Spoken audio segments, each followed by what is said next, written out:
Finding those levels, too. Look at that four-punch combination. It's a masterclass right now from Shakur Stevenson. That's what you're seeing. A masterclass.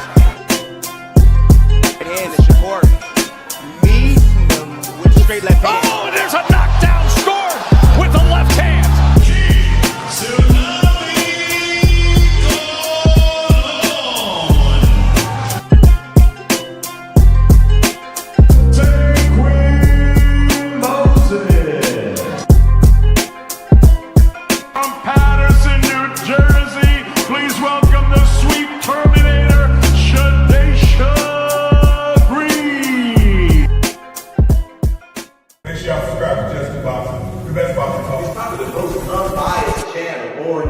Right now, we're going to give him his just due. Shout out to my brother, just due. You foresee yourself being in, let's say, more thrilling fights as you get older? Basically, what you're saying is Floyd. Get beat up and get some black eyes, then get your hand raised. No. Stoop to everybody else. Stoop to everybody else's level and be stupid. When you get older, I'm saying. When you get older. Do you think there's nothing cool about taking punishment, getting beat up, getting bloody lips, and getting a check. The coolest thing I can do, I can dominate you, shut you out, and make crazy money, and go home and live with my family in a very, very comfortable and happy way. That's how I like to do it. Lifting weights and being strong doesn't win fights. Having great timing and being a very, very smart and intelligent fighter wins fights. I mean, I've been in there before with guys that was a lot bigger and probably hit a lot harder and a lot stronger. But Floyd Mayweather always has the remedy. Okay. Well, 37 opponents had heart, and all of them came up short. Speed kills, I guess, right? Watching you in person is a lot faster than on TV, man. How important is speed? Well, it's not about speed. It's about smarts. It's about smarts, and it's about not getting hit that much. Boldimir's a big guy. What are you going to do to offset the size difference? It's not by size. Skills pays the bills at the end of the day. It's about being smart, and the smarter fighter is going to win. Most guys I don't beat them with speed and power. I beat them with smarts. I'll think about it. It's more up here than. Bring the truth or tell on your ass what you doing or what you're not doing every single time. You can lie, you can bullshit and all that, but when that bell rings, if you ain't put that work in, it's gonna show, bro. It's gonna show. Not to mention y'all in a sport that can cost you your life. Literally, you can die in this shit. So if that's the case, man, if you're gonna do this, don't bullshit with it. If you don't really want it, say to yourself, keep it real with yourself. I really don't want this shit. I can't put the work in that it requires. Walk away. Ain't nobody mad at you. Go out there, you're young enough, you go get educated, get a skill, do something, man. But don't play with this, man. You can get killed in this shit, man. You want honesty? His channel. It throws real punches. Just Do Boxing gives you skills, heart, and culture. Straight up. I catch every drop on my lunch break.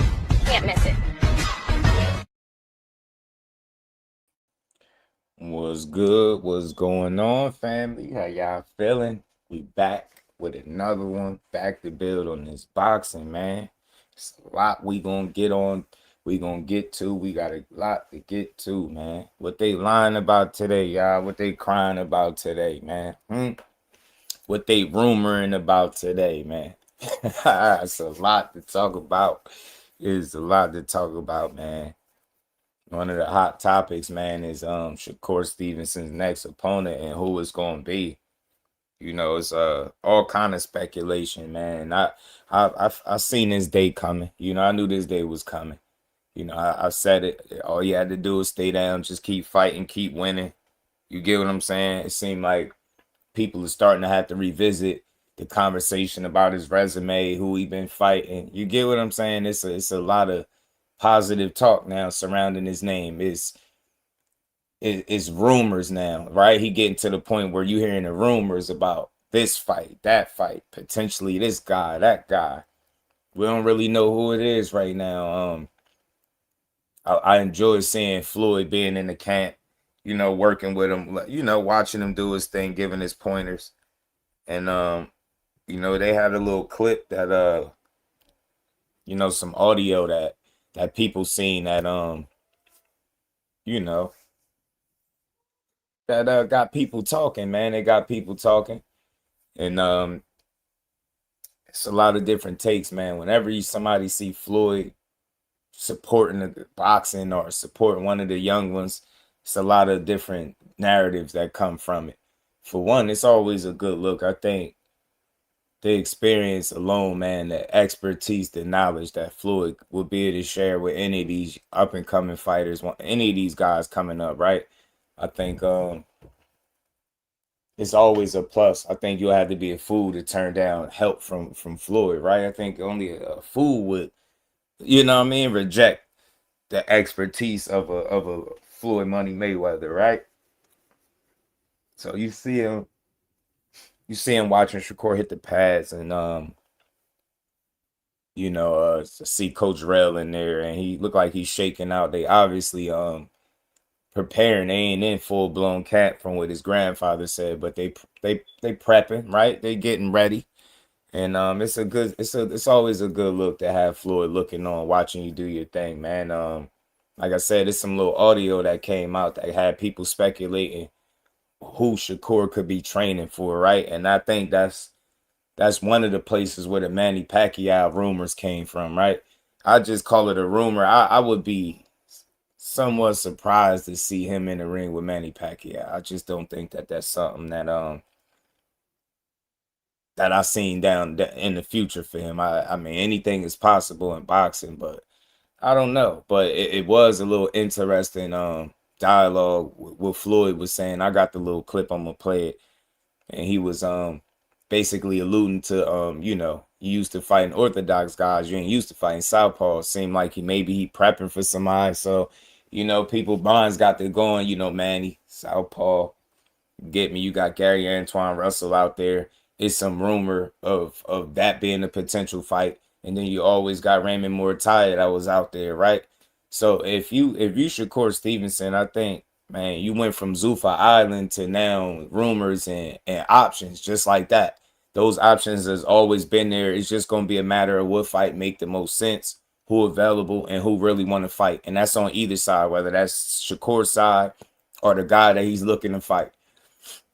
I don't think Zuffa, and this is me personally, I don't think Zuffa is gonna stop fights from being made for this man. If somebody want to fight, they can fight. I feel like with the push behind them, with the money behind them, it should be easier to get guys in the ring, right? It should be one less thing to complain about, and we should be able to see just who wants to get in the ring next, man. I ain't mad at none of these fights that they rumoring, man. Y'all already know one of my favorite picks would be a Gary Antoine or Raymond Muay. I thought that was more realistic. I would be cool with any of them, but if you're going to fight a guy like, Manny Pacquiao, I mean, who could say no to a legend at the end of the day?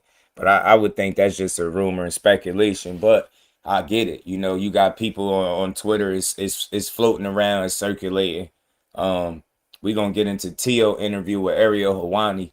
He talked about it briefly. He got asked about it. So it's obviously being rumored and discussed enough where it's coming across people's desks and it's becoming a conversation. And look, y'all know me, I ain't big on confirming rumors or pushing no fake news. So I'm just going to talk about what's out there. And that's some of the thing that I've been saying for the last couple of days too. But you just never know with boxing. But I think if you're Shakur, it's just this simple. We can always have a conversation on it, right? I think it's a rumor until I see something more solid. I get the conversation that Floyd was having with Shakur, but we still can't jump the gun. You just gotta wait and see. But if you're a Shakur Stevenson, man, and you're all about legacy and proving yourself, if you had an opportunity to fight a guy like Manny, would you take it? Right? Why wouldn't you? You get me? Cool. If it's not that, you got Gary Antoine Russell. Everybody wants to see you fight the dude. The sparring went crazy. That little ass sparring clip went crazy seeing you spar him. So imagine what a fight would be for 12 rounds if y'all fought. You get me? Raymond Muay, you know what I mean? 25-0. He just defended his title. He's looking to move up. That's another potential opponent. What you don't do is take the opponents off the table by openly negotiating and killing fights for yourself. And I guarantee you, Shakur Stevenson won't be victim of none of that. You know what I'm saying? You're going to see somebody going to step in the ring. He going to make a fight. But we're going to talk about it, man. We're going to get to all of it, man. Skills, my brother. What's good with it, man? Damaris in the building. My dog, Dante, what's good, Brody? Say everybody acting like they want to fight the businessman now. We gonna find out soon. Yeah, we gonna talk about it. Rich, my dog. Webb, what's good with you, fam? You in here, man. Somebody always listening to me. I'm not even off that type of energy. Hey, look, Webb. I might not be your cup of tea, fam. And it's so many channels to listen to that, you could take your pick. This might not be your one. But I ain't getting into no negativity today, man. We talking boxing. Jordan, my dog, was good. Mac, Majestic was good. Like the Pacquiao fight. If it's at 147, it's not an easy fight for real shit. Yeah, Pacquiao not easy for nobody. Always tricky because he a vet. He a vet, man. Tank and Devin's return plan. Shakur entertaining the Pac-Man fight. I'm assuming that's what you're saying because he knows that Tank and Devin return plan. Shit, I don't know. I look. I think Core moves his career according to him, right? I don't think he care about what Devin doing or Tank doing, respectfully, right? But they all got to be looking to position themselves for the next best move, and I think that's what he doing. I'm assuming that's what Tank will do when he come back, and the same with Devin. Feeling like Ken Hitchens next. Hey man, Marcus, my dog, always showing love in that super chat, man. I appreciate you, family. Y'all hit that like button, man. We got 30 people in the building. We just getting started, man. You know what I mean? We just turned the stove on. It's on preheat. We gonna get to it. And we ain't never got a box again. Well, right. well. I already been getting these bets, but now it's time for you to get your just due. He wants to take this way back in the mix fight from them. I say the hoes and the maniacs already call more tired trash just because that's Shakur next woman fight. Yeah, you know how it go, Damaris. They all trash when they fight Shakur. You know why. You know how they do. Manny is the best tune-up you can have. I'm telling you. Take the fight away from Tank and Devin. Nah, look, it don't got nothing to do with taking a fight away from anybody. You got to think realistically. You can't take a fight from nobody, right? Business is business. Whoever get their business in order is the people that's going to make the fight. So if Pacquiao has plans on fighting a guy like Shakur, that's what's going to happen because I'm pretty sure Shakur would be with it, at least in my opinion. You never know, but I think he would be with it because of what comes with that. That's a damn Hall of Famer, you know what I'm saying, on your resume if you could beat him. Yeah, but I don't think it has anything to do with Tank and Devin. I just think I look at all three of them the same. If any of the guys had an opportunity to fight a Pac-Man, would they do it? I think so. I think they would, and I don't think they could be wrong for it. Shit, like, hey, you get me? COE was good with it, homie. Let's build. Kavan was good. Yeah, man, the Gary Antoine fight is a very appealing fight, bro. Look, let's just talk about it. Let's have a good conversation about it. I'm pretty sure Core gonna figure it out like they always do, man. But, you know, it's been some speculation about who we gonna fight next, man. And look, I've been seeing this floating around. You know what I mean? My guy sent this to me too, and then I've seen everybody posting it. I don't want to say everybody, but you've seen it floating around, right? And they saying a potential fight between these two could be made, and it's being discussed for a Zuffa boxing showdown, similar to the agreement made for the Zone Golden Boys, Ryan Garcia versus Conor Benn on Paramount Plus. But the Southpaw champion will be allowed to cross over for the big opportunity against Shakur in a 140-pound unification fight. Hey, look, we just having a conversation. We don't know what's what yet. It's very early, right? We go through this all the time with any of these big name fighters. Shakur is no different. The difference is he getting his just due now. He getting his spins, right? The conversations are more conversations are about him and what he trying to do and what he might do. And that's a good thing for him, right? Because you want to keep your name out there. You want to keep options on the table for yourself, knowing that you've struggled in the past getting those name guys in there, that right opponent, man. And with the right opponent, with the opportunities, like, come on, like, make it. I want to see this. Because a couple of narratives get shot down if they can make this fight. That whole being on Zuffa Island, dead. That whole, oh, you got to vacate your belt, you can't fight for your title, dead. If it's a unification, you get what I'm saying? The whole, oh, Zuffa don't got a 140-pound division narrative, dead. Do you get what I'm saying? I think to my count, yeah, that's 1, 2, that's 3 different narratives, y'all. They all dead. So again, this is good for boxing, man. I'm not here to be toxic, negative. I'm not confirming nothing. I'm just letting y'all know what's out there. Y'all seeing it. These are the conversations, man. Gary Antoine Russell is a good fight for anybody at 140, especially a top champion like Shakur Stevenson. So look, if this is the fight, I'm all for it, man. I don't got no objection to this fight. It'll be a unification. It'll be an actual dog in the ring. And Gary gonna bring the best out of Shakur. If you a Shakur Stevenson with his style, right? You need a certain kind of guy to push you. Can Gary be that guy? I absolutely think he can. And this will be coming off the Teofimo fight, man. This will be a great, like, you know, you get what I'm saying? This would be a great follow up after securing the title at 140 to fight a guy like Gary, right? You just never know. So it's a lot of speculation, but I like it because for once, you know, there's good names out there to me. Muay is a credible fighter. If you saying otherwise, you just being weird. You just being weird. Right? Whether or not you think he could beat Shakur is a whole different discussion. But is he credible? Is he a worthy opponent?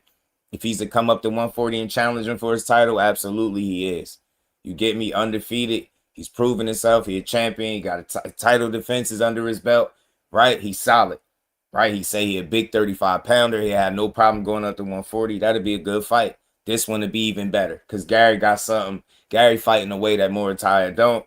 And he'll bring, I think, the best out of Shakur. He'll make Shakur fight in spots that will lead to a really entertaining fight for all of us. You know what I mean? Take your picks right now and take my money right now. Sign me up for this right now. You get me? Sign me up.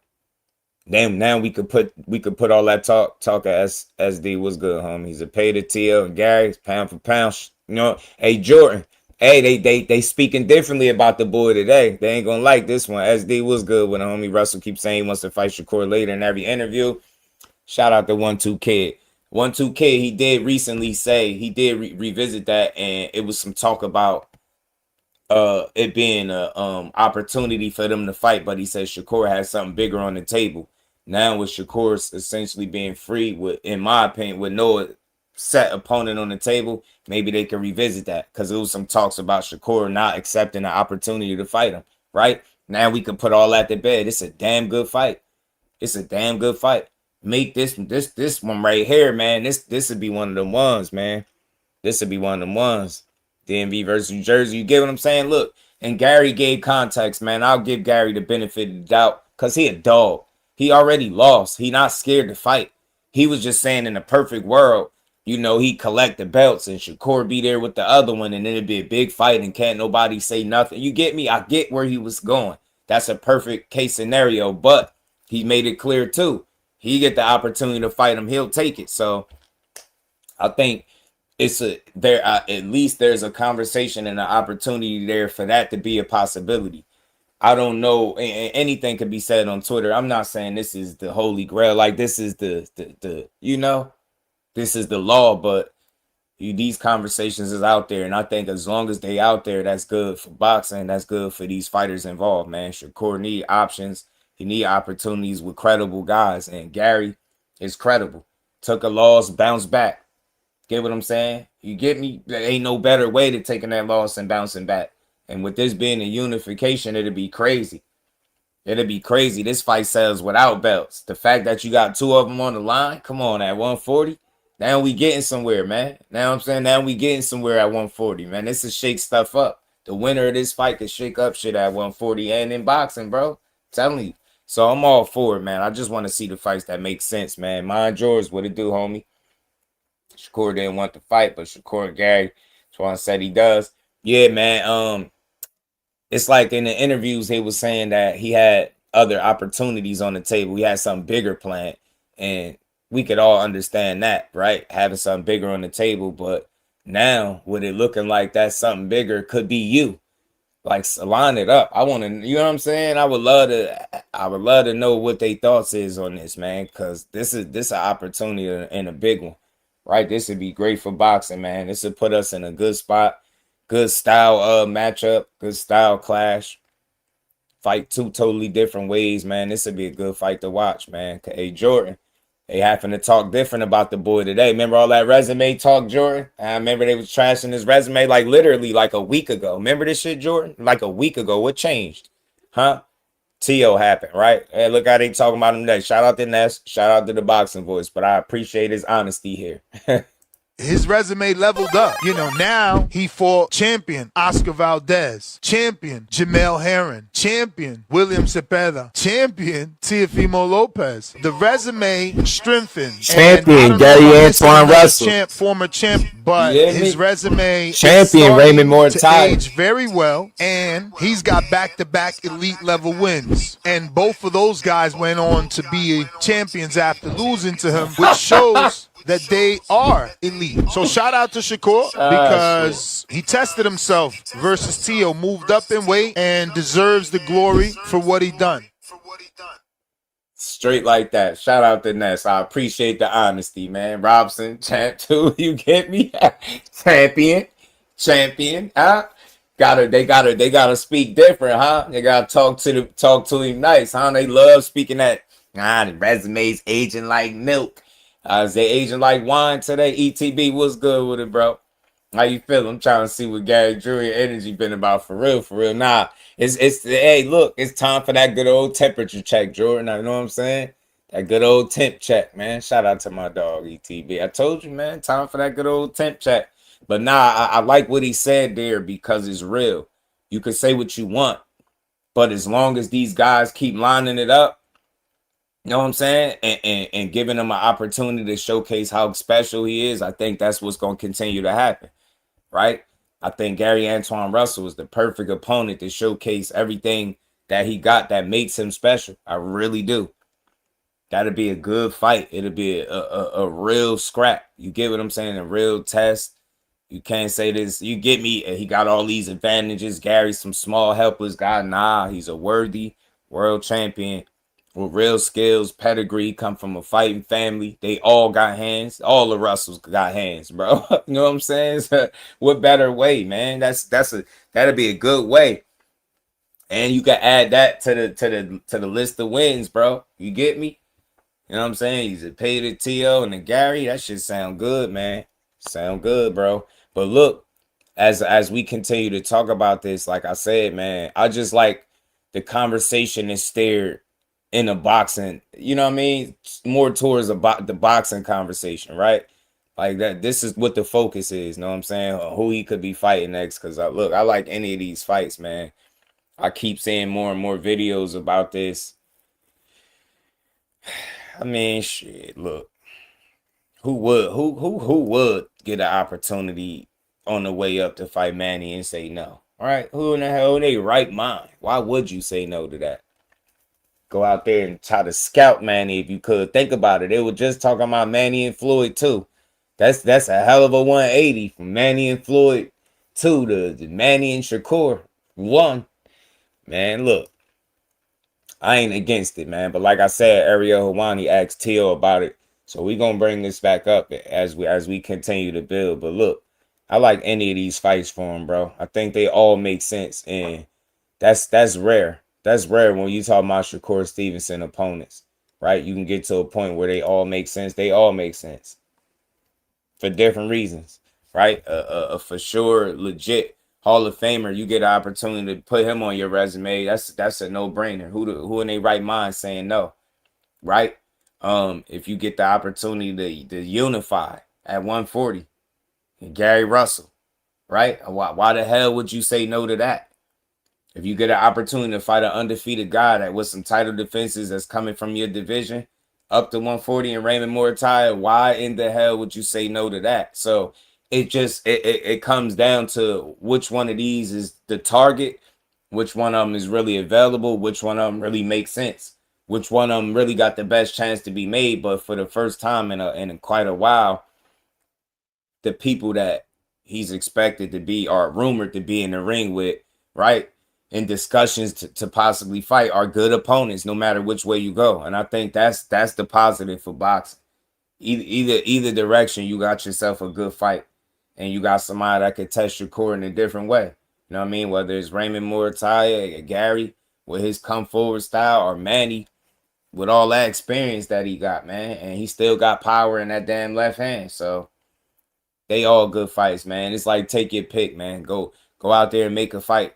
I'm just glad to hear that the conversation is really more so about quality opponents, more so than some guys that he ain't supposed to be in the ring with. You get me? Shakur to fight Gary Antoine. I don't want that Pacquiao fight. Hell no.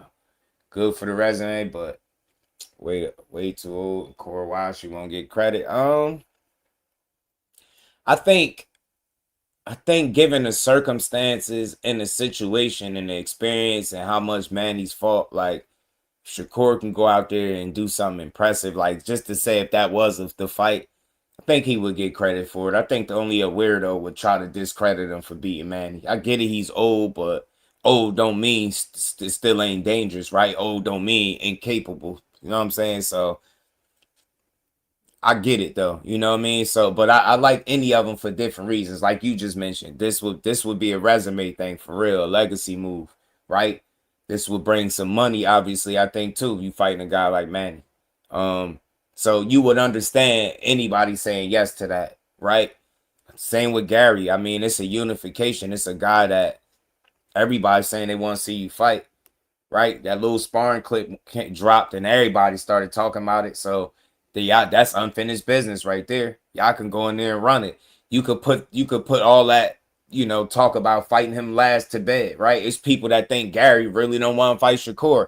I never got that from what he was saying, but I get it, man. Guys have plans on how they like to get shit done, and in a perfect world, if he could save him for a damn undisputed matchup, shit, I know it. Why wouldn't he want that, right? But at the same token, if you tell Gary to hell with all that down the road stuff, hey, look, Shakur available now. Would you be willing to fight him? I'm willing to bet money. Gary gonna say yeah. You get me? And that's just my opinion on it. I'm willing to bet money. If they tell him, hey, Matt, never mind all that fighting him down the road. The opportunity here right now for y'all to unify, right? Y'all can unify the belts right now at 140, man. I see him saying hell yeah to it. You get me? I don't see why he would say no to that fight. So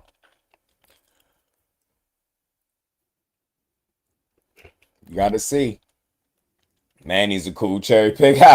Need that Gary fight. That's what I'm saying. They all possible. You know what I'm saying? They all possible. I could see how any of these fights could happen.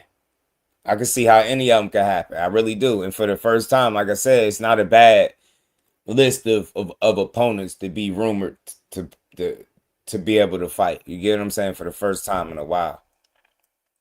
But again, that clip from him and Floyd, man, that shit got people feeling like you know, he was suggesting a southpaw, and that's why they start talking this Manny stuff. I'm gonna play this clip. Yeah, come right over this jet. Hold right over. Cause he used to fight Orthodox. Then I used to fight southpaw. So what about it? Yeah, keep working. Get a little stronger.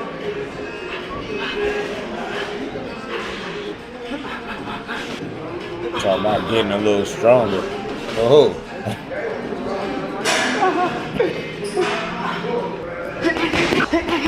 Yeah, I like it. No, I need to get that. Because sometimes I get off my shit. But we are there. Yeah. For the most part, still. For the most part, still. On that shit.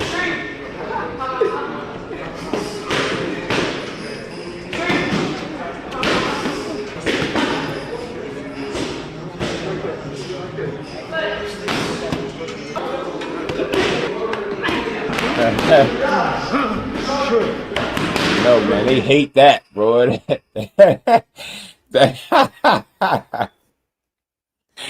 Baby money and TBE, they don't like it. Yeah, that's a scary sight, bro. So that little interaction right there where he was talking about fighting the southpaws, and you know, you hear Shakur talking about getting stronger. Just in your mind, you like, man, stronger for who? You know what I'm saying? What do you mean by that?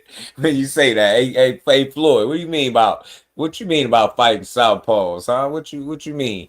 Yeah, he was. Hey, man, it's just the timing of it, man. It's a good storyline, though. It's a good conversation to have. I get you, mine, George, but I look at it like this, bro. It's this simple, like, to get that opportunity to fight a name like that, right? Like, think about all the people Manny fought, bro. And mind yours, dig me, bro. We real boxing fans. We ain't talking about them idiots that just be complaining. You would have to be a fool to have a real shot in the line at fighting that dude. He fought Floyd, and all the people that he fought, all the people that he beat, You get to put that name on your resume. Hey man, they gotta talk about you a different way, man. They gotta start talking to Baby Money different, huh? Howard was good. They gotta start talking to Baby Money different, bro. He go out there, you get me? So it's just one of them things. Like, think about it. All the history with Manny, where he started from, how he came up, like all the different scouts on the resume. You beat that guy even at this stage, right? You like, man, look, it's hard to complain. If you do, you weird. You get me? Like, you just showed me that you weird, bro. Like, you don't really get it. Like, that's an opportunity of a lifetime if you can get him in there. So I understand any fighter that would take that and say, with that, I'll fight Manny, right? But I'm with you too, mind George. This is why this is a conversation. It's not a democracy, it's a good conversation. We got Gary over there sitting in the wind, belted up, strapped up. You get me? That guy, that's screaming unification showdown all over it. Man, y'all ain't got no better opponent. Look, they went from talking about Pitbull and Gary to Gary and Oscar Duarte. Now Oscar Duarte supposed to be fighting somebody else. Hey, Gary, they sound like you need an opponent. Hey, Core, I'm just saying. Gary, the Russells, they've been saying some things, man. We just trying to see a quick temperature check, man. We need a quick temp check real quick. See what's going on over there. You get me? Gary, what's up? That's the fight to make. I ain't gonna lie. That's that 140 showdown. He there with a belt. You don't gotta worry about dropping back down. You ain't gotta worry about nobody talking about more tide coming up. If I know you wanted the ring belt at 35. I heard him say that. That might not be the option. But if a unification at 140 is an option, shit, how could you say no? How could you say no? Gots to love it, man. Getting stronger in 47. Hopefully we get a 5 division. Man, he ain't 40 guy. Shout out to Damon, man. I don't know. I don't know about the 47 stuff though. Maybe. Stronger for 47, maybe stronger for the opposition. Either or, it could be. WBC undisputed could have been had by the end of 2027. I think that hey Jordan, man, they might see the light if he go snatch up another belt. You feel me? Hey Jordan, he snatch up another one, it might start to look different.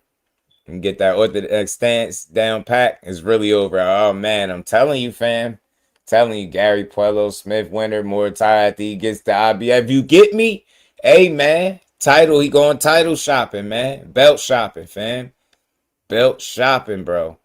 Belt. Yeah, come right over his jet. Hold right over it. Because he used to fight orthodox. Then I used to fight southpaw. So what about it? You gotta keep working. Get a little stronger.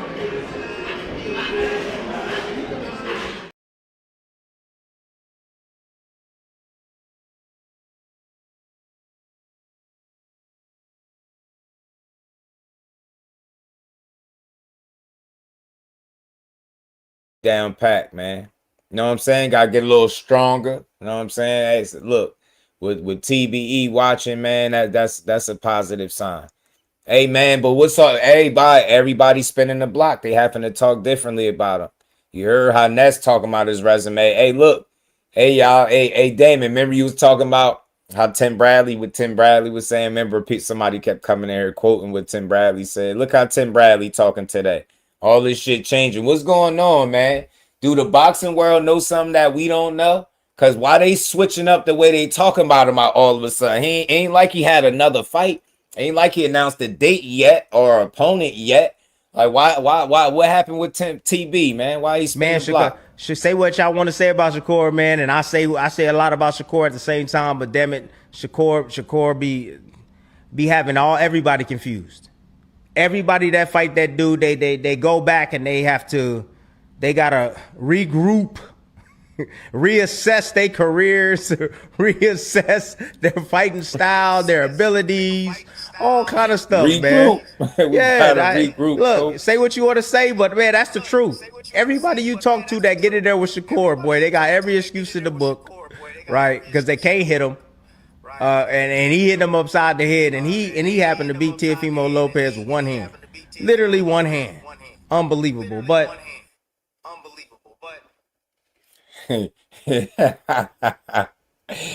why Tim having to change your heart? What happened, fam? He was a duck. He was a duck a week or two ago. What happened?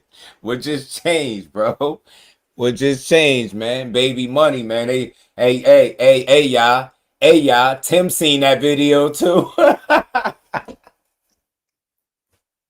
Tim seen the video with him and Floyd too. He said, "Yeah, that could be a good thing in boxing." Tim saying, "Let me go up here right now and make sure I get on record for letting y'all know how Shakur's bad, man." Like, they just in case he want my recent audio to be something real. Like, yeah, they see him and Floyd working. They like, yeah, that Tim seen the video. He said, "Yeah, Core, you a smart man."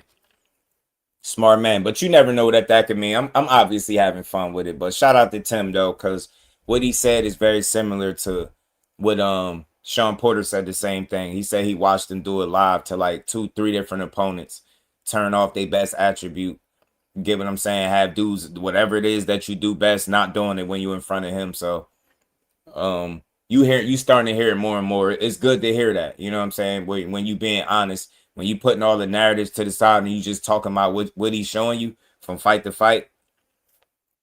Yeah, man. So, yeah, you get an opportunity at a legend like Manny. You take it. You know what I'm saying? Forever G's was good with it. You already know, Damaris. If you watch the training video that he dropped, he was eating food in there. Notice he was eating with his right hand. You know, and don't nobody do that if you ain't, you know what I'm saying? So he naturally, that's a little giveaway right there. So yeah, cut. Tim seen that video. He was like, yeah, it's Core out there. He about to make it hard, man. He about to make it hard. Pac-Man will beat him. Look, anybody telling me Pac-Man could beat somebody, I ain't tripping. You know what I'm saying? I ain't tripping. Yeah, I think I seen him post about it too, about the Pacquiao fight. So I'm telling you, look, it's being rumored, man. That's something that's being rumored about. Look, I'm not against seeing no fighter fight him up on the screen, bro. I'm cool. I'm cool either way. I'm just glad we getting to a point where we could enjoy boxing a little bit more, man, because I think any of these fights lead to a solid one. You know what I'm saying? But if I'm taking my pick for obvious reasons, because Gary Russell is active and they've been going back and forth and they got the sparring, right? I would love to see that unification, but I would understand the Manny fight. I would understand that. I don't care what nobody say. Ain't no way I'm complaining about a young fighter coming up trying to prove itself against a Hall of Famer, because Manny still won box. Get me? They wasn't tripping when Barrios did it. I ain't trying to hear none of it. Get in there and beat his ass if you can, Core. You know what I'm saying? But if for some reason it's Raymond Morataya, let's see it. Let's see it. You know what I'm saying? Sign that Zuffa contract with the right hand. You get me?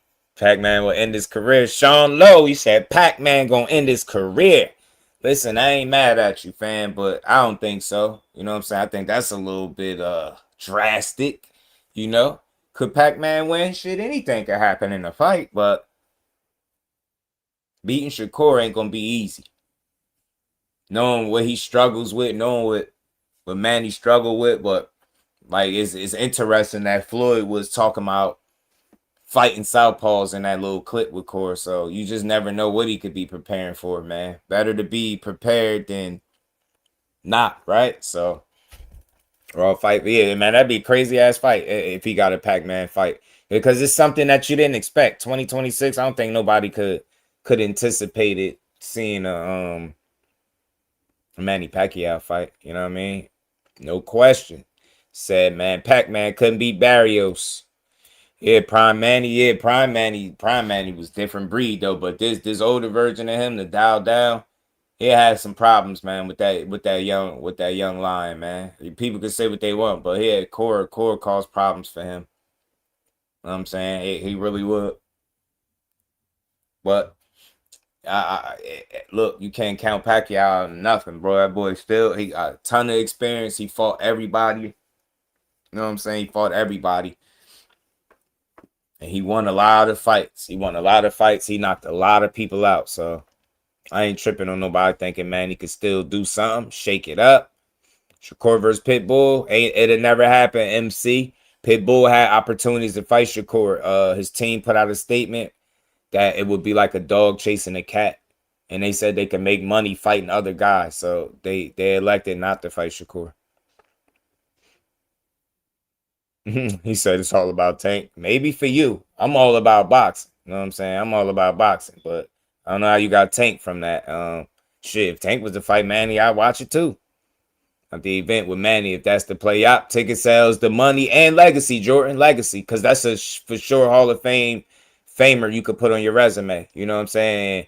You know, you just don't get opportunities like that. And I'm saying, like I said, as we continue to talk about it, I'm seeing more and more videos come out with people you know, speculating that he in negotiations. So I'm gonna just call it a rumor till I get something more concrete, solid. Maybe that either is from his team, somebody, you know. But right now, that's what's floating around. You hearing people suggesting or talking about them possibly fighting, and the Floyd clip just made it worse. You know what I'm saying? That made people, I mean, talk to him, Fabber G's a well-placed core counter. Manny going down. Manny going to jump into the punch.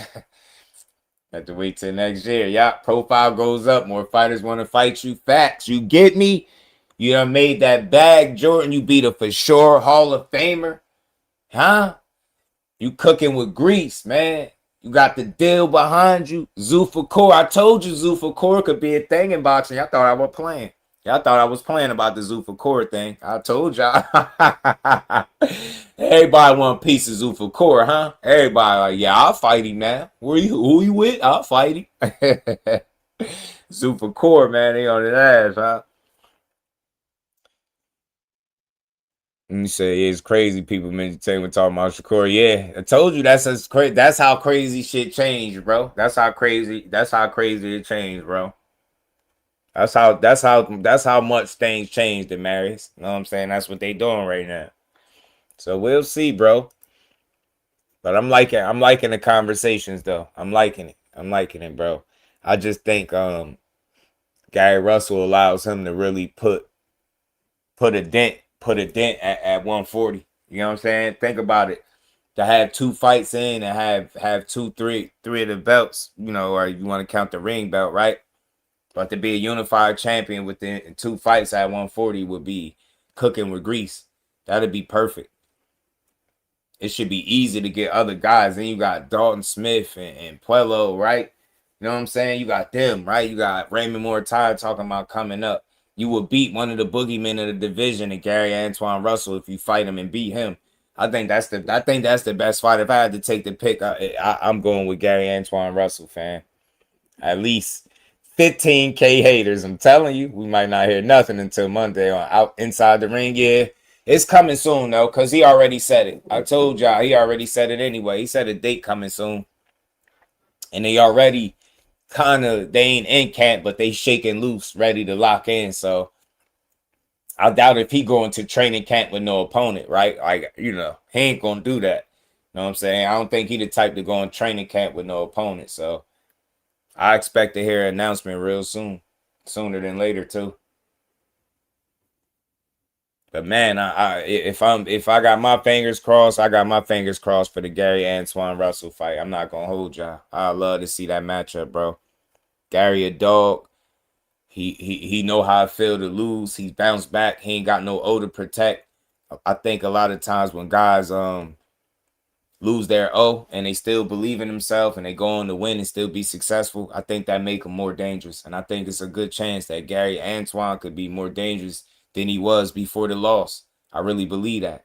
Get what I'm saying? Losses can either make you better or worse. And I damn sure don't think he's gotten any worse. You get me? So I think that's the best fight for me, for my money. Because he already there. And look, 2 fights, 2 titles. And then you add the ring belt, that's 3. So there's no, and then you got to think about the next opportunity. If I don't want to just look past the guy, just say if you make that fight, if you are successful, now you running around unified with the ring belt, there's no way the other champions don't want to fight you. There's no way these other fights don't get made. And that allows the narratives to die. The narrative that Gary trying to save Shakur for last and don't want to fight him. The narrative that Shakur ducked Gary and don't want to fight him, right? All that shit died. The fact that he on Zuffa Island goes by the wayside and we get to enjoy a good fight. right? There's no way you go complain on either side, right? Gary is the kind of fight style-wise, I think Shakur needs to showcase everything he is that make him special.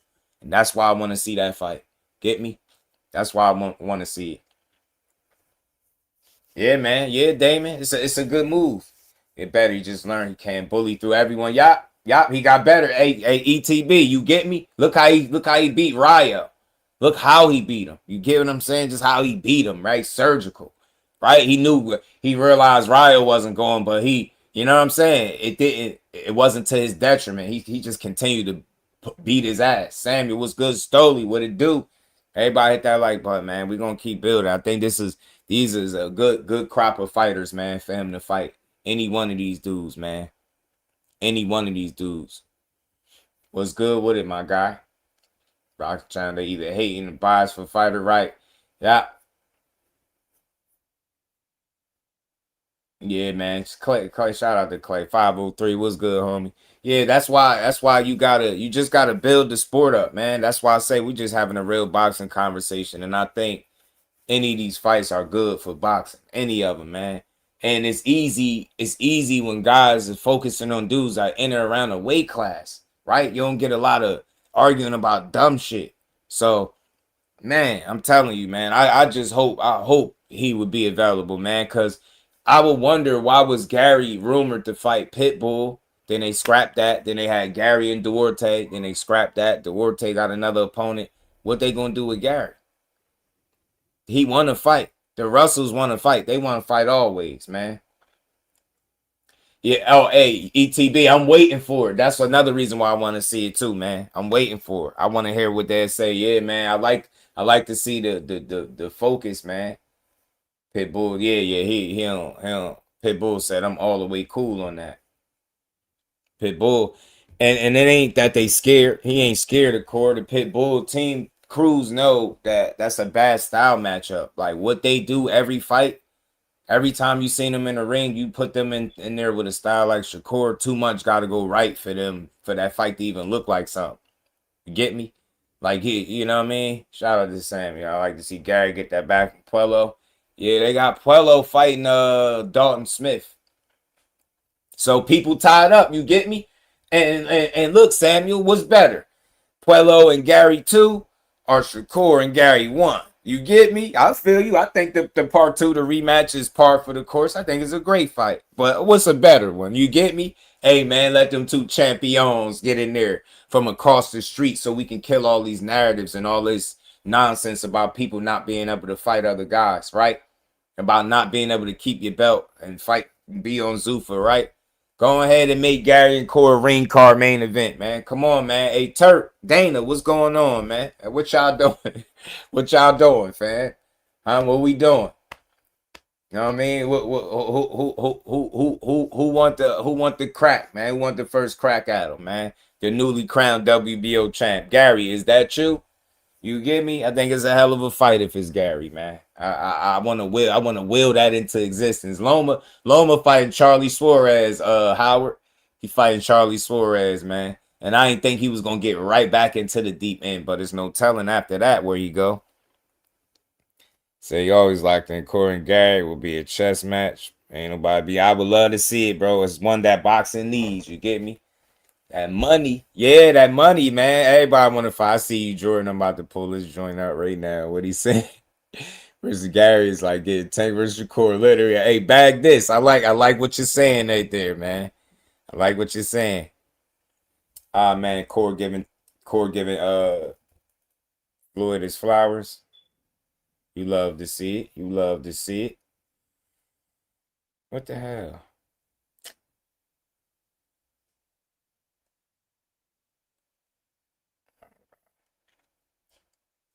Man, I'm telling you, that's the fight to make right there, man. But yeah, man, that's a really good fight. You know what I'm saying? That's a really good fight. And it's at a heavier weight class too. You know, obviously, right? Because people been complaining about him not going back to 135. So maybe people won't be able to complain. You know what I'm saying? That's how I see it. Yeah, man. I'm telling you, bro. Gotta be. Gary or Ray, I know why they suggesting Pacquiao again, bro, but Gary or Ray, man. Gary or Ray. Let me pull this tweet up from Core. Shout out to Core and shout out to Floyd, man, for being in there working with one of the best, man. Got the people buzzing and talking. Got Floyd out here talking about working, getting ready for southpaws, man. Is this Core getting ready for a southpaw or what, though, y'all? Is we tripping?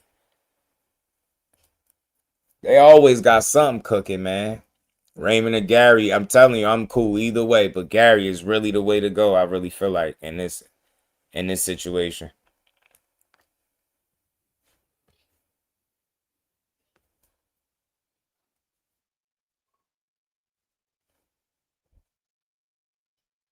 And Gary is the one. Well, here's your core team on Twitter killing fights. Nope. You know they ain't moving like that. Let me pull this up, man. I'm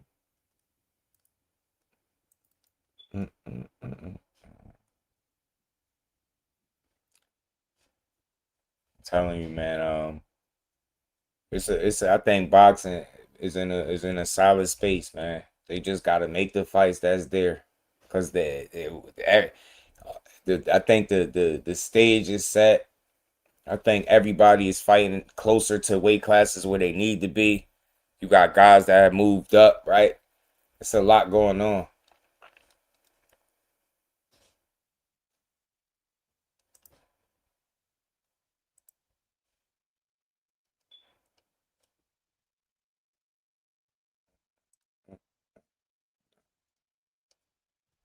When Robert running their mouths, I like to see him Charles Ifham. Yeah.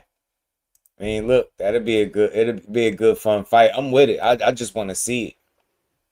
I want to see it. I just want to see who it's gonna be. And being that Raymond got out the ring not too long ago, I know they were saying something October, November, something possibly for Core. So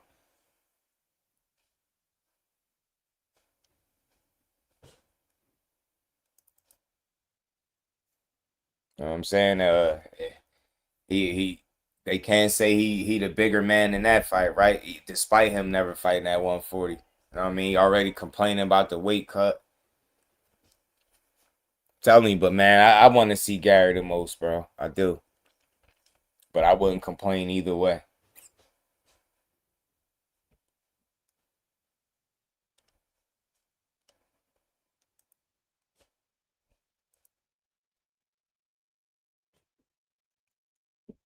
Just made a little tweet about Floyd, man. Yeah, Floyd, man. Know he get a bad rep, but it seemed like people that don't sign with him be all right? End up being all right with him for the most part. And Corey ain't signed to him, so I think when he take time out his day to go pop up and see him in the gym, I think it's genuine. You know what I'm saying? You're obviously showing love to him. I just don't know why people make such negative. You know what I'm saying? I don't get it. They get these negative ass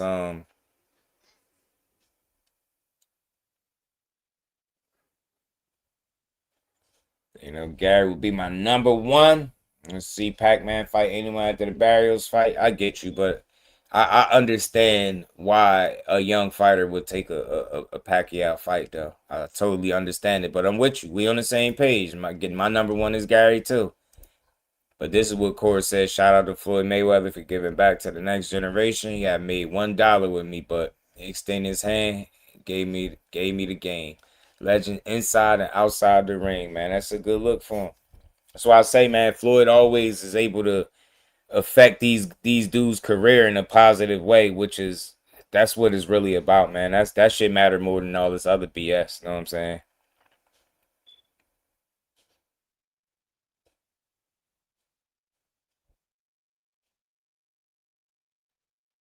This man out here locked in, putting that work in.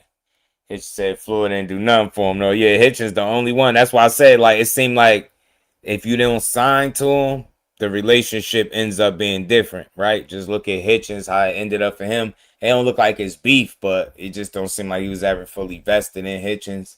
Look how it is with him and Tank, right? But it seemed like him and Corbin always solid. So I think it was good that he didn't end up signing with him all them years ago. Should get different when you guys start breaking bread. Let me pull this joint up too. We're locked in though, man. So you like to see it, man. I know a date coming though. You could expect one coming real soon. Said that when you always speak good on Mayweather. Yeah, you know it's crazy. It seemed like him seeing the video made him say that. Cause the timing of it, right? Like I ain't gonna call him jealous or nothing, but I think when you see stuff like that and you see how Floyd take time out his day and he giving the game and you somebody that was signed over there and he telling you behind closed doors that you're going to be world champion and how good you are, but you know what I'm saying, never publicly giving you your credit, your flowers. And think about it, he had you signed to him, right? And never showed you that, you know, that type of love. I get where Hitchens would be coming from. It's just sometimes shit is shit. That's his experience. He like, man, this dude ain't show love to me like that. Get that out of here. Or in there locked in, man. I know at some point it's gonna be an opponent. They're gonna fight. Gonna fight somebody. Somebody getting their ass beat sooner or later. Somebody about to get the 36 minutes of hell sooner or later, y'all. Somebody getting it. Somebody about to get it. Floyd getting a lot of haters for being Pac-Man. So maybe that's the play. Shakur gaining more haters is good for business. It's like Floyd, yeah, baby money. I'm telling you. Yeah, man. Gary, I think so. He active. He a champion. It's a lot of talk back and forth, at least, about them possibly fighting each other. They saying, they rumoring that him and them and Zuffa could work something out with them unifying their titles at 140. I'm here for this, man. I think this the fight, but I ain't mad at the Pac-Man conversation though. I ain't tripping off that. I ain't mad at it. It'll be a cool fight to watch. Well, let's keep rolling, man. I gotta pull this up. I'm gonna pull up this interview and we're gonna revisit this Pacquiao. We're gonna at least talk about it a bit more because it was talked about in this interview with Ariel Helwani. Teofimo just beat Rolly. Everybody's still voicing their opinions. Are they disdain with the way that fight looked and how it just looked, I don't know, like a sparring match and all this, Again, the same people that demand for friends to fight are now the same people complaining about how that friendly fight looked. Y'all gonna learn one day, though. Hey, man. ETB, I said that, but it's like we can't say that without people like, well, he's nothing like Floyd. We're not saying that, but Floyd is saying it. Floyd out here calling him little TBE and all this other shit, right? Calling him his son and shit. All right, he out there, he done walked him out with his fight, and it ain't like he did it by himself. He did it with two other legends, right? Two other greats in Bud and Ward. So I think he do see a lot of himself. I think it's the work ethic, ETB. I think it's the work ethic, his discipline, and the way he lock in, and obviously just being defensively sound. Right, little things that he do inside the ring as well. But I think it's that aura, man. Because I'll say this too. My guy, watching him in the gym, he said that to me. He said, yo, that watching him in the gym is the closest thing he's seen to Floyd. And people, when they hear that, they hear it the wrong way. He just saying, like, in terms of overall camp being locked in, knowing where everything is at, just being on point, having control over your situation, right? I see that, right? I could see that being the case. Shakur Unified Gary, the WBC gonna get on their hands. This is what I'm saying. Demarius, they gonna get them. They gonna see the light. They gonna see the light. Couple more titles, you know what I'm saying? Add another title or so. They see the light. Shout out to Big Dog Willie. I appreciate the love, man. He said, "Corey's and fight no Pacquiao. Just talk and talk."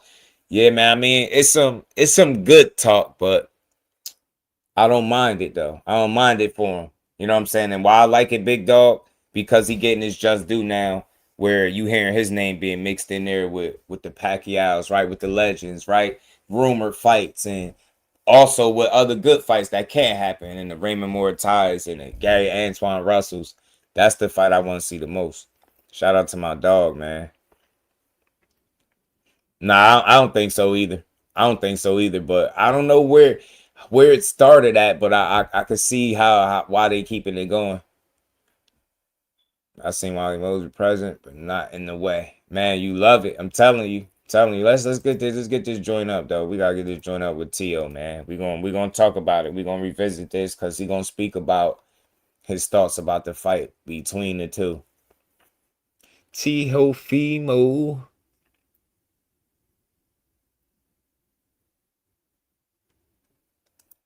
Let me get this jump. Let's get it going. Y'all hit that like button. Y'all double tap the screen if you're on the vertical side, y'all. Nah, I don't think so neither. But you know what? Just never know, man. You just never know. But if I had to take my pick, I would say he's on the last, right? Out of the three, I would say Manny. If I'm put doing it, is Gary, Murataya, Manny, right, for me. But like I said, these videos keep coming out, so it's interesting, man, that this is even a conversation today. And the reason why I ain't mad at it, because it was days Jordan where this wasn't even the case, right? He had to just deal with the BS. Now it's like, it's good that his name is being synced to other good names, right? This being we would understand why he would take this fight, but if that's not the case, we ain't hurting. You got a Gary opportunity, you got Murataya as an opportunity, and him shooting down Rayo, the one that we don't want to see the least, is good. So we're gonna see, man. New WBA welterweight champion, three-division world champion. He's kind enough to join us after the fact. We spoke to him last week, heading into the fight. Now here he is after the fight. My man, congratulations. Very happy for you. How do you feel about the victory a few days later?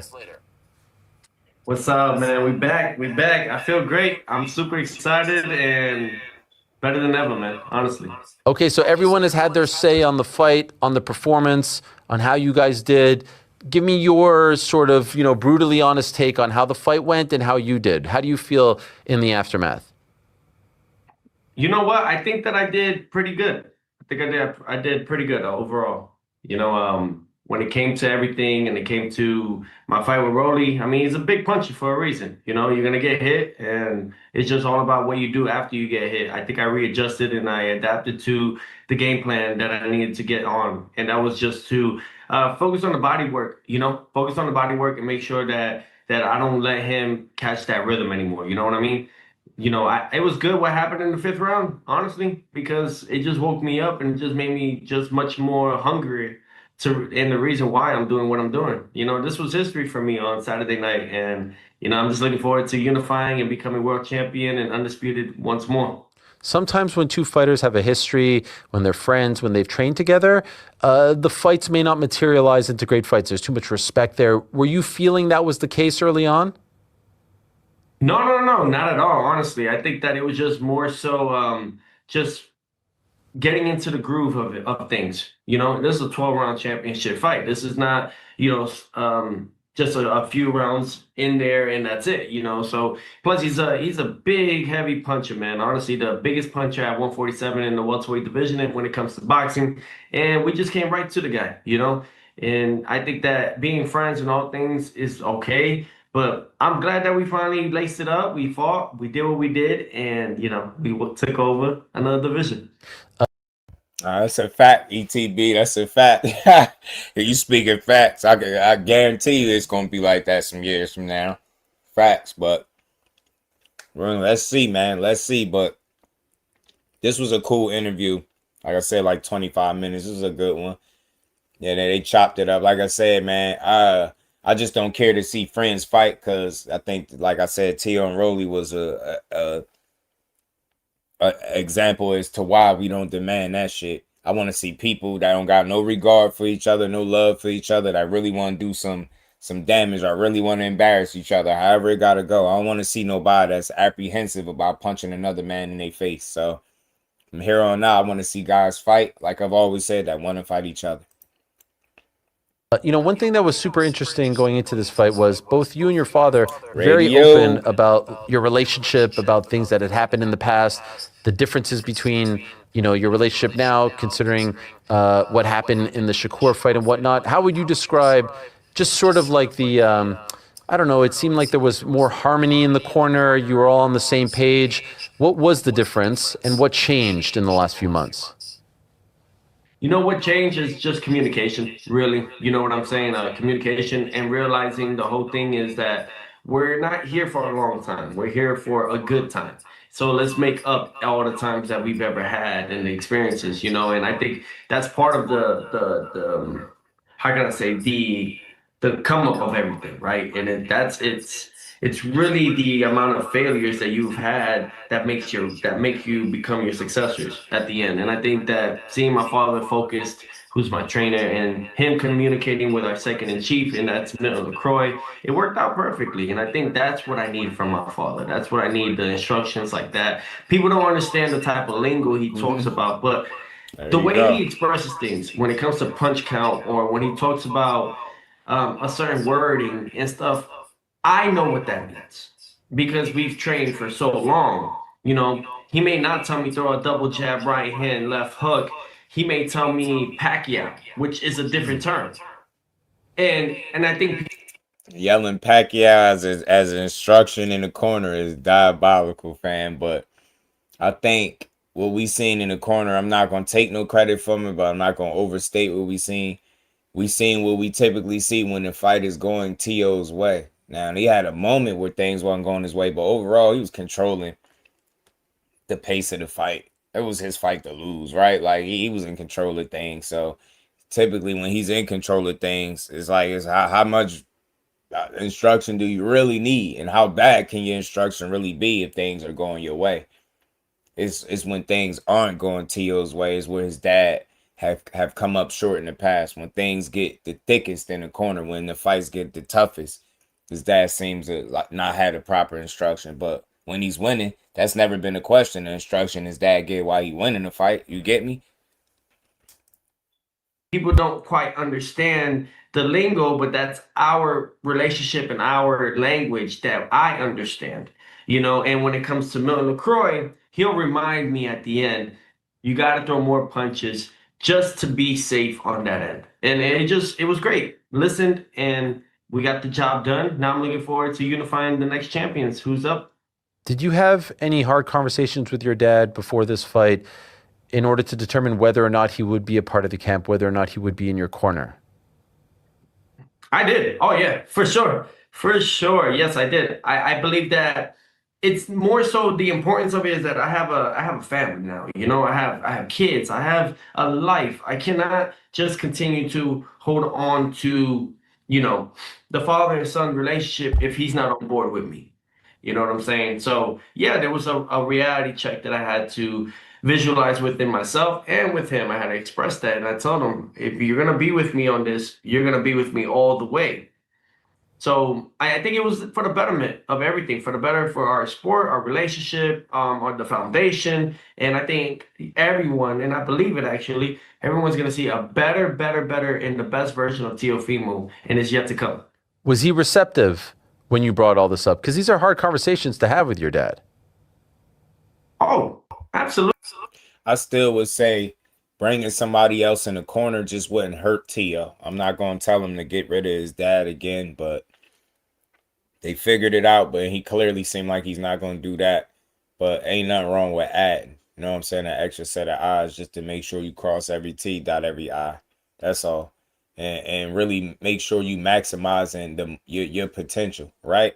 That's all, right? We seeing how good they can be, but we see how bad they can be too. And when it's bad, it's bad. When it's good, they riding the wave. But when it get rough, it get crazy. And this dude be out there, you know, has some of the craziest post-fight, you know what I'm saying, pressers ever. So, I don't know. I just don't think an extra set of eyes to hurt Mag was good.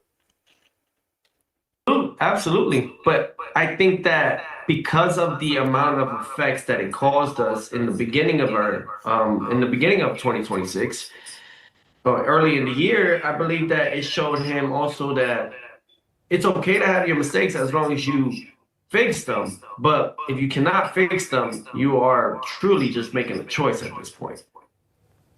Was there any part of you after the Shakur fight that thought maybe? Don't lie, that's really that's something intelligent that he said, man. You gotta acknowledge your mistakes, and yeah, you gotta correct them.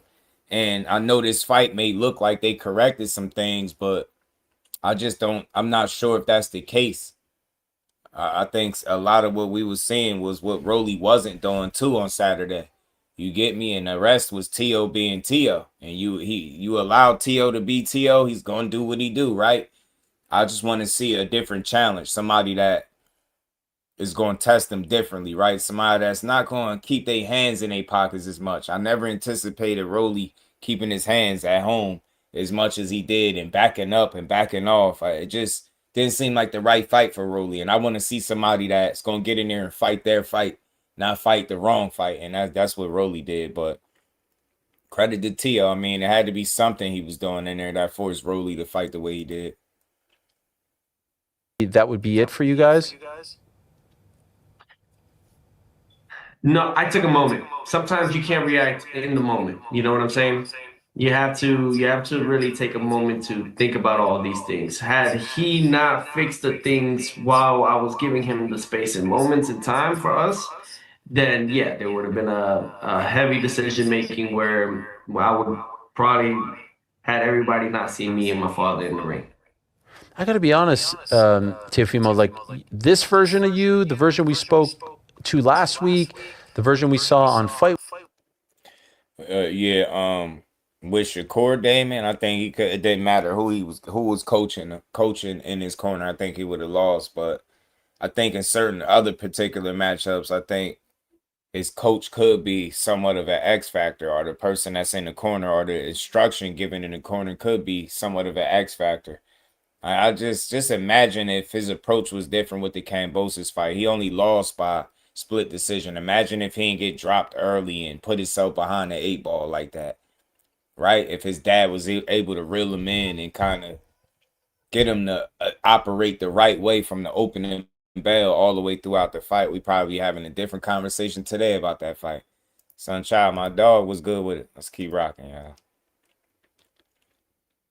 Week, pre-fight, post-fight press conference, I feel like your maturity and your evolution as a person is palpable. You are a different guy than the one that we saw back in January and even last year and the last couple of years. Do you agree with that sentiment? And if so, why has this happened? I think that it happens because of experiences. You know, experience is the meaningful purpose of what is your why. You know, and my why to me is really to help the next generation, you know, really encourage them to come in and join this lovely sport, you know, no matter what. And I think that the importance of it is sending out a better message to all sports worldwide and to inspire all those around the world.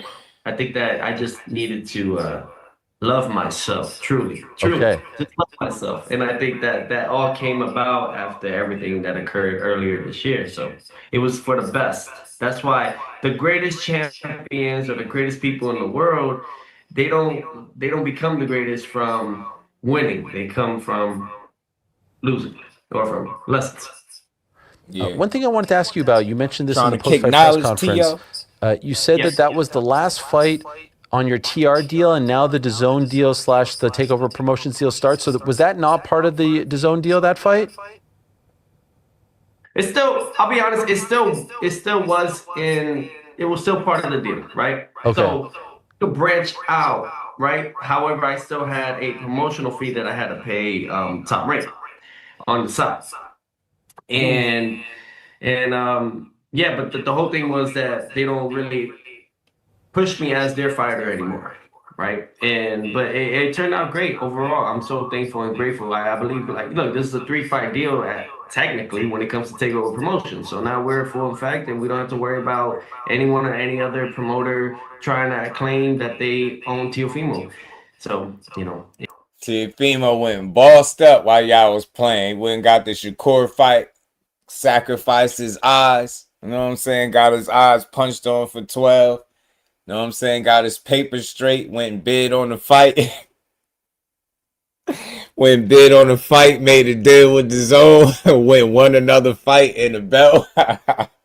Hey man, T.O. seen the bigger picture. He playing the long game. He said, yeah, I'll go out here and fight Shakur. You know what I'm saying? But I'm gonna boss up after that. You know what I'm saying? Get this money right. You know what I mean? Get TakeOver Promotions right. Go make this deal with the DAZN. Make the Rolly fight. Beat Rolly, take his belt. Now he in the driver's seat again, man. Smart moves, man. Maybe he ain't planned it out this way, but it's working out that way. It all worked out. It all worked out. Why did they push you this past week? What do you mean? You know, like if that technically was your last deal with your last fight on the deal with TR, and you still had to pay them, you know, a promotional fee.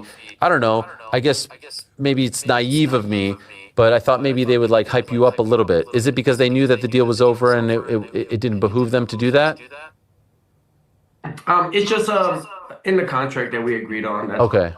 In the contract that we agreed on to part ways, and what that came with it was just they get their money and then we just go on our separate ways. Okay, fair enough. How about fighting at 47? How did you feel? I'm sure the week was great because you didn't have to cut as much weight, but how did the body feel? And how much do you think you weighed come fight night? So I'd say when it came to the weight and all that, I felt great, of course. You're right. You're right about that. And then when it came to fight night, I think I already went up. I went up like 7-8 pounds. I don't right now. It's like that's the thing too. It's like getting to that weight that I need to get to. Right? Maybe I need to go up to 160 and then work my way down to 147. So my body's just gradually and slowly just getting into the weight division. So it's gonna start building more and more. So, but I felt great. The punching, all that, the power, the legs were there, and I was just excited that I was able to defeat a world champion and a heavy puncher like Rolando Romero on Saturday night. I know you said in the immediate aftermath you didn't letting his body get to 160 and then cutting from 160 to get down to 47. Like he make things so difficult to understand. Like, bro, you said the weight cut was tough. Like at 40, right? That was you shouldn't have been at 140 no more. Going to 147, you'll feel better. That's what you got. So it's like the comment, letting yourself get to 160, then cutting down to 47. It was just an odd comment. It's like, what? Bro, did you feel good? And how much did you weigh on fight night? So he's saying he was 147 on the dot. He said he gained like 7-8 pounds from there. So that's what he was on fight night is what he's saying. But yeah, that shit just didn't make a lot of sense, Brian. It didn't. Like, you should be feeling good, right? You no longer at 140 having to cut. Now you talking about going up more weight, then cutting back down. Like, that's just so weird. I don't really care too much about the scorecards, but now that you've had some time, are you shocked that they were what they were, that it was as close as it was? Welcome to boxing. Welcome. That's really it. Welcome to boxing with Teofimo Lopez. That's all I can do is the important part about boxing. Sugar Ray Leonard did it best. Every time he would hear 30 seconds or he'll hear the clock of 10 seconds, he will throw gun-blazing punches, combinations, and steal the round. That's what you call stealing the rounds. For me, it's the championship rounds. Round 11, round 12, the last final rounds, if we're going all the way to the distance, is taking advantage of that. So it does. So you kind of leave him with the impression of, no, I won the fight. So yeah. All I can say from that is I just gotta do better. That's all it is. Okay. It's a scary thing when it seems like you may have been winning by 6, and then it's as close as it is. I swear, man. I believe that some people don't want Teofimo back. I'll take it like that, But we're back better than ever. We're here to take over, and you can't get rid of me. It's like Jordan Belfort, right? He says, "I'm not leaving. I'm not effing leaving." Yeah, we're not leaving. Do you really think that's it? Do you really think that there are some people who don't want to see you on top? I believe that I'm great for the sport of boxing. I'm great for the people around the world.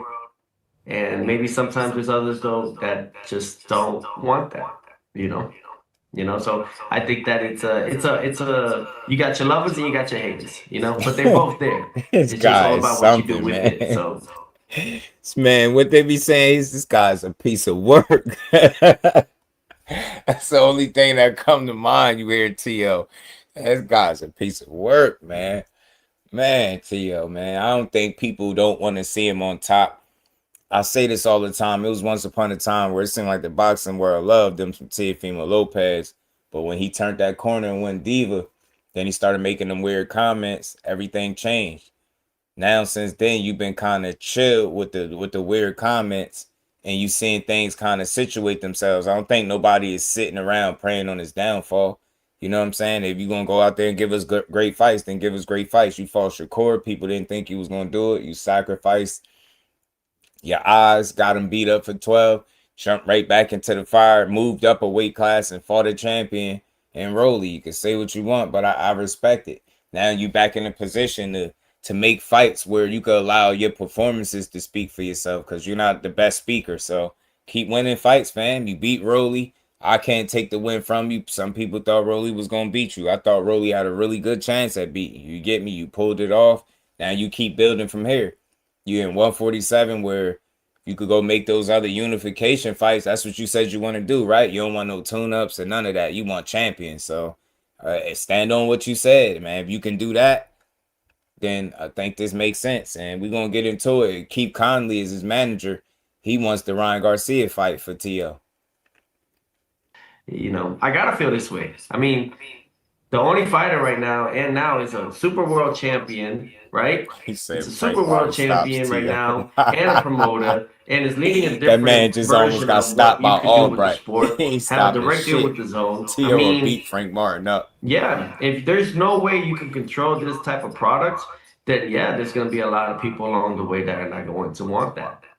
How many stitches? I don't know. How does it feel? Huh? How does it feel? Ain't never been punched in his face. Man, it feels like 3 weight divisions for a reason, baby. Yeah. Is it bothering you?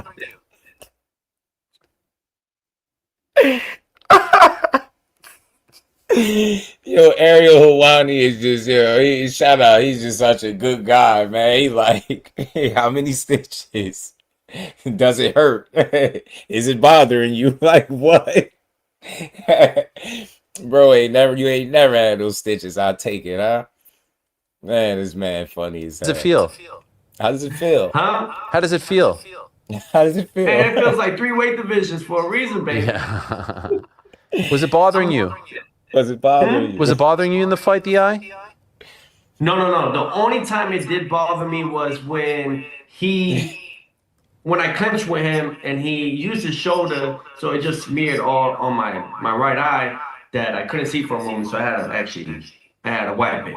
That was the very first time I ever wiped any of my blood from my face ever before. So, but other than that, because I couldn't see for a moment, but other than that, man, you know, shout out to my cut man, Joe Chiambo. He did a phenomenal job.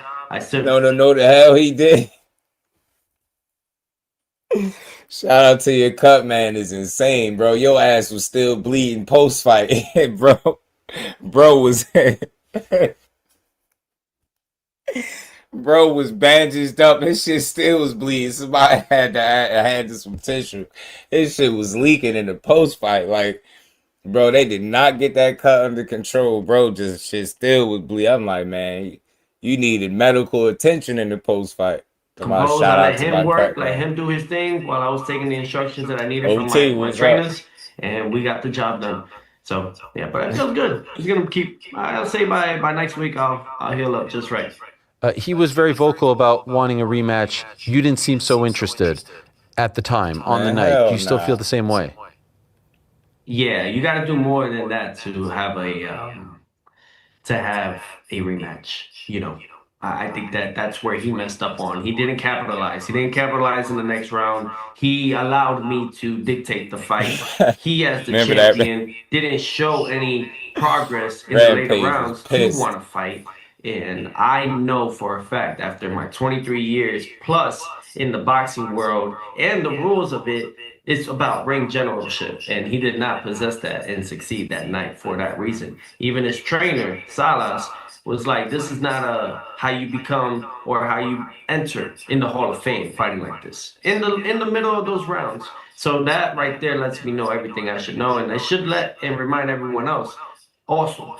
But maybe the decision makes people think otherwise. You know, people are using the clips of him just clipping me in the 5th round, but where's the other stuff? You know, there's a lot more of Teofimo than what they're showing. How does this affect your? He said they keep showing the clips of me getting clipped in the 5th round. Where's all the other stuff? Yeah, man, that fight just wasn't the best. I'm not gonna lie. I thought it could have played out a lot better, but I can't blame Teo. I gotta blame Rolly. He didn't do what I thought he would do. He didn't bring it the way I thought he would bring it, and it led to it being a more dull fight than I anticipated. Yeah, man, he clocked Teo, boy. Teo had to be in some shape, wasn't he?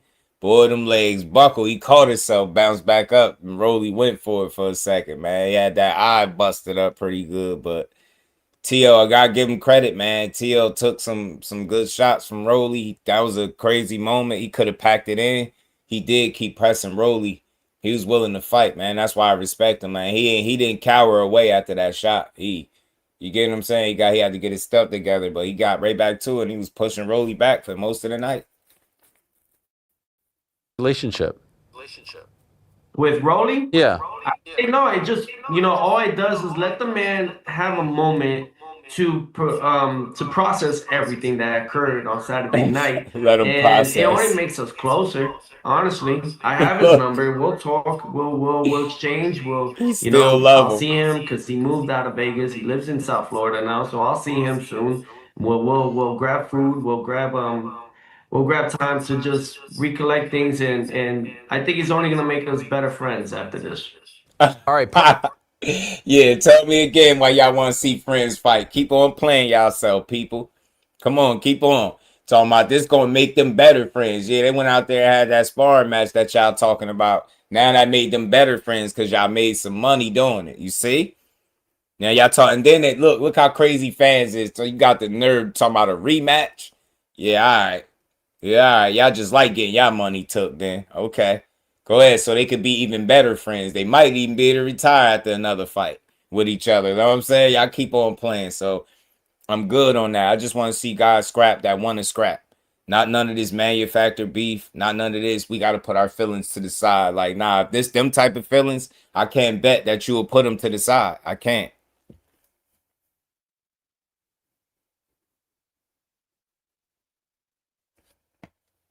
Let's keep going. Pardon the interruption, but I want to tell you about our good friends over at Kalshi. We love Kalshi around these parts. They are the largest prediction market in the United States of America. Let me tell you about Kalshi. You're not playing against the house when you use Kalshi. Kalshi is peer-to-peer trading. You buy yes or no contracts on whether something will happen, and you're... Nah, we ain't doing that. Earlier today, there was a fight in Australia. Liam Paro was on the broadcast, and he's pushing hard for the fight against you. He's the IBF champ. Are you interested? Absolutely. I'm interested in all these world champions. The only one I'm... And real quick, that clip that he's talking about, I think I got it in here with Liam Paro because, again, he put himself in the mix. What is next for you? Because we are hearing so many big names floating around at the moment. Names like Teofimo, Lopez, Devin Haney, Ryan Garcia. Where are you at with locking in that title defence? Look, I wish I knew. Look, there's been a lot of talks. But after watching Teo the other night, I was always confident I could beat him, and that just put the cherry on top. I want him in a unification fight. It makes sense. There was talks of Haney, but it was just clickbait. It was just social media, and we know the Yanks love to just, blab on socials. I'm not about that. I like to fight. So, look, I've always said I'll fight all of them. I've proved that in my career, and if Haney wants it, send us a contract. Give us a number to work with. Don't just talk on socials. And look, they all can have it. I want them all. That's it. Well, we've got the big boss here to give us a bit of an idea. George, where are conversations at the moment? What can you tell us? Yeah, look, we're progressing with absolutely everyone, and it is a glamour division, isn't it? I mean, you talk about every one of those champions, every one of those fights are a massive fight. The fact that Liam Paro is a world champion in this division, alongside the names like that, I'm excited for what's lying ahead. I've got to control myself because we are heavy into conversations with a few different people, and I don't want to say anything silly, but man, you see, I should have let it play the rest of it out. My bad, y'all. I do think Teo beats Frank. I don't know who Frank Martin beat that's on Teo level that we'll just give him a win over you know, Teo. I think Teo beats Albright too. And I damn sure don't see him struggling the way and almost getting stopped the way Frank Martin did.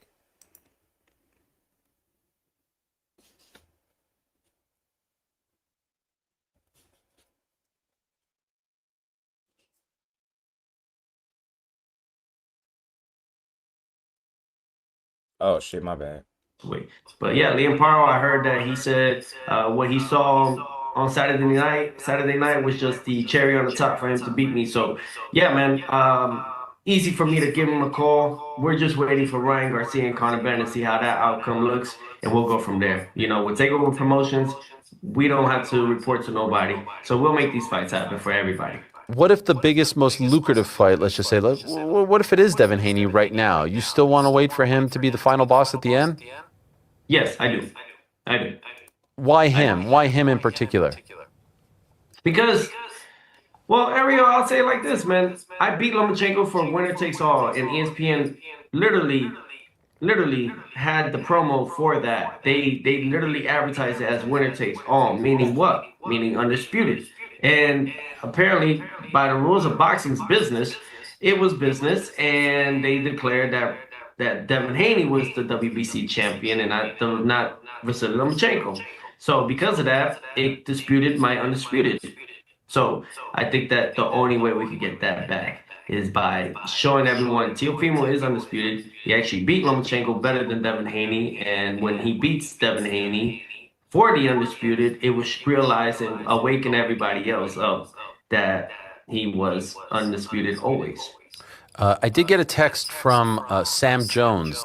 I mean, that sound good in a perfect world. I get it. You feel like the reason that you wasn't officially named undisputed at 35 when you beat Loma was because of Devin Haney being the WBC champion. I understand that. So you feel like in a perfect world, y'all could run it back for undisputed at welterweight. You could beat him once and for all to show everybody that you was all. Sounds good, but at least you kind of changing your tune on fighting the guy.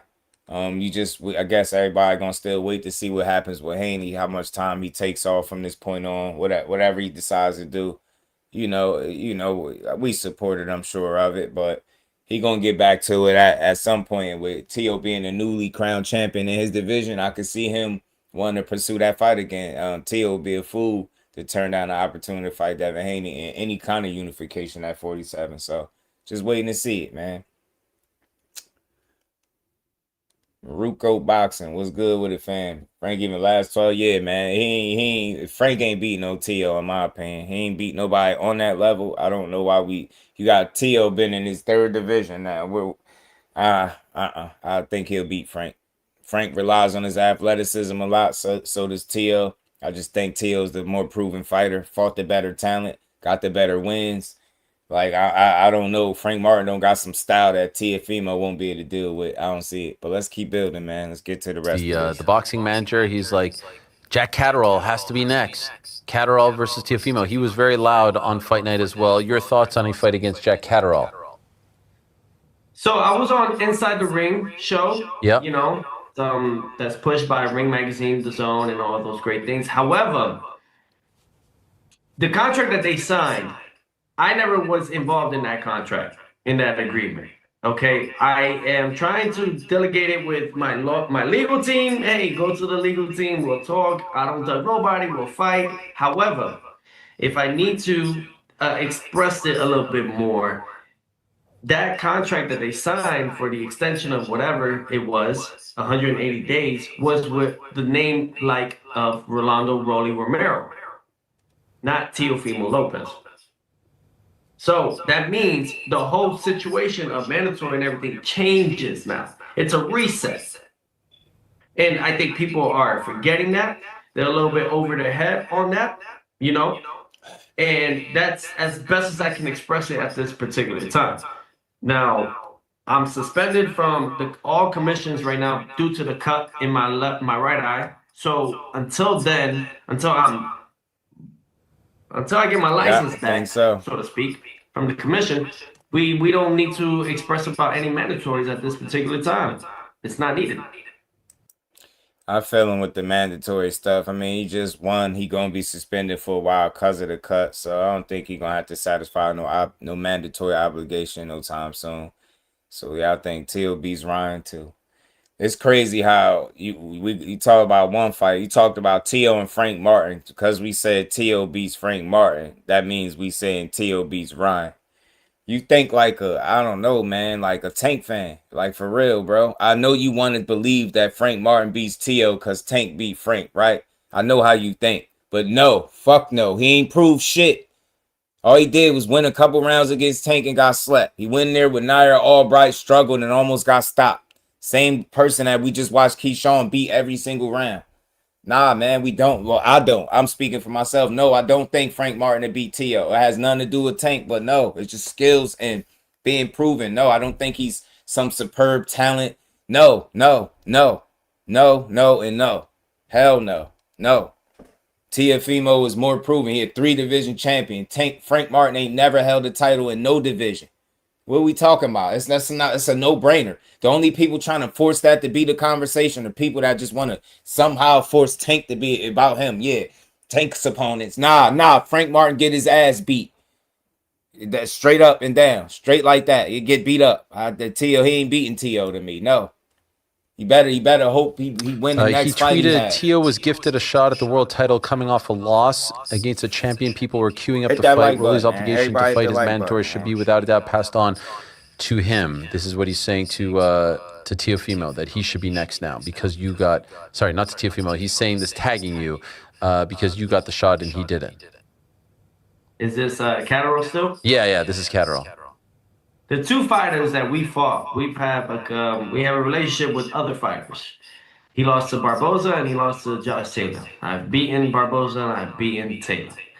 I think that if he was really the guy that he was, or that the business of boxing sees him as, he would have already had that title shot. I mean, but technically he did, right? In Egypt, when he fought Garcia, excuse me, I don't mean to butcher this guy that he fought, but he fought for the interim or regular world title. So, I mean, he's a champion, kind of. Okay. So maybe that means you are interested, or not? Big dog, Shock Ram. He talking about Shock Ram Giasov. Shock Ram. That's who Jack Catterall beat. That's who Jack Catterall beat last. Jack Catterall's in the mix. All these, I'll watch any of these fights at 147, man. Any of them mix it up. They all say they nice. So let's see. Jack Catterall put his name in the hat as well. Like I said, though, Keep Conley is welcoming the Ryan Garcia fight for Teo. 147 could be fun again if they start mixing and matching those fights up the right way. I'm interested in my path, which is undisputed. I'm not gonna let nobody take that away. No one's gonna take that away. No one's gonna reroute that decision, guys. It is done. It is done. They need to allow it. I mean, I think even Devin Haney and their team know that. You know, and the powers that be, I think everybody knows it's better for the sport of boxing. You know, if Jack Catterall somehow squeezes that in, then so be it, man. We fight every. Finally mentioning Devin Haney name again is good. I just hope when the time presents itself that he actually fight him. Everybody and anybody, but I'm not going to contradict myself when it comes to my road is road to undisputed, and for everybody else, it's a takeover. You can't do this. You can't control me. I will not let nobody control me. I'm sorry. You're not going to control me. We're going for undisputed. That's it. For everybody, aren't you going to be more excited about it anyways? You guys get to see undisputed. Can I ask? Yeah, no, I get it. I mean, I understand why he would want to fight you. You're the champ. Just like you wanted to fight the champ. So I get everyone's POV. Just curious, I saw this yesterday. Shakur Manny Pacquiao being discussed out there. What are your thoughts on this? See? Did you know what? Not bad. Not bad. Not bad? No. Two southpaws. Manny looked great when he fought Barrios. I believe that he should have won that. It should have been Ryan versus. Great is very subjective, man. If he looked so great, I think he would have won the fight. Manny Pacquiao for the WBC. Great technical fight. I think Pacquiao is still has. Hey, Mag, name 5 Frank Martin wins. Go. Go name 5 Frank Martin enough wins in his tank to give a tough fight without box if rec. that's the case, if they ever meet in the ring, and if that is true, the rumors of Shakur and Manny Pacquiao. Yeah, I guess at this stage of Shakur's career, 140, 135, I kind of want to see him fight like guys in their prime. Not so much a fight like this, but he does deserve a high-profile fight. And him at 147, I'm assuming he would be at 147. I don't know if. Do you think he's okay at 47? He seems relatively small for 47. No. You know, when it comes to that topic, I'm not Shakur Stevenson. Yeah, no, I get it. But you were in there with him. But in my opinion, the way he expresses it, he believes that he can hang the guys at 47 as well. It all depends on him and his team and Jay Prince, his management and all that. It all depends on what they plan on doing with him, especially with Zuffa. You know, I believe they have their insights on getting Shakur back in the ring no later than November. You know, no later than late November. I have a 12-year-old son. Anytime I ask, he might be right about that. He might be right. So you don't follow nobody but Tank, but you in here advocating that Frank Martin would beat Teo. Teo is now a 3-division champion. Frank Martin has never held a title in any division. He struggled in his most recent fight with Albright. Looked like he was about to get stopped. So my thing is, how do you advocate for a guy that you don't follow? It makes zero sense, you see? Like, and that's why I said you think like a Tank fan, because that's some casual shit to do. Like, how you gonna lobby for a guy winning a fight against a proven commodity and you can't even name the people he fight, and on top of that, you don't even follow him? How could you, you know what I'm saying? I don't get it. I would never be advocating he's for always somebody like, why are you winning a pressing fight me? that Why I are you don't pressing watch. me? Was Tim Bradley pressing you on Monday? What was going on? Oh, he definitely pressed me. He definitely pressed me. Definitely pressed me behind the scenes before we went live. Oh. Yeah. But it's all good. It's always in my favor. Really, it's always in my favor. You know, I say to myself, I kill everybody with my success. What was he pressing you on? Like, what was he coming with? Just things from the past, from my past mistakes of vocally saying, expressing certain things, just to build up fights. Okay. You know what he was He saying. just told me that, you know, he has kids and that this didn't sit well with him. But I'm like, hey, man, listen, I grew up from a time, and I know he must have grew up from that time too, but I remember Marvin Hagler. Tim still getting on his ass about them comments. I remember things and Tim tactics told him, I that got kids watching. how can I say, the 70s and 80s used to use to build up bigger fights. So I try to give him that kind of understanding, but I say, hey, man, people make mistakes. You know, we're all human. At the end of it all, man, no hard foul, no hard feelings. And I understand more than ever now that it's about the kids and not about, you know, what I try to set out in the moment. And you have a second one on the way, right? Yeah, so any day now. Wow. Any day, to be honest. Hawani, I could be here with you right now and she could tell me her water broke. Oh, my gosh. All right, well, good luck. Good luck. And do you know the sex? Yeah, I have a baby girl, man. Amazing. Baby girl. Congrats to Teo having a baby girl on the way, man. That was a cool interview, man. But look, he in a position to make fights, y'all. He keep talking. He said the word undisputed multiple times, y'all. Let's hope he stand on that, right? They hold everybody else to everything they say. Let's make sure Teo do exactly what he said. Hell, you cut up and fight the champions, man. That's what you said you want to do. And we're gonna get into another one, man. His really short from his manager Keith. He was doing the inside the ring little short interview, and he talked about wanting that fight with Ryan. So and Jack Catterall put his name in the mix. He want that fight himself. You get me? He want to fight with Teo if he could get it. He just want to fight, period, man. Jack Catterall still hanging in there, man. Somebody better go ahead and send him on his way. We're gonna get to this Keep Conley one real quick.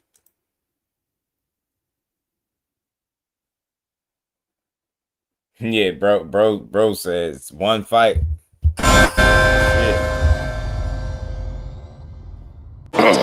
Lewis Art for Ring Magazine. Always a pleasure to be joined with Keith Connolly here in London as your man Filip Hrgović fights for the IBF heavyweight world title against Moses Itauma. Keith, it's been a really, really busy few weeks and will continue to be after this fight. But first things first, how's things? How have you been? Great, man. We had a couple good victories here. We had Richardson Hitchens look dominating. Berlanga, exciting fight, got a huge knockout. Then Aaron McKenna won the world championship, world IBF middleweight championship in Ireland. And then obviously last week Teofimo became a 3-weight division champion, which just cements him being in the Hall of Fame. So it's been a great couple of weeks. It's been busy, and now I'm looking for Hrgović to come through on Saturday, win the heavyweight championship, and then on to Vegas for Conor, Benn, Ryan Garcia. Enjoy being busy? Do you enjoy having it all in like one stretch, I guess, of your fight? It's great. It's great. It's exhausting, but this is what we're in this sport for.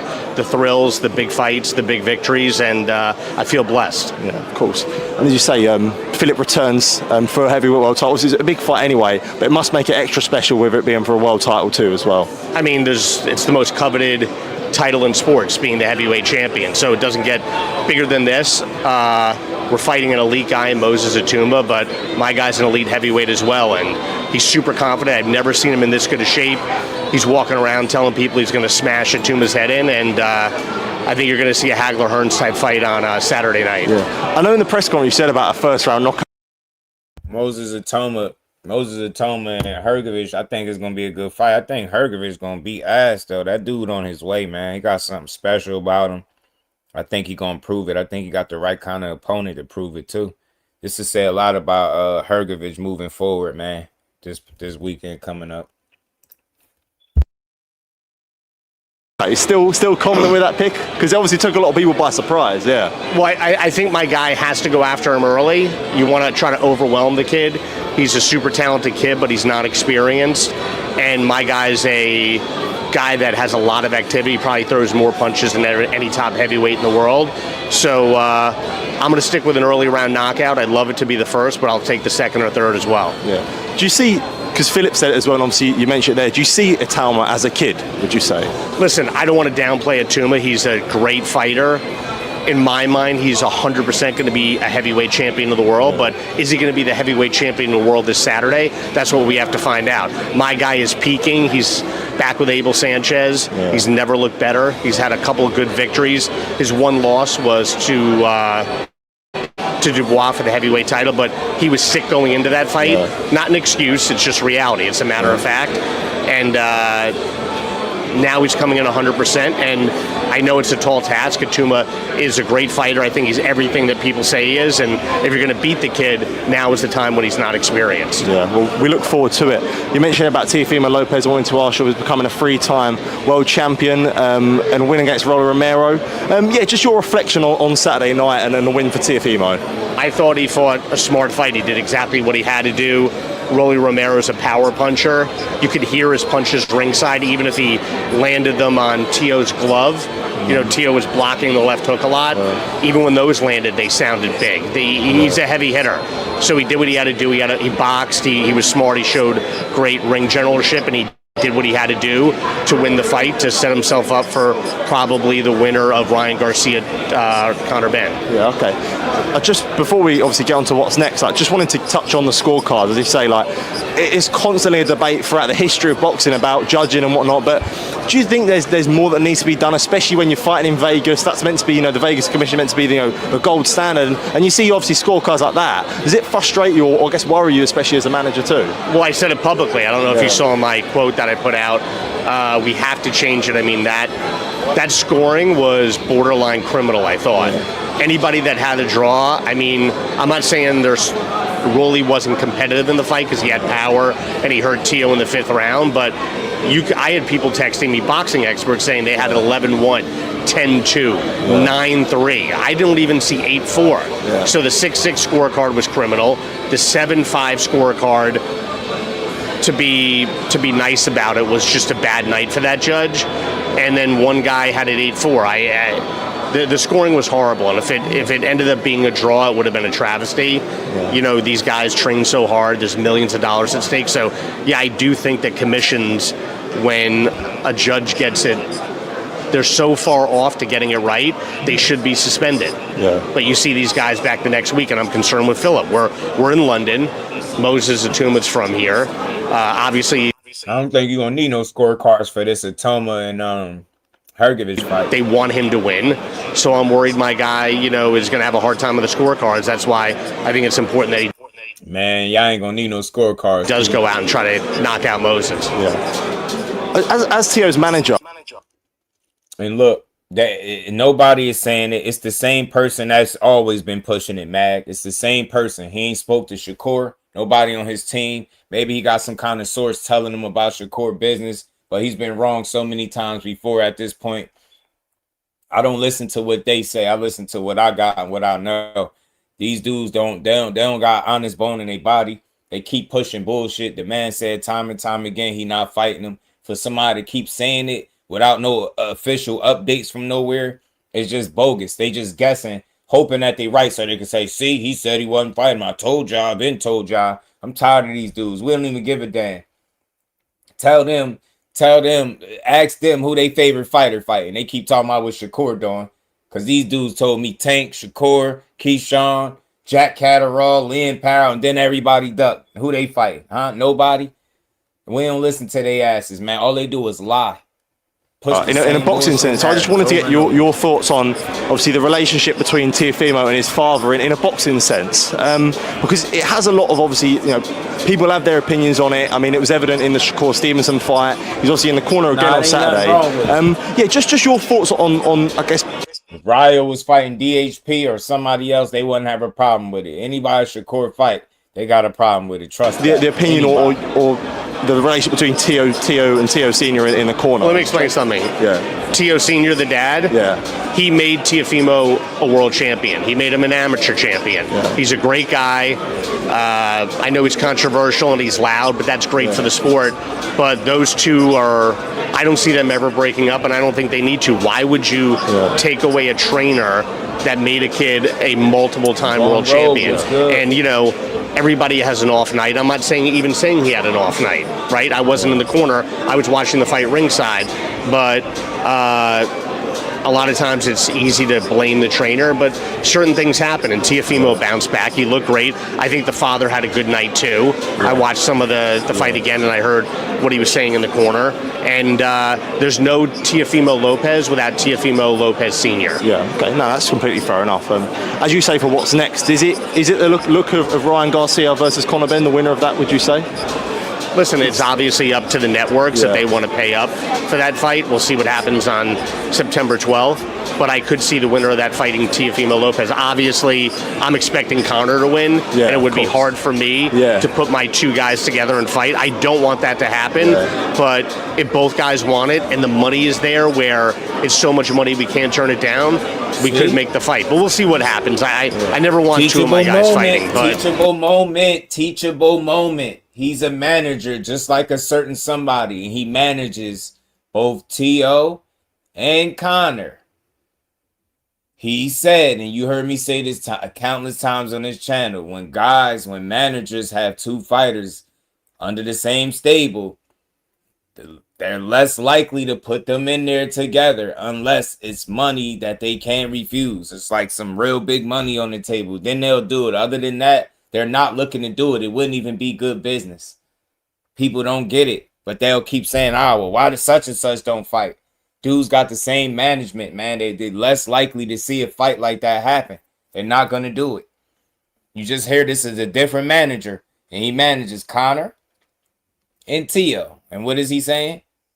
Man, I ain't trying to put them in there together. And at the same token, he don't want to see Conor Benn lose to Ryan because he would want Ryan to lose, right? He want his guy to become world champion.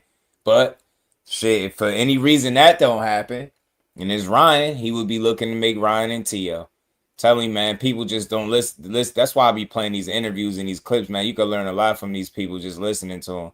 Telling you, it just wouldn't be good business to put his two dogs up against each other. You get what I'm saying?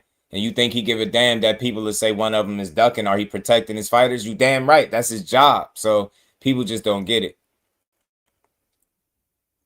obviously I'm expecting Conor to win, and it would be hard for me to put my two guys together and fight. I don't want that to happen, but if both guys want it and the money is there where it's so much money we can't turn it down, we could make the fight. But we'll see what happens. I never want two of my guys fighting, but we'll see how things play out here over the next couple of weeks. Yeah, Teofimo Lopez and Jack Catterall they were trading words on inside the ring, and just from the Teofimo standpoint, from the WBA, I know Jack mentions the 120 days and there's agreement with the WBA. On your side, is it a case that Teo has to fight Jack within 120 days? Well, I have my legal team and Teo's legal team working on that right now. I don't want to say too much publicly on it, but some people on the other side were saying that we agreed to it. We didn't agree to that. We were never given a contract to sign saying that we would fight Jack Catterall next. We'll talk to the WBA. We are the super champion, which comes with more privileges than being a regular champion. Jack Catterall is already the regular champion, if I'm not mistaken, right? So if we go out and fight a mega fight or a unification, I think we have the right to do that, but let's see how things play out over the next couple of weeks here. Just want to touch on a couple more of the stable. I saw Richardson Hitchens going back and forth with Brian Norman Jr. I guess from your side, any interest in a Hitchens Norman Jr. fight? Yeah, we would have interest in that fight. We're talking about another big fight that I don't want to talk about yet, but I think Brian Norman is a potential opponent. That's next, or maybe in the future. That's to be determined, but I'll probably know in the next couple of weeks the next move that Richardson Hitchens is going to make. But we are looking to make a big move that's going to solidify him as a pound-for-pound star. Perfect, Before I let you go, I wanted to ask about Ryan Garcia, Conor Benn. Only a few weeks away now, but very excited for a massive clash in Vegas in September. I'm really excited. Obviously, my mind's on Philip this week. Philip's priority number one for the next couple of days. After he wins the heavyweight title for Moses, then I'll start really concentrating. But I talk to Conor all the time. I have a great relationship with Conor. We've been together, I think, about a year and a half, maybe a little bit longer.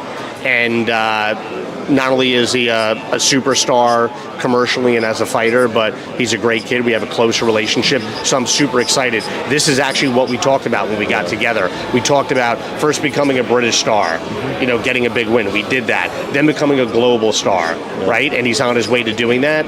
And everything that we talked about, literally everything that we talked about, has come true. So now we just got to execute September 12th. And if he wins that, he's one of the biggest stars, if not the biggest star, below the heavyweight division. Yeah, for sure. We look forward to it. Keith, always a pleasure. Appreciate the time as always. And all the best on Saturday. And all the best for September 12th. Thank you. Cheers. Bye. Shout out to Keith Conley, man. He one of the best in the game from what I hear. He constantly always put his guys in position, as a good manager is supposed to. You heard him talk about his idea of a Teo and a Ryan fight happening. He wouldn't want to put Ryan and Teo together because they was both his guys. You get me? Unless that money is really right. So that's just what it is. But oh man, I be trying to ignore y'all, but we got another one. I was gonna let the first one slide, but then you doubled down. So we gotta make an example, man. Bro, man, I really don't like y'all, man. I'm telling you, I think I should stop talking about this dude so I ain't gotta hear this soft shit from these soft ass fans. Hey James, yo. Why you here, right? Watch this, y'all. Again, for the I don't know how many times I've done this, but I lost track a long time ago. Type one thing in the chat that I've said this entire live stream that's hating on Devin Haney. Type one thing. Tell me one thing I said. Tell the chat one thing I've said that's hating on Devin Haney. I mean, we wasn't even talking about him. It's the crazy part. So you gotta like, put your, what they be saying, put your shirt back on, man. Put your Haney bandana back on. Put your Haney t-shirt back on. Fam, I ain't gotta let him do shit. I don't control Devin Haney when he fight, when he grieve, if he grieve, when he go into training camp. I'm talking boxing. And I've said this shit already for slow people like you that obviously can't hear. I've been said, man, he's entitled to grieve however long he see fit. Well, I'm sure we gonna support him. You dumb piece of shit. You a weirdo. I've said this. Let him grieve like we supporting him, man. But I'm pretty sure when he come back, he gonna want smoke. And he already made a post talking about He gonna make him pay, inshallah. Ain't that what he said? Shut up. Stop speaking for the fighters. Everybody grieve different. You don't know. Didn't Buster Douglas fight when his mom passed? Shut the fuck up. I mean it. Y'all weirdos almost went all the way street on you. Y'all weirdos need to stop speaking for these fighters. Leave that soft shit wherever you from. Leave that soft shit over there. But I've said this already, man. Condolences to his mom, to his family, all of that shit. He's entitled to grieve however long he see fit, and I'm pretty sure we all gonna support him. That's what I said. But we still gonna fucking talk boxing because I feel like it. It's boxing, fam. When he get back, you think his career over? No, he's still gonna want to fight. He still needs a fight. Right? Did that stop Bill Haney Jr. from saying that he wants the Gervonta Davis fight? So go fucking tell him, whose name is Bill Haney Jr. on his profile, to let Devin Haney grieve and stop telling him about fighting. Because he already said to tell the Gervonta Davis to sign a contract. So tell him. And again, if you can tell me one thing I said that's hating, you soft ass weirdo. I don't like you weird ass Devin Haney fans. Y'all really pussy. Y'all bad for the sport. Hate you dudes, man. Real talk. I really hate you weird ass dudes. Oh, you moved the goalpost. There go your Uber. There go your Uber, fam. Get your weird ass out of here. Shut up. Hey, man, I'm really considering never talking about Devin Haney no more on this fucking channel. I don't like y'all. Y'all some fucking weirdos. Y'all crabs in the barrel. Y'all the worst fan base in boxing. You some insecure, weird ass, lying narrative, false narrative pushing, weird, some of the worst, disgusting individuals I've ever seen. Shut up. Talking about let him grieve. Shut up. I don't got no control over him grieving. Man, we gonna have real boxing conversation. I had a brief conversation about that dude. Y'all some weirdos, man. I don't like none of y'all. I really don't. Teach what's good with it. I don't like y'all some real scumbags, man. The worst fan base in boxing. Worst fan base in boxing, bro. By far. By far. Shut y'all weird asses up, man. Let them grieve. I hate anybody saying that to me. I'm snapping on them. That's some dumb. That's like the most obvious thing. I can't make them fight, but I ain't gonna stop having conversations about fights that make sense. Dumbass.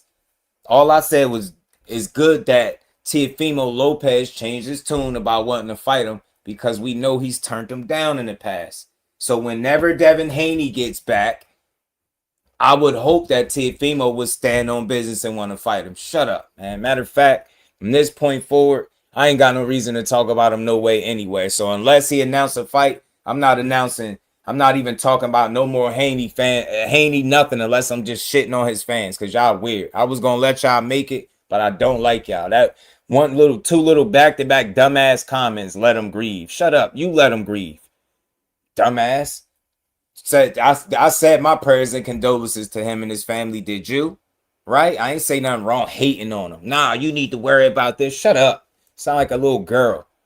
Shout out to Mills Rod. What's good, homie? Just at this point, man, he got to be pulling that out his ass because I don't know nobody else that's talking about that. I know what Shakur said. Shakur said cap on the Rio fight, and I'm a believe it until I hear otherwise. It's crazy, man. I don't know. I don't even know. I just think dudes pulling that shit out their ass, man. Nah, I don't like them. I don't like them no more. I don't like them. It's some fucking weirdos, man. I do not want to talk. I'm not talking about Devin Haney until he announced a fight. Not after that. I ain't got nothing else to say about no damn Devin Haney. Thanks. I ain't got nothing to say about Devin Haney no more. For y'all, no more. Let's get back to this, man. Let's get back to this cook. So, like I was saying, man, T.O. could make some good fights at 147, man. He could build off this Rolly win. I know people ain't overly impressed.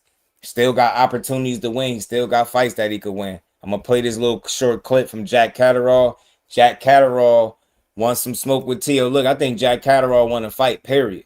He just want to fight. And whoever he get in the ring with is who he get in the ring with. I just want to see 147 get closer to the glory division that it used to be. You get me? Rico was good with it, homie. Let's keep rolling, y'all. We're going to keep it rolling.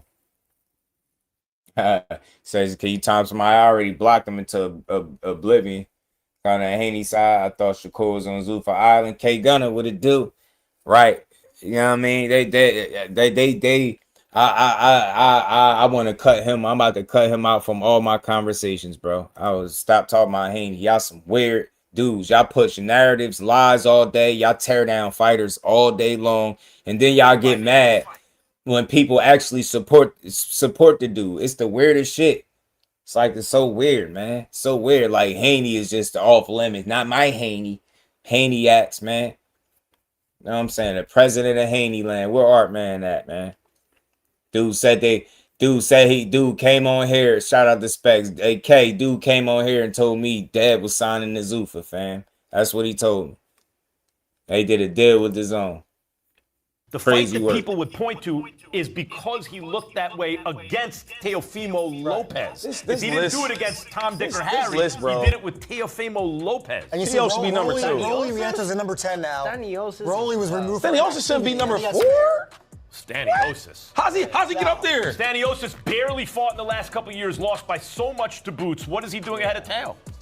I would have Devin 1, and then Teo and Jack 2 or 3. You can interchange those, I think, and then Ryan 4. I think you're right. The Giasov fight, the fact that Catterall, I would put Catterall. I'm not saying that I pick him over you, but based on how you rank the fighters in terms of accomplishments in the division, I would go Haney 1, Catterall 2, Teo 3 at the moment.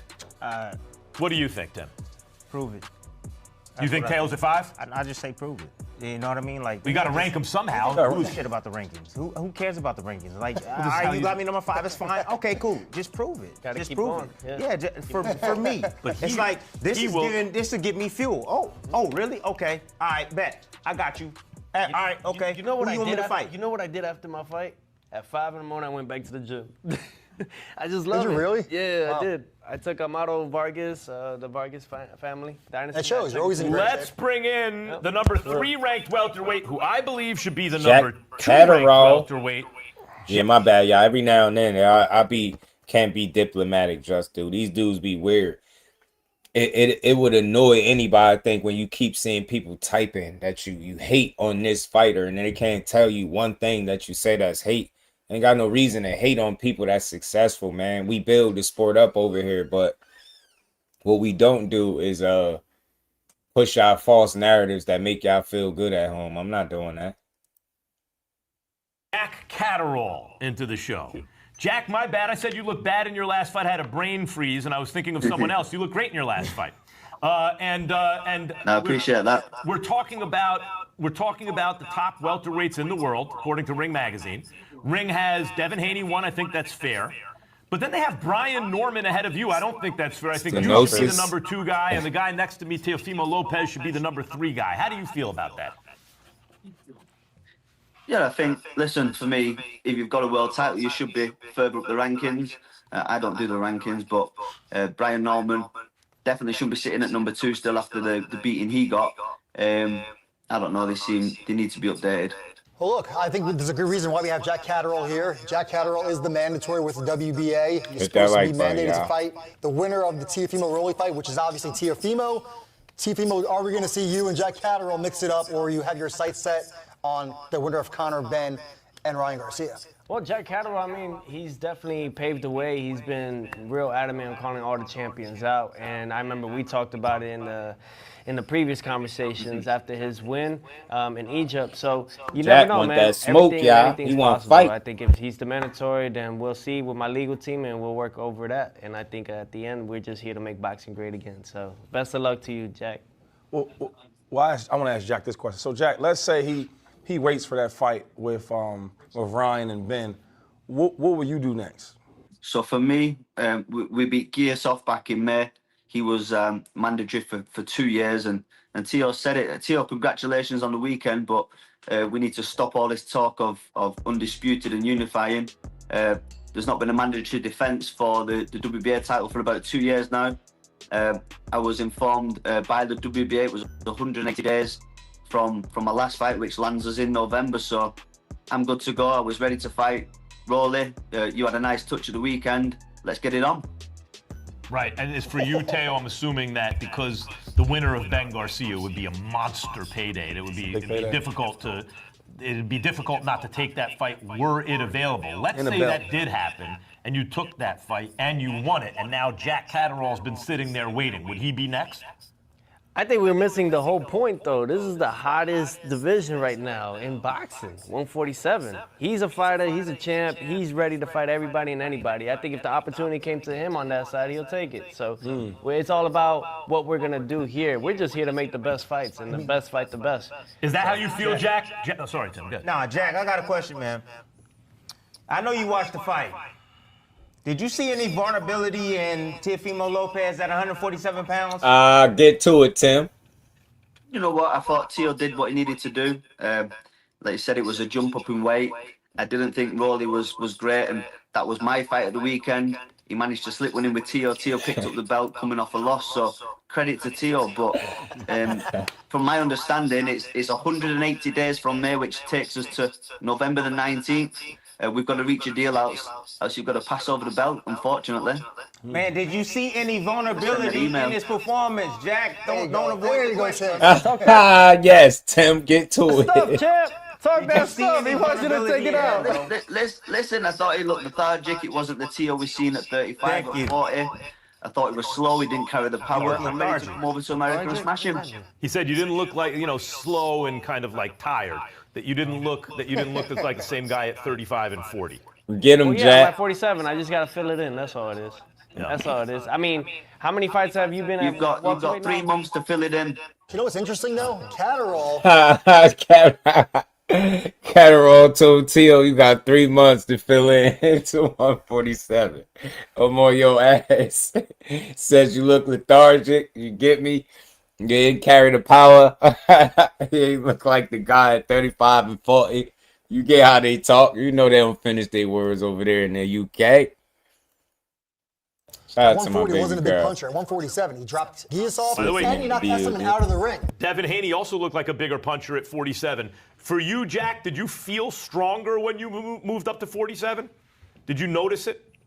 I've been sitting at 140 for too long. I feel good at 47. I've had 2 fights there now. But back to the question, Teo's the advocate for it. Make boxing great again. There's mandatories for a reason. It's been over 2 years now. The WBA is not called the mandatory. We've got to get it on. I just got in here. Why you ducking, Dad? No, I'm not ducking. I don't take no smoke. I'm just saying, I just got in here. Let him know. With smoke. I say it like this. Let him know. Man. Look, that's the whole part where people miss out, is the business side of it. You're his legal team, my legal team. We all got to come together and we figure things out. That's all it is. He knows that I will fight anybody and everybody, and I think he knew that. That's why he was voting and he was rooting for me to beat Rolly. Y'all telling me that Teo don't duck? First of all, look at Teo's resume. Teo don't do no ducking. I don't. His first fight at 147, he goes out and fights the headless puncher. Well, but the business part of it, and I think Jack will understand, like, yo, if I can make more money and to get more just dudes, Jack Catterall is looking out for his own interest, and Jack, your point to me, your main point seems to be that you want to play by the rules, that you are now Teo's mandatory in a sanctioning body that has not enforced their own rules in terms of the mandatory for 2 years. I think that's a fair point from your point of view. Teo's point seems to me, is like whatever's going on in that sanctioning body, that's the sanctioning body. Right. From his point of view, he just won their title. And 3 months later, to take a fight that wouldn't generate as much money as a fight with the winner of Benn and Garcia would seem to generate, wouldn't make business sense. To that, what would you say, Jack? All I'm saying is I'm here to fight my corner, and there's not 1 ounce of me that will say yes to any step aside to let any unification happen. I'm here. I've been in this position before, years back, waiting for Taylor for the undisputed, and I kept getting sidetracked. So there's not $1 that can persuade me to step aside to allow a unification bout happen. I'm here to fight. And let's be real, Max. The winner of Ryan and Conor Benn are not ready to go before. Bro said it ain't no dollar amount. Y'all heard that? 147, y'all just got put on notice by the, what's his name? What they call Jack? What's his nickname? Forgot his nickname. El Gato, some shit. Jack said it's not no dollar amount that can make him step aside. He not playing with y'all. Jack says y'all gonna get this work. There's not $1 that can persuade me to step aside to allow a unification bout happen. I'm here to fight.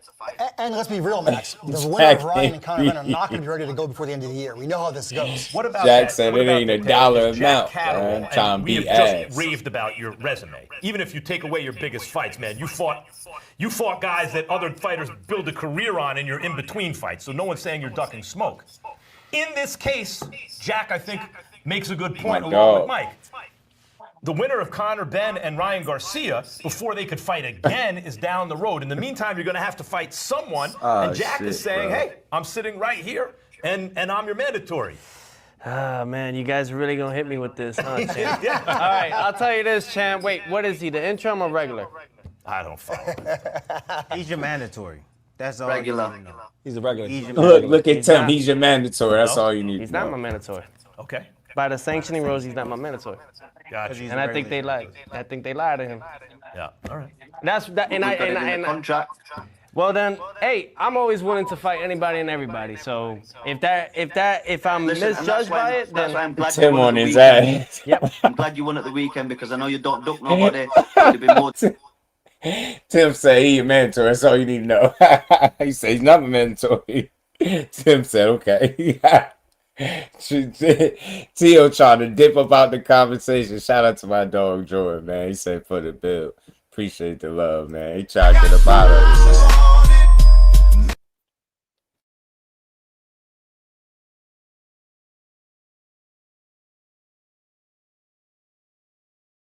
And I ain't come up here to be putting around, bro. Answer the question, man. He said, did you see any weaknesses in the game or what?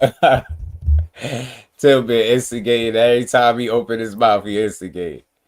Difficult to get Rolly in the ring, but I'm happy for you, but we've got to get it on. How would you fight Jack Catterall? What does he present in terms of a style of a fighter that you have to... You know what? We got history. And the reason why I say we got history of one other fighter, and that was Josh Taylor. 2 fighters, Barboza. And Barboza. There you go. So I think that we fought certain fighters like that. So and I think our styles match up. He's southpaw, he's strong, he's heavy-handed. It'll be a great fight overall.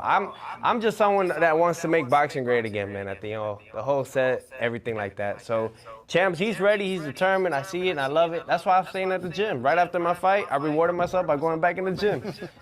You know, that's what Jack, do you have any closing thoughts? I'm not going to keep quiet. I'm going to be here shouting from the rooftops. I'm ready to fight. November the 19th, we get the deal done. Let's get the fight on. Jack Catterall, one of the more underrated fighters in boxing, I feel, and That's a good the fighter. Giasov Yes, fight, right? Giasov was the boogeyman of the division. People didn't want to give him his shot. Jack Catterall fought Giasov and completely dominated and outclassed him. And dropped him. And dropped him, that's right. Thanks for joining us, as always, Jack. That's Jack Catterall, Just that, ladies and gentlemen. Jack Kizarall, man. Look, he wants smoke, man. He wants smoke. We're going to keep it pushing, though. We're going to keep it pushing, man. Something I to get into, man. It was Keyshawn Davis, Coach Dorsett, and Brian Norman Sr. going back and forth. They had some words for each other, man. We gotta get into it, man. They gonna have to make that fight eventually. They both at 147. I don't see why not. I think it's a great fight. But Jack Catterall he first. But I don't know. All this duck talk, man. Y'all, it's gonna get different when you actually gotta beat Keyshawn. Them PR wins ain't gonna work, man. I'm telling you, I really do think that is the fight to make, bro. Need to make the fight between him and B. Norman. Keyshawn and Brian Norman. It's a great fight to make. Let's get to this, man. They were going back and forth for a little bit, man. And they got a part 2 I just see came out. I guess that's a part 2. We'll see. We'll see. I don't know. Key by whatever. Still respected Brian on. Yeah, Key, a hell of a guy, man.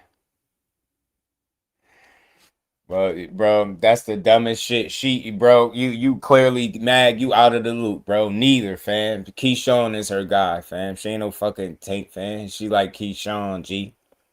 She like Key, my guy. Let's get to this, man. Let's get to this. We got a couple of these to get to. I mean, like Tank fan. She from Jersey, so you know she rocking with Cole. Hold on. I hear a whole bunch of mess going on over here. Let's have a factual conversation real quick. A factual conversation. Okay. Let's have a factual conversation. All right. I know for a fact now that you're not good at factual conversation. So when I first met you, you said that I'm fake and I'm a flake because when I met you in person, it was one thing and now it's another. Did you say that? Yeah. All right. So when I met you in person, first.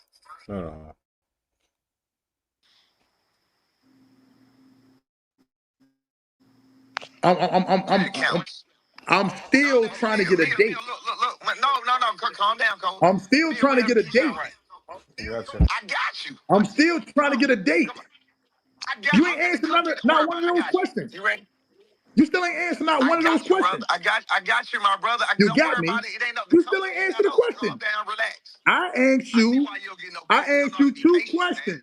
See, now I see the elevator ain't going. The tow truck ain't lifting all the way up. The tow truck ain't lifting all the way up. Now, I asked you a simple question. Hang on, little buddy. Welterweight rankings, Keyshawn Davis is not in the top 10. So listen. Keyshawn Davis is not even in the top 10.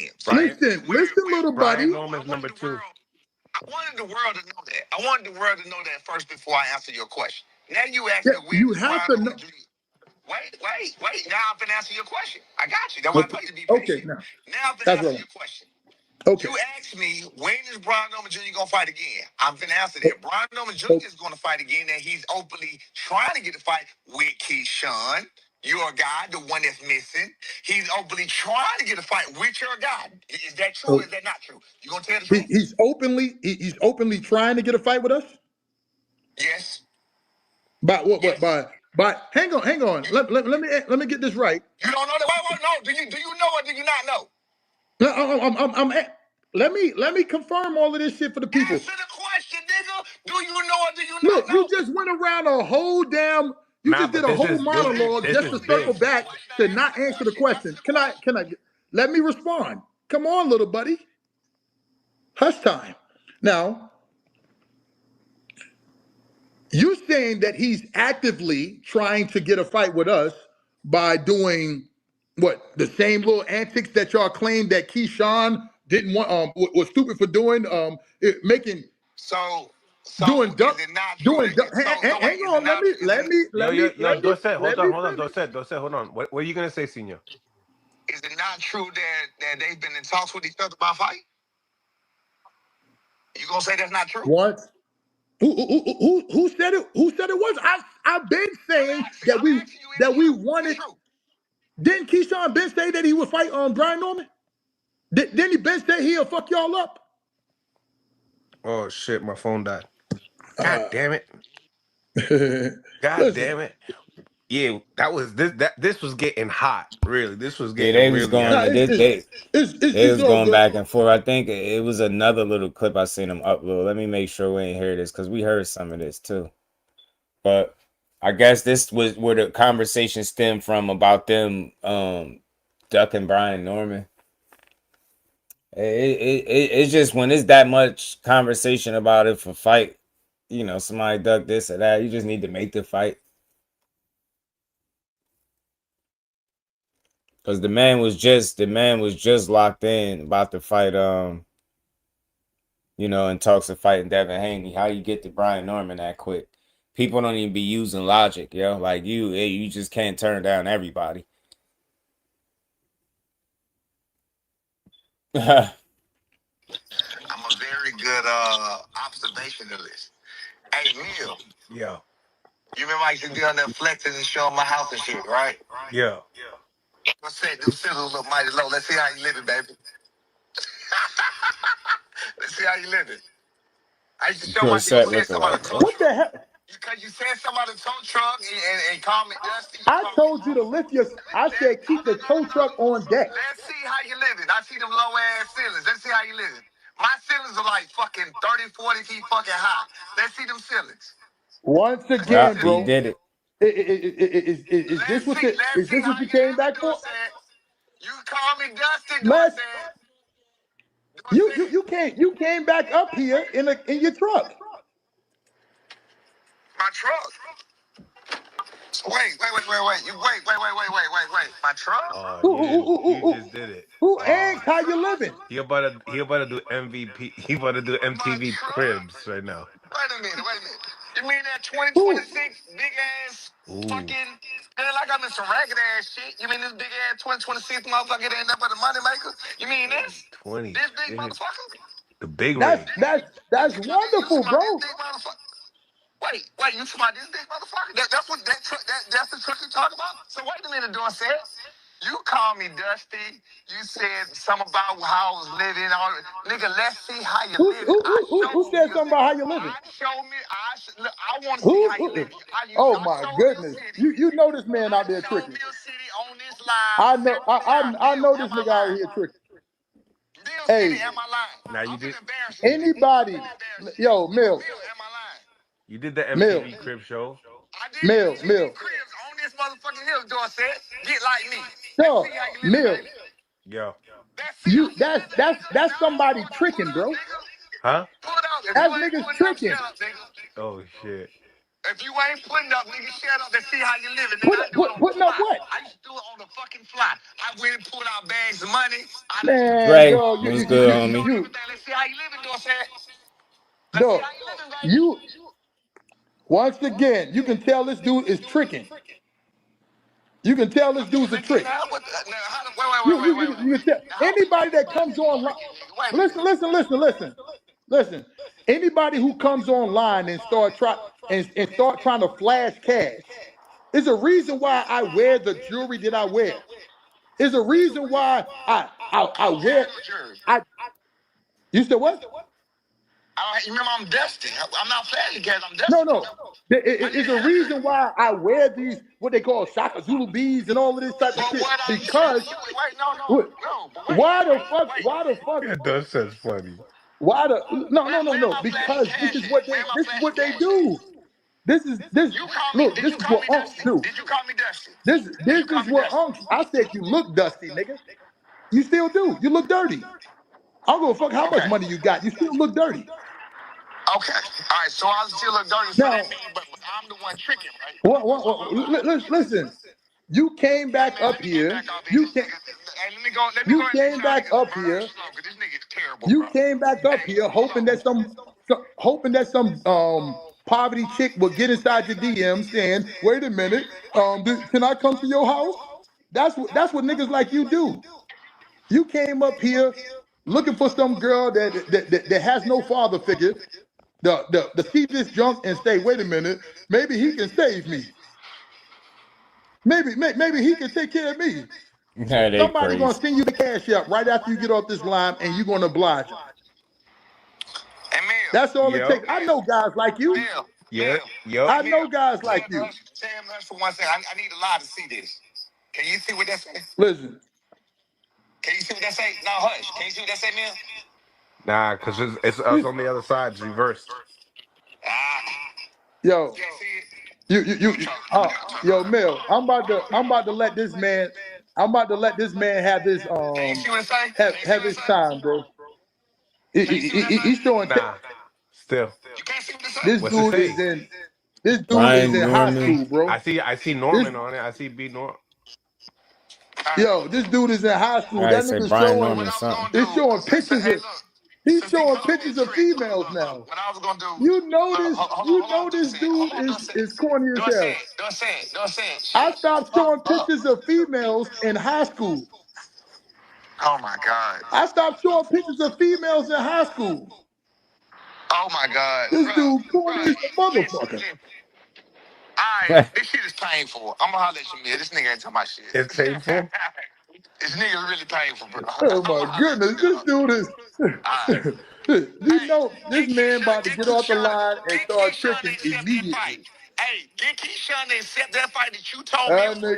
That nigga about to get off this line and go tricking immediately. Tell him to hush for 1 second. Let's talk facts. Tell him to hush for 1 second. No, we about to go and get off this line because this dude is about to trick his life away. I know for a fact this dude is. Tell him to hold on for 1 second. Tell him to hold on for 1 second. I got a question. Is gonna trick his life away. I'm out of here, Mills. All right, can't get that because he know what I'm about to ask. Did you or did you not say that Top Rank wanted to fight with Brian Norman Jr. instead of Devin Haney more than that? Did you say that? He's gone.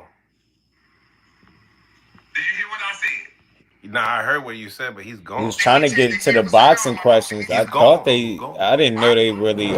I didn't know they did all of that. I thought it was more so about the conversation. I think Senior got up there by himself and he was talking about the fight.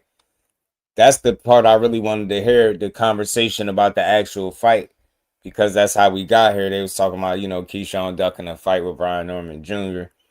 I think he's saying Dorsett was saying that Top Rank wanted to fight with Norman and Keyshawn more than Norman and Haney, right? But shit, my thing is, man, that fight still can be made. I don't see why it can't be, especially if y'all got this kind of animosity. Y'all got this kind of animosity, man. The fight still could be made. Y'all can still put a fight together between the two. That's what I want to see, because I wake up, I just keep hearing all the duck. He ducked this, he ducked that, and I'm just like, damn, when was they supposed to fight? But I think it's another one with Senior talking about it with Mill City. I'll spare y'all the cameo of Mill. I'll just put I'll play the audio of it. I think he was saying something about him turning down the fight, ducking the fight. But that's everything. Anytime fights don't get made, somebody has to be a duck. It can't just be business no more. Somebody gotta be a duck. That should just get played out, because I just know that's not the reality. Everybody hit their like button. We still in here. We still gonna build. Oh no. No. Okay. He said no. All right. So what is your reaction to his, interview with The Ring? I mean, he trying to get a fight. The fans want to fight. I mean, that's the craziness about the fans these days. Is they say they want fights. They say they want people to fight. They won't fight. They want their fighter to be a certain way. Brian Norman Jr. trying to fight. He's trying to fight, and he's putting his face out there. He's putting his name out there. He's putting those names out there, bro. Y'all out here saying y'all want to fight, but when the fight comes to you and it hits your table, now all of a sudden you fucking ghost. You ain't got shit to say. You don't want to fight. That's a true story. That's what's going on. The people you hear him beefing with on Twitter, you not beefing, but because he don't beef. But the people you might see him talking to us saying, nigga, the fights are being thrown around. Ain't nobody taking it, or they want $2 million, $3 million. Less than what we was offered, but they want this kind of money. You get what I'm saying? That's why I say, the people, even when it comes to that situation, fast forward, seeing what the money is, now y'all see, even though whether you want to admit it or not, y'all see it was the right decision. Y'all see a year later, we talking multi-million dollars the very next year. So you feel what I'm saying? Somebody's smart and somebody not. Somebody's smart and somebody not. He's saying that all these guys don't want to fight. No. He's saying that their hustle's all wrong. Yes. Gotta get certain fights before you get to those millions that he's talking about. Right.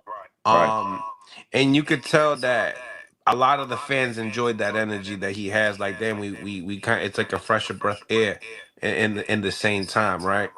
Do you feel like after that interview, people will? I haven't heard nothing on Twitter, nothing after that interview. They don't want to fight him.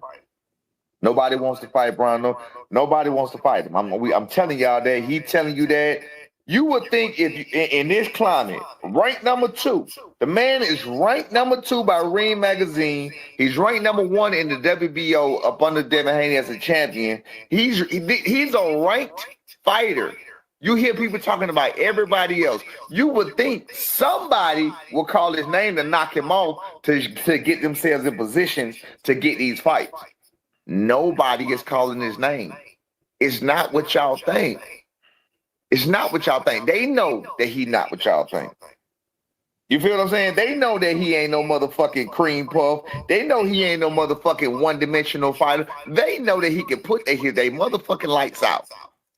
He's out there telling y'all, I want to fight. So if another person's out there looking for a fight, if you got another person out there looking for a fight, why would they not say, shit, I'll fight you? Come on, let's go. Where is that energy at? Where's that energy from anybody else who said they'll fight him, said they wanted? Where is that energy at? Where are the people saying, nah, man, fuck, ain't nobody talking about you? Remember, everybody who gets so-called ducked, you have people that come out once they say they ducked saying, you motherfucking lie, I'll fight you. You hear it all the time. I tried to fight you. Ain't nobody trying to fight him. There's nobody trying to fight him. I just think I think what's happening sometimes is guys be trying to make other fights, having other opportunities in line, and some of these fights just don't be coming together at the time of. But you can't avoid him forever. Somebody's gonna fight him. But he is a dangerous guy. Brian Norman is dangerous, but I think he'll get fights. Just got to keep doing what he's doing. He went out there, knocked out Josh Wagner. Just keep doing right what he's doing. They can't avoid him forever. You're going to keep positioning himself. Well, he's sitting number 2. So he's still in a good space. You know what I'm saying? They're going to have to fight him sooner or later. That's what I believe anyway. Give us the name. Look, put your name in the hat. Call Top Rank. Put your name in the mix.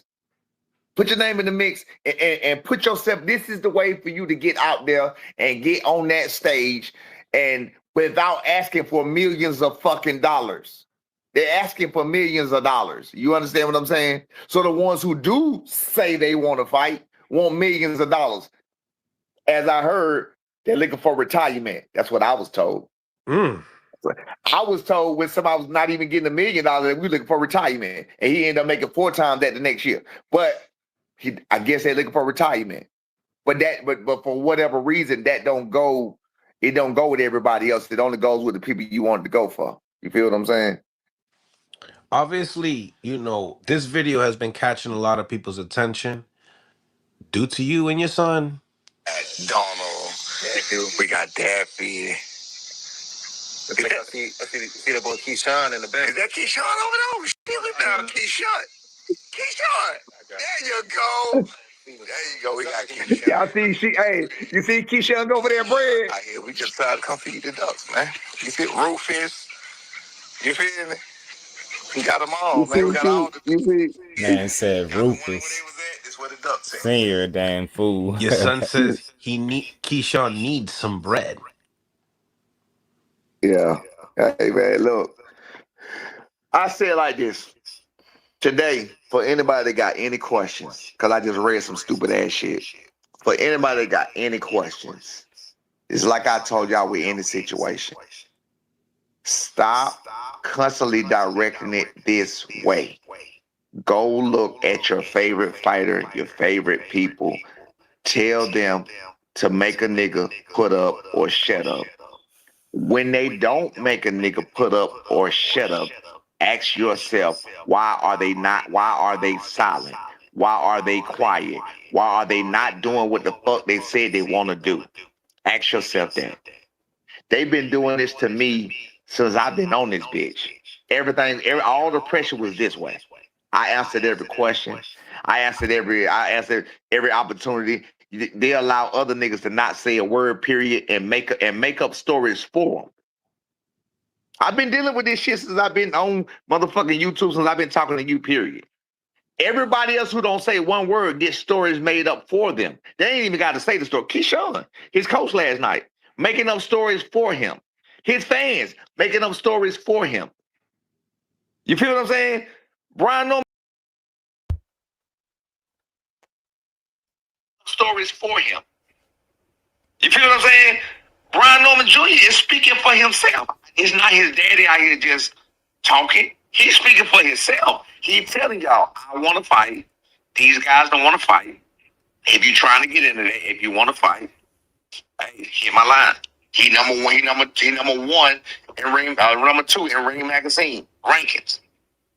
You don't get no better than that outside of Devin Haney. Y'all don't want to fight Devin Haney? The next best thing on the list is Brian Norman Jr.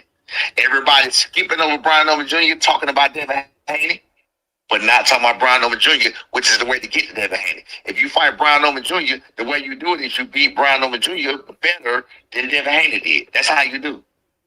That's how you get the fight that you say you want. That's common sense. That's not even checks. That's fast-paced checkers. But ain't nobody trying to do that. You feel what I'm saying? Ain't nobody trying to get put to sleep. Ain't nobody trying to get put in the motherfucking coma. Ain't nobody trying to do that shit. You feel me? They don't want that kind of energy.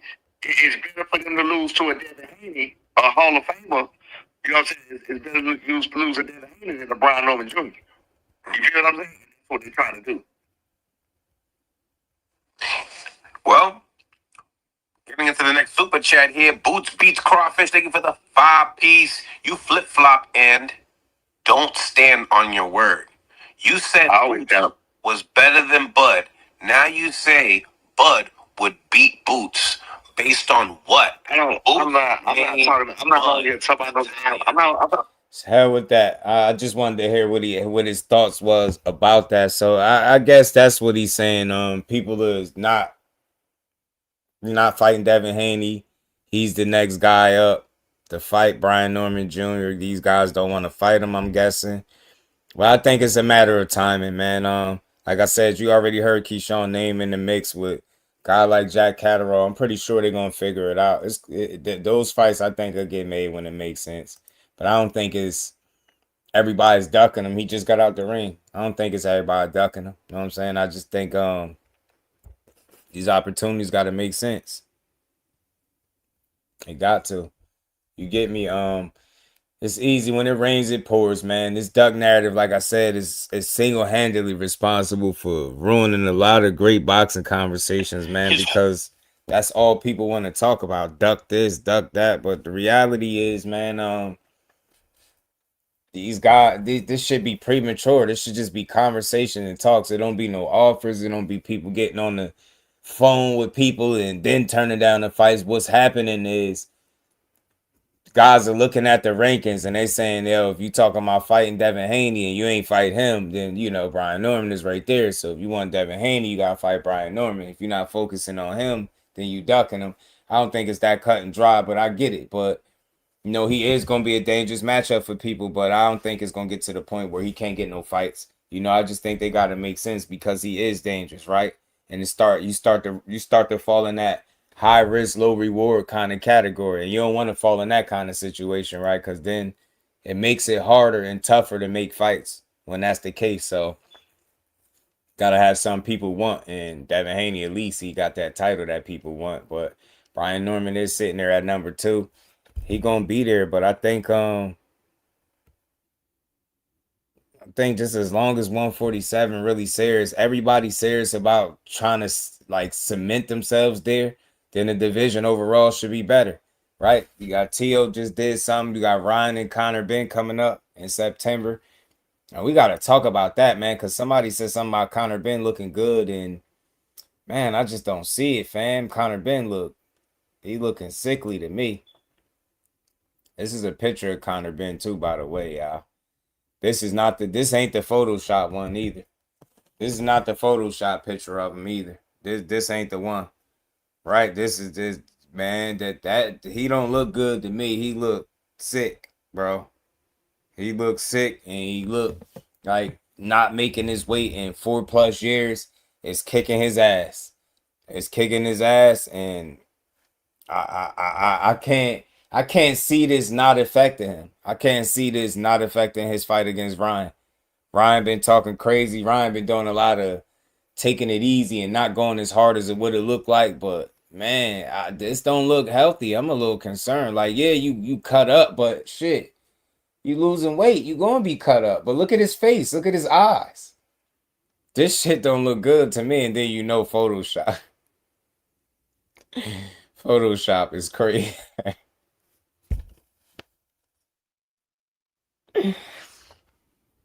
Photoshop is crazy, fam. Key was number 2 3 weeks ago. Yeah. B Norman is number 2. Key got dropped to like number, I think 7. Think they put him at number 7. I think. I gotta double check. I'm not sure, but that shit don't be mean. All it takes is him to just go get a win. He'd be right back. Shout out to Mike Kirk. How you feeling, bro? This obviously the Photoshop one, but yo, yo, the internet is crazy, fam. Yo, right there.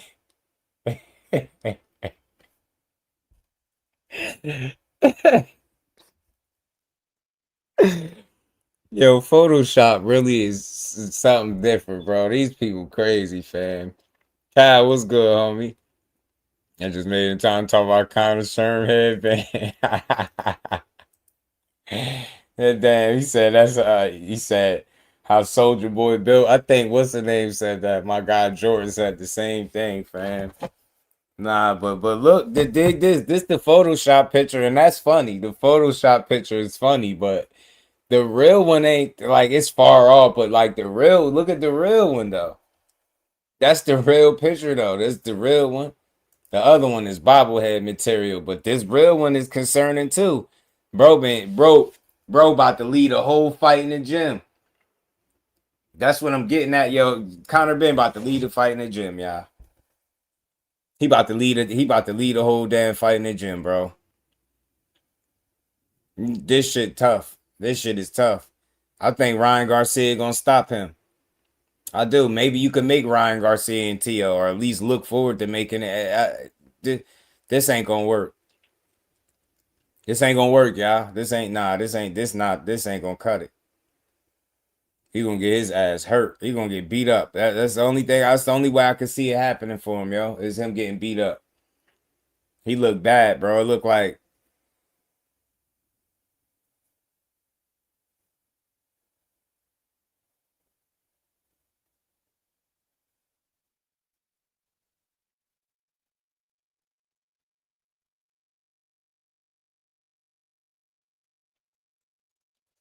Man, yo, yeah. I think Conor Benn getting stopped, yo. I think he gonna get stopped. He might make it rough. He might make it a rough and tumble affair for a minute, but I think he gonna get stopped, y'all. I'm not even gonna hold you. I think Conor Benn about to get stopped. He left the fight in the gym, bro. After 4.5 years or whatever it's been, 4 years or some change, this not a good idea. And Eddie Hearn been saying this shit for the longest. You shouldn't be back down here.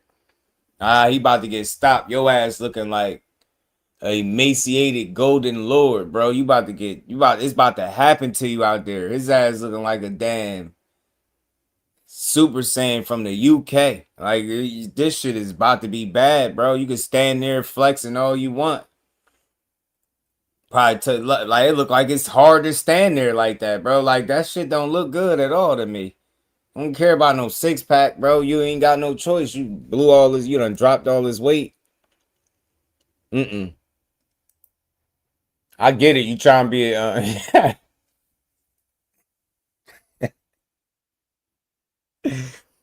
OG Bobby Johnson is crazy. What's old boy name in the movie South Central? Ray Homeboy. Oh man, you talk. Y'all come right in with it, yo. Cal, he miss it. He right on point with Conor Benn. Yeah, man. I just had to speak on it for a second. Look, you know what they calling this? You know what they saying, man? Bro, this shit bad, bro. I don't know why he look crazy. He look crazy, fam. He do, bro. Rolly said these dudes is some juice heads. I gotta find it. I gotta find a joint for y'all, man. He called them some juice heads, man. This shit gonna be a crazy fight. I ain't gonna lie to you. This shit is gonna be weird, bro.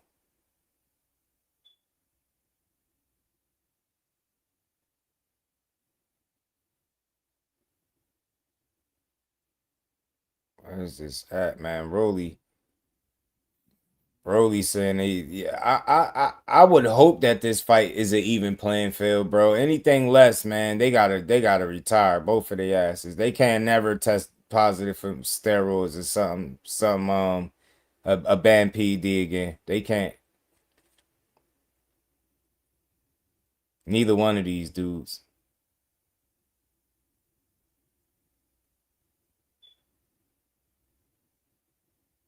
What's it at? Rolly. Yeah, man.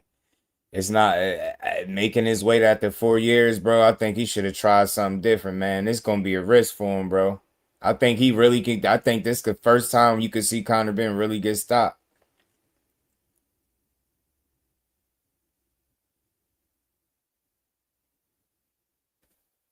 Yeah, let's listen to him. He kind of felt like you guys maybe might not have been friends because you took the fight, and a friend wouldn't take a fight like this. What do you think about that part? A more lively guy, you know what I mean? A funny guy, somebody who kind of poke fun at opponents. Are you taking a more business approach now, where it's just let's just get to the fight and get the work done? No, it's not even that. It's just, I mean, what am I gonna possibly say to Teofimo? Like I said, I don't do fake beef. No friendly jabs, joking, just straight to the fight. Some people want my jack out.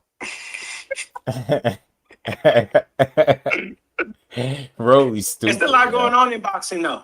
Gotta hit him, bro.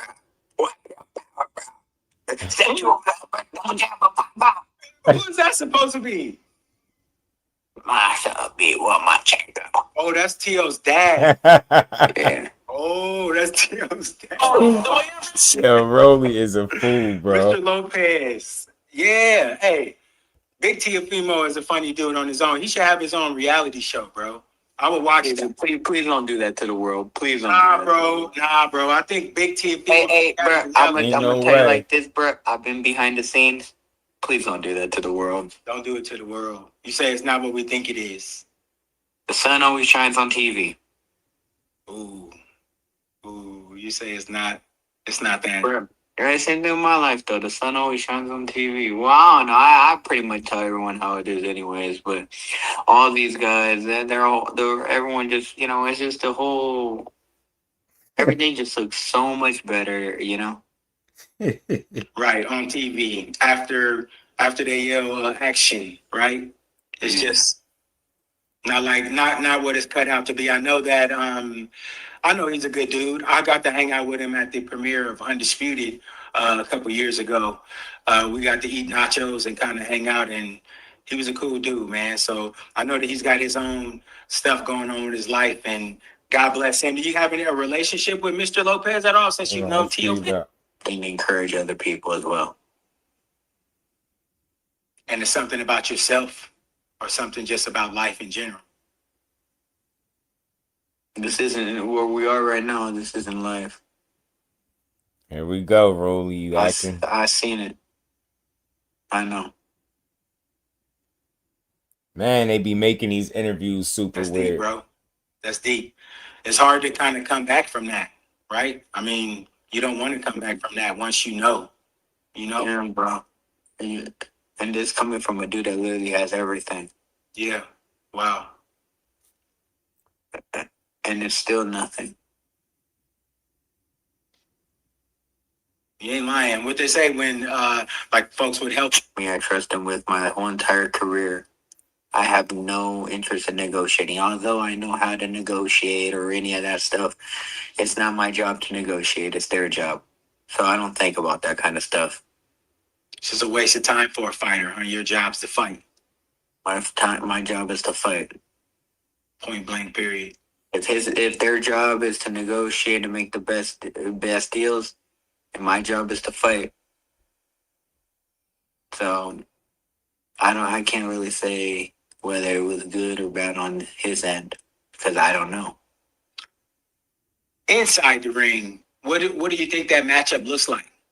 When you look at the attributes and the skills of both guys, being Devin and Keyshawn, what do you think? What type of fight do you think potentially could materialize there? I really don't know.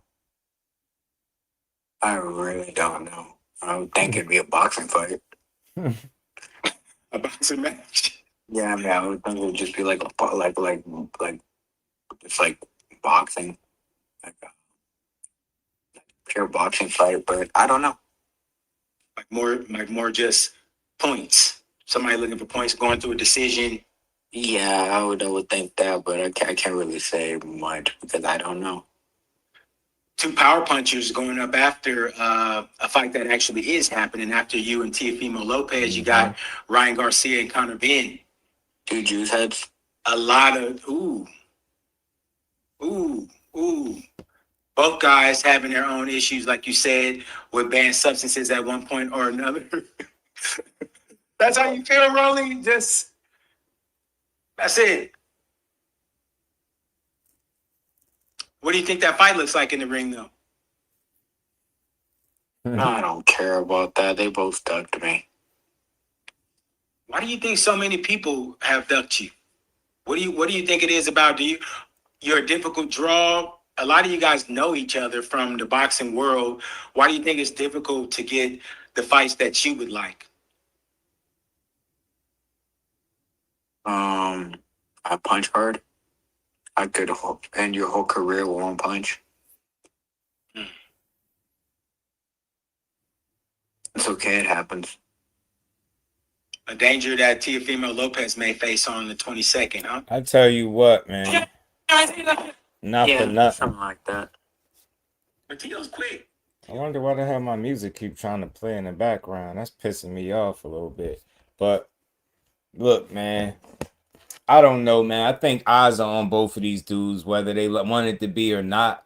The last thing they could afford is to be on any type of juice, PD, banned substance. Like I said, man, Rolly saying what a lot of people been saying, but look, man, if you know we in a different, a weird space, a weird time in boxing. If Rolly's saying everybody ducking them, this is everybody thing. Everybody's being ducked by everybody. It just don't make a lot of sense. I think it's going to be a cool fight for as long as it lasts, but I'm expecting a knockout. I'm not going to lie to you. I'm expecting a knockout. Rolly, yeah, he can end the fight with one punch, but, man, you just had an opportunity to fight Tio. You didn't end him. You hurt him, and that was it. That you had one little highlight, and the rest was just you being outboxed. You get what I'm saying? You got outboxed by Tio. He didn't look like the no overly impressive guy up there at 47. You just look even less impressive. Now you find yourself without a title. Find yourself with no title. I just don't know where Rolly goes from here, man. Maybe he just go make some more fights, but or be a challenger for somebody, a gatekeeper. I don't know what he gonna be, but he out the mix, man. We got Conor Benn and Ryan Garcia next, man. I think Conor Benn might get stopped. Think he look bad, man. I'd love to see Shakur and Rolly. Not me. Rolly got just beat by Tio. What you think gonna happen with him and Shakur? He gonna get beat and people gonna complain. I don't need to see that ever. Now, maybe if he'd have beat Tio, I could see you saying that if he'd have beat Tio. I mean, to beat Ryan and Tio, then you say that? Yeah, I get it, but hell nah. Still press my clothes under the mattress, man. Hell no, he ain't gonna fight no damn Rolly. Hell nah, but Conor Benn looked sickly, man. He looked like this weight cut. He looked like all his hard work is into cutting his weight. Not saying he had no fat camp, but I think getting down to this weight after this long is unhealthy. I think it's gonna be extremely hard. Just think about it. Earl Spence took 3 years off, right? And came back at 160 being a career welterweight. This dude had a couple fights up at 60, had a fight at a catchweight at 51, and from 51 to 47, and this is how he looked. Fam, this can't be good. I could see him getting stopped for the first time in his career. I'm not going to lie to you. Think Ryan Garcia's left hook going to be fast. Conor Benn is aggressive. He might run into something. I've been seeing Ryan working with James Toney. I don't know how much that's going to help him, but at least he doing it, right? Maybe he going to fix some things up defensively for Ryan. I don't know, but Conor Benn getting stopped. You say like a black Justin Bieber, he getting stopped, fam. He getting stopped. His ass like a UK Super Saiyan. His ass about to get hurt, man. Ryan Garcia about to punch him clean out his shoes somewhere, man. Clean out his shoes. And Ryan Garcia has been talking about Tio. He said he'd beat the brakes off Tio. It's a lot going on, man. But they gotta get he getting cooked. ETB, he look crazy, fam. He look sickly. He don't look like he good at all. And then they had the nerve to Photoshop the picture on top of that. Like, he don't look like he good at all. He getting slept. And Conor gonna knock. Ryan gonna hurt this dude. Ryan gonna hurt him. But let's hear this clip from Ryan. Ryan was talking shit. He was talking a lot of shit too. Dude's getting stopped, bro. Yeah, speaking of power, did you see Rolly's Teo versus Rolly's? Rolly hurt him. He hurt Teo. He almost had him out. He did. What'd you think? We were watching it. It was pretty good. None of them really made it clear for me, like domination. But I told my dad, if you're gonna give it to anybody, you got to give it to Teo for pushing the action. But I mean, in my honest opinion, it felt like a draw. Like just from like a boxer's perspective, like. Nobody really put their dominance, and then all these commentators that think they know about boxing, they don't really know shit. Teo won so easily. No, the fuck he didn't. He didn't even touch him really. Like Rolly's face was clean. Teofimo looked like he got hit by like fucking got jumped and shit. That's what Rolly said after he told me. He said, "Look at my face and look at his." Yeah, I mean, the truth is, Teofimo didn't land any real clean shots to the face. It was all back shots. And to the arm. He just looked a little bit more active. That's it. Yeah. And if you're gonna give it to anybody, you got to give it to Teo. But I know the mistakes that Rolly's made. I mean, I could see it. But maybe one day I'll let him know. Like, you can't. Maybe in the rematch. You're off. Yeah. After I beat him, I'm like, yo, for Teofimo fight, you should have did this. Although you're fighting Conor Benn in 17 days, they're already announcing you and Teo next. Have you heard that? It's crazy. That he was saying he'd give, what did he say? Rolly tips. How you gonna get, bro? You lost to him. Are you gonna get Teofimo tips on Rolly, bro? And you lost to him. You lost to him. You can't give him no tips. He went out there and beat him. So man, maybe that might be the next fight. Cause Conor Benn looks sickly, bro. He getting his ass stopped. Ain't no way he making it through no fight with Ryan Garcia. Looking emaciated. That shit was too much. The weight cut killed him. And I'm being serious. I think he left it all in the gym, bro. I think he left that shit all in the gym. Left it all in the gym, fam. I don't see this being a good idea.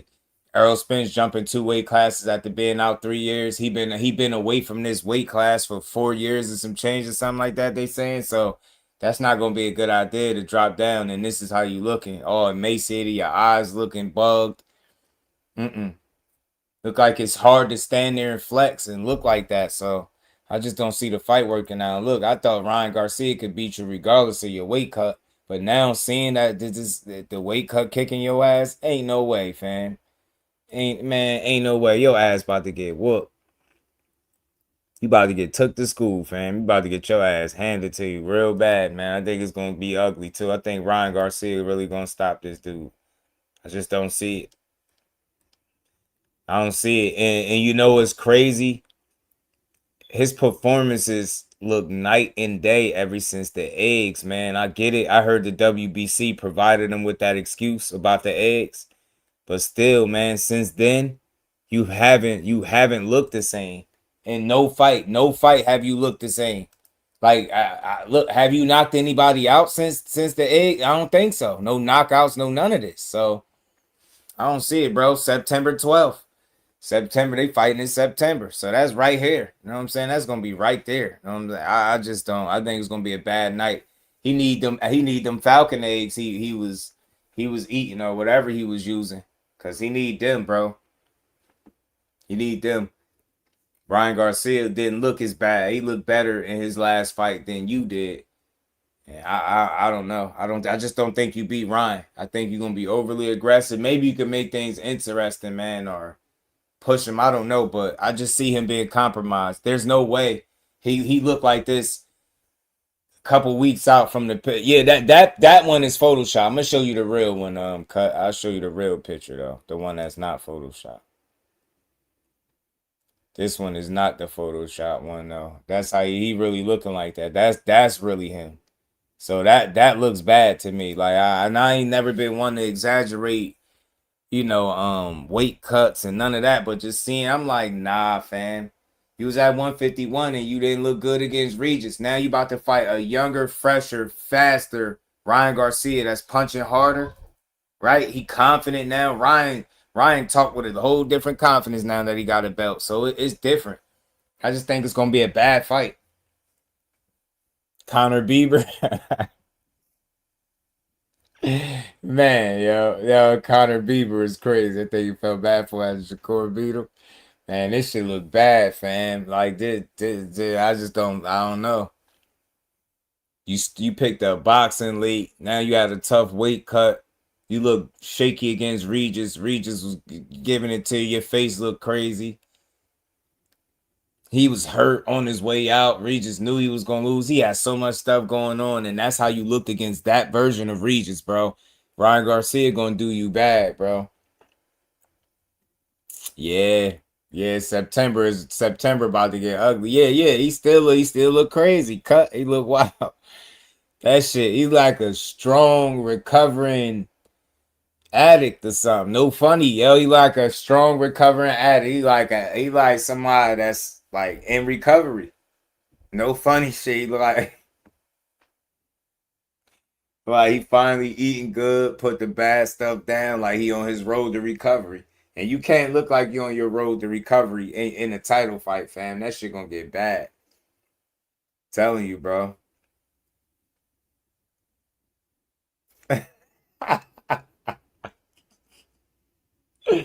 Conor Cisco is crazy, man. Y'all wild, man. Y'all wild, but this is what it resulted to. I don't. This is not gonna be a good night in the office for G. It's not gonna be a good night in the office for G Money, y'all. It's gonna get really, really ugly, bro.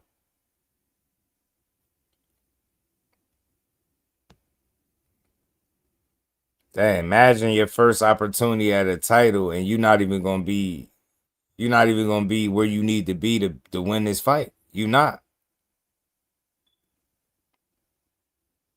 Shit gonna get ugly, bro. Goodness, man. Good luck, man. Good luck with this one.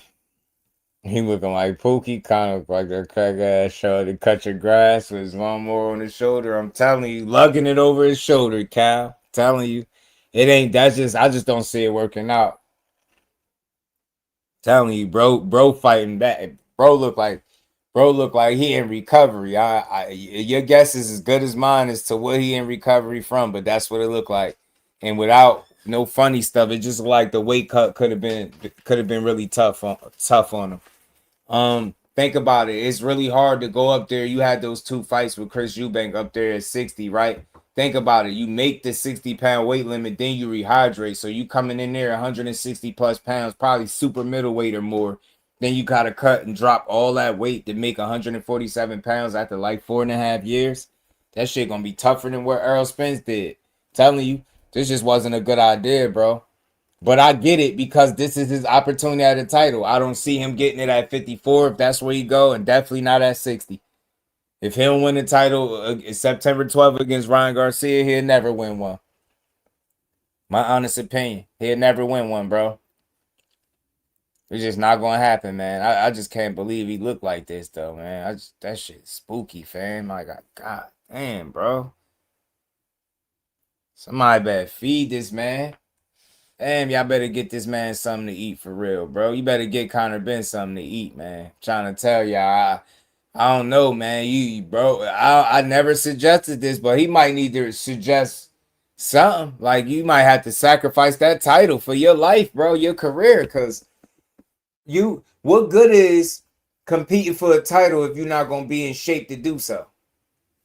Do y'all understand what I'm saying? I'm not even trying to be funny. Like, he's not even going to be in the condition he needs to compete at the highest level. Looking like this. He looking emaciated, bro. Ryan Garcia about to left hook the shit out you, man. He about to punch you out the gym, man. He going to punch your ass out the arena somewhere, bro. Ryan Garcia is about to have a field day, fam. This going to be ugly, too. It's going to be ugly. 15 cents a day. I'm telling you, for 10 cents a day. I'm telling you, that's how I was looking. All you need is a fly and like a banner to go across the bottom and say for 10 cents a day, or you start playing the music and then the little voice come on. Telling you, you add a couple flies to the background. Shit. His ass starving.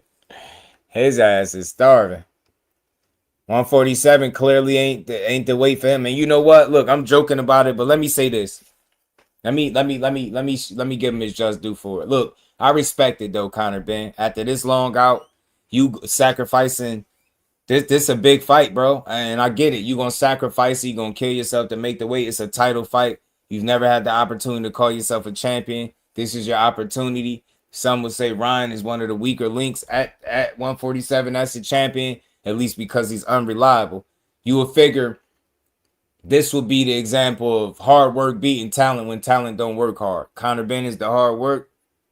Ryan Garcia is the talent. I don't know if the talent alone, or should I say the hard work alone, is going to be enough to overcome the talent that Ryan Garcia has. And not looking like this. Being compromised at any degree, getting in the ring and the title fight could be bad for you. I'm telling you, aggressive. You might run into something, man. Ryan Garcia fast. He got that left hook. I expect him to be in shape. I expect him to be focused. If you get the focused version of Ryan Garcia with the emaciated Conor Benn, bro, this shit it. This is it for you, fam. Have that. Please come right in here. I'm telling you, man. I'm telling you, somebody, man. You gotta feed Conor. Conor ain't eating, bro. Conor is not eating, bro. You gotta feed this man. Tell me y'all seen the did y'all see the did y'all see the promo videos? Hold on, man.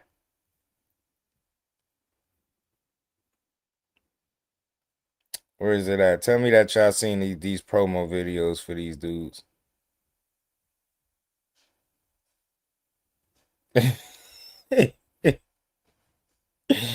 Yeah, this shit is crazy, fam.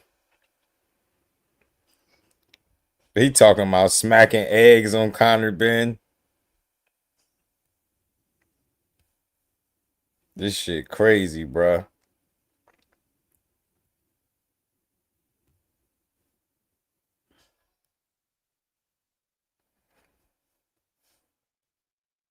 Hold on, man. I gotta get these joints up for y'all.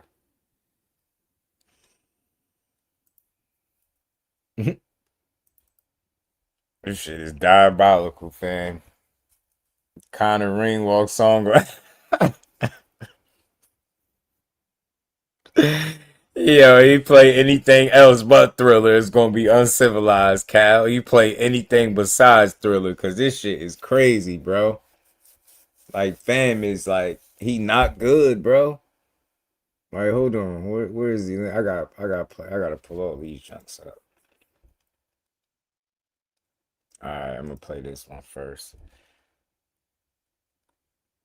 This shit crazy, bro. His ass hungry. He's sickly, man.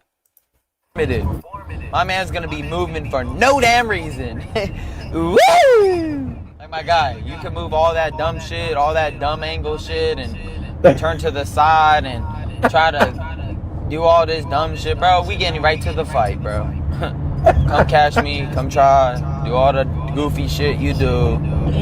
Bro, like, all that shit is performance. Nah, bro. Low key, Ryan got a point though. It's funny as hell, bro. Look how he calling him out. Yo, this is a funny matchup, bro. First of all, why is your hair blonde? You could have just left it alone, bro. You got blonde corn rolls and you look emaciated. You already playing with yourself.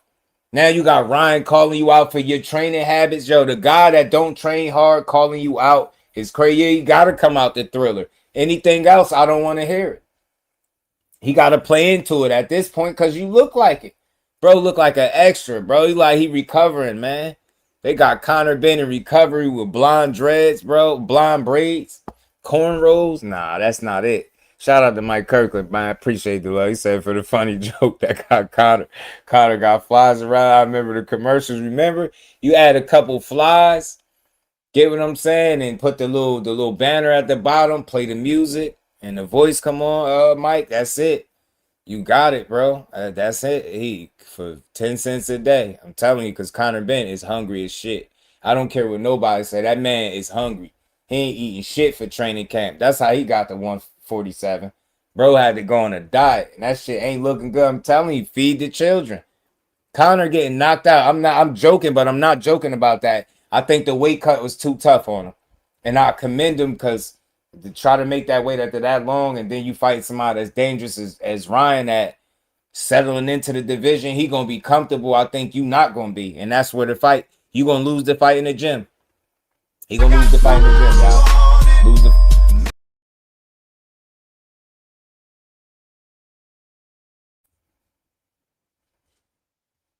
He gonna lose that shit in the gym, y'all. No, like, look how he got on. Look, Ryan Garcia talking like this. This ain't good. Ryan All that Garcia on stupid your shit you be doing is performative. My man's gonna be moving for no damn reason. Woo! Oh my God, you can move all that dumb shit, all that dumb angle shit, and turn to the side and try to do all this dumb shit, bro. We getting right to the fight, bro. Come catch me, come try, do all the goofy shit you do, bro. Like, all that shit is performative, my dog. All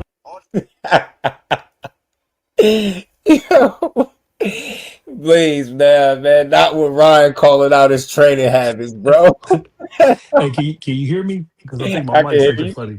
I can hear you. Hey, Ryan mean all that. He mean that. Hey man, listen, man. This gotta be like this guy. I think Connor's trying to hit him with the 42 fake with the photo. I think he drops the AI photo of himself. Cause ain't Man, no bro. way that shit look touched up though. Don't it look like they remastered? They put that shit out like that shit Yeah, was one supposed of to them is a supposed to Photoshop. The hit. other one is him. The other one Yeah, is the one yeah. he posted on his joint. I'm like, fam, this is how you look. You should have just, bro, put your shirt Man, back listen. on, fam. Something Look like, here, put your he's glasses crying back out. on. You He's got your crying out for eyes help. out and everything. He's crying out for help. Hey, this is why I be going back and forth with you though about Shakur, bro, about fight Devin at 147. You feel me? See, I remember this when he yelled in the ring after Yeah, he beat T.O. yeah. Thought you at 147, half Mm-hmm. dead. This is Yeah, huh? what he was talking about. They Yeah, he size each knew it. other up. You They gonna be know out they there know what they sick. weight. They know what they weight's supposed to look like. Cause you gotta Yeah. figure he fought Regis. See, this is the thing where the weight's crazy. If this is real, I don't have no reason to assume that it's not real, right? Because Right. that picture's crazy. Yeah. That picture's crazy. But look. Hold on. On some real boxing analysis or just like the weight sheet, you remember he fought Regis at 150 with no rehydration clause. You feel me? That's different than 147 under the WBC rules. When how they weigh you like 2 weeks before the fight. It's some more shit. You got to be on track. Remember? Because remember when he fought Barrios? Right. Hold on, can you hear me? I can hear you. I'm I think I just went like, out. Can you hear me? nah, I can hear you. I can hear you. Oh man. Hold I up, I can gotta hear come you. back. I'm laughing. I'm laughing at Conor Benn. Bro, that weight cut busting his ass. He doing all his flexing. He got that little rubber band around his waist, bro, about to pass out in that heat. They better get his ass some H2O. This shit is crazy, bro. He gonna get smoked. Nah, this shit crazy. Like, I don't know if he think that shit look good or what. You got the low ass speedos on, bro. You look emaciated. It's not looking good for you. The weight cut is kicking your entire ass, and he got the cornrows out, bro. He got the David Hey, he Banner look. hair, bro. God Remember, damn, remember man. remember the villains on Meteor Man? And they all had blonde hair.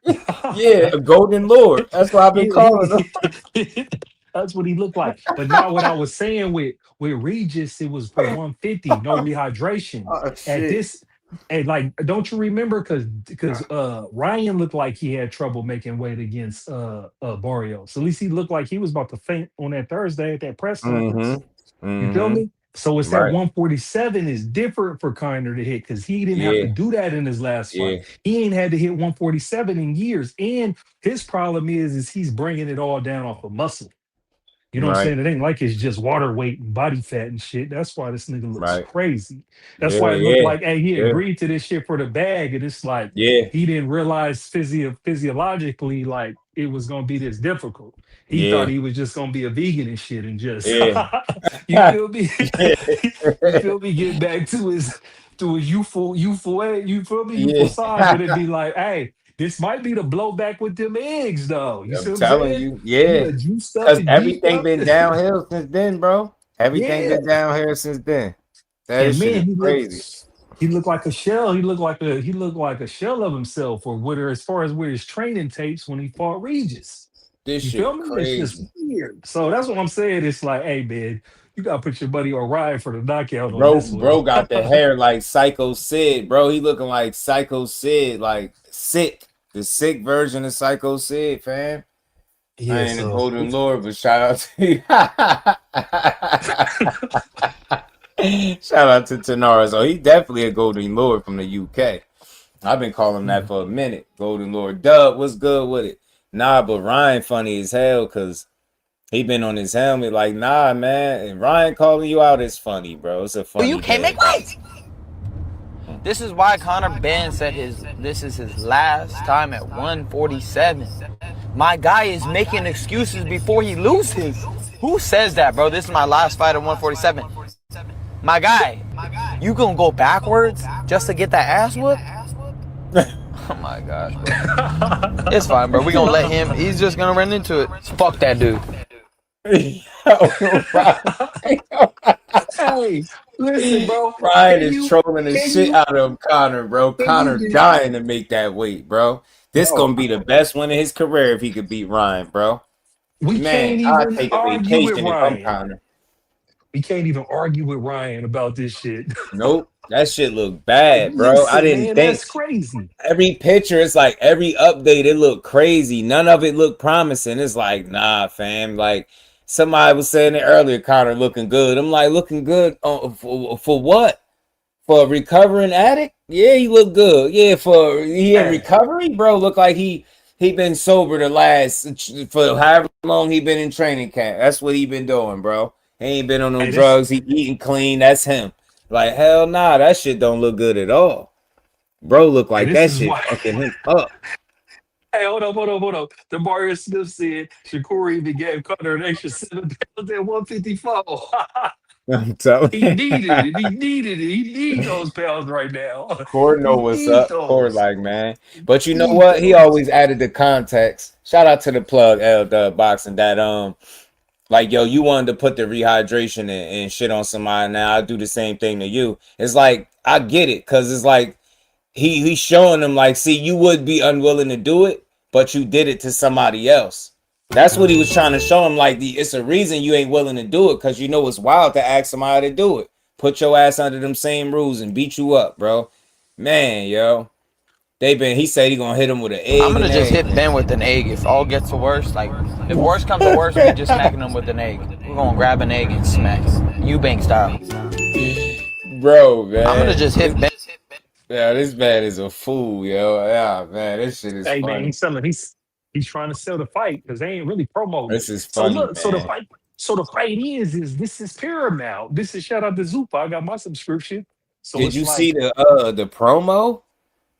no, I ain't When seen they it yet. used the dude with the blonde hair like he was Conor, tied him Nah, I ain't tied to seen the it. chair. Yo, the promo is wild, bro. They having fun with it. That's why I said this shit low key got funny out of nowhere. I seen a couple clips. I'm like, Ryan, Ryan funny, but he keeping it real though. He paying attention. All he got to do is be the focused version of him, and he beats Conor Benn to me. He stops him because that dude Man, listen, he looked like the check weight this out. cut tough. Regis was putting hands on you, and this was the Regis with multiple injuries, knowing he was gonna lose. The Regis with 1.5 foot out the door. Right, Regis had 9 toes out, literally out of Hey box with one. man, You get me? Like that's who you beat. he's gonna stop Conor, bro. Mm-hmm. Listen, he's Yep. gonna A stop young, Conor. fresh, Like there ain't no a way. younger, He go fresher. Yeah. he gonna stop Conor, and then we're gonna get Ryan versus Tio. I'm telling you, Feel me? because that's what Hey, Keith Conley was talking about, Ryan and Tio. And he already said it. He don't want to put his and I said that, y'all, that was a teachable moment when I played that clip with Keith Conley talking about that. Conor Benn and Teo is two of his fighters. He said he would hate to do that. He wouldn't want to do that unless that money is too big, too much to refuse. Like they putting some crazy money on the table. And I've been saying this for years. When people are managing the same fighters, they less likely to put them in there, less financially. It's an offer that guys can't turn down. Man, because then at that point, as a manager, he did his job. If he put you in position to make the most money, you get me. Check this out. The zone's gonna pay them guys, man, because you got a 3-division champion and you got Ryan, bro. Like, you feel me? Mm-hmm. You don't get a bigger fight than that. You feel me? They gonna pay them. That fight's gonna happen. You feel me? Might have a rematch involved in that one, you know. But what I'm looking at though with this fight though is I'm looking at Zuffa, man. This is gonna be Zuffa's biggest fight. You feel me? As far as them putting it on a platform, they're putting Ryan Garcia. They're putting Ryan Garcia versus Conor Benn. So now we're about to see some real numbers. You hear me, Jess? Right. We're about to see some real numbers as far as who tuned in and with subscribers on Paramount Plus. Because this is the biggest, closest thing to a pay-per-view fight we're seeing. Tanaris, I think we can stop him. And a couple of the reasons, man, he ain't been at welterweight in years. What did they say? For some change, something like that now at this point? He ain't been there. Every update that he posts of himself, like he looked like it's killing him. It don't look good. It's not reassuring me. Right? He looked bad. His face looks sunken. His eyes look bugged. Of course, he ripped up. He gonna be that, but that doesn't impress me, right? You look, the way you cut that weight is the problem, and it looked like it's kicking his ass. And even you got Ryan troll. You can't make weight. Like, bro, look at you. Like then he talking about your training habits, how slow you are. Ryan got the speed advantage. You got to think, look how he looked against Regis Prograis. That guy gets stopped by Ryan. I think he runs into it. Just like Ryan is saying, this is one of the few times why them clips and the shit he's saying in them clips, I agree. I think he paying attention. He like, yo, this weight kicking his ass, man. I'm about to stop him. I don't care what nobody say, man. At 151, you ain't look good. Now you had to lose more pounds. Nah, bro. Conor, but I respect him though, because what you gotta realize, man, on paper, Ryan's supposed to be him. Like the way they started their careers, the pedigree, like Ryan always been in the conversations in or around fighting those guys as amateurs, right? The dudes that Conor Benn won't go nowhere near. Ryan's been in the ring with them as an amateur at some point. So, and just, can you hear me? Yeah, he'll be willing to fight. He'll be willing to fight these guys, man. But man, that shit just. Hey, but you I don't think he's willing to fight them guys, but Ryan is, right? Ryan, I think can take more chances than Conor, man. But Conor is making the most out of his opportunities. 17, you picked up the sport.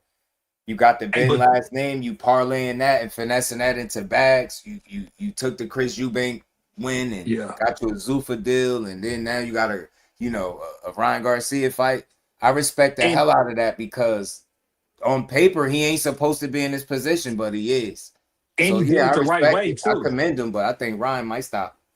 He did it the right way as far as trying to do it. Like, he took the money before he knew his body could do it. You feel me? So Regis was the pass-through to get down to 147, to see where he was at, to see if he could do it. So even after fighting Regis, he's like, man, I think I can get to 147 for this bag. And he's doing it. Because I ain't got no sympathy for him. You fight at that weight when you don't got to. You can fight at 54. You can fight at 60. I don't got no sympathy for Conor Benn as far as doing this to himself, because he didn't have to take this fight. Real talk.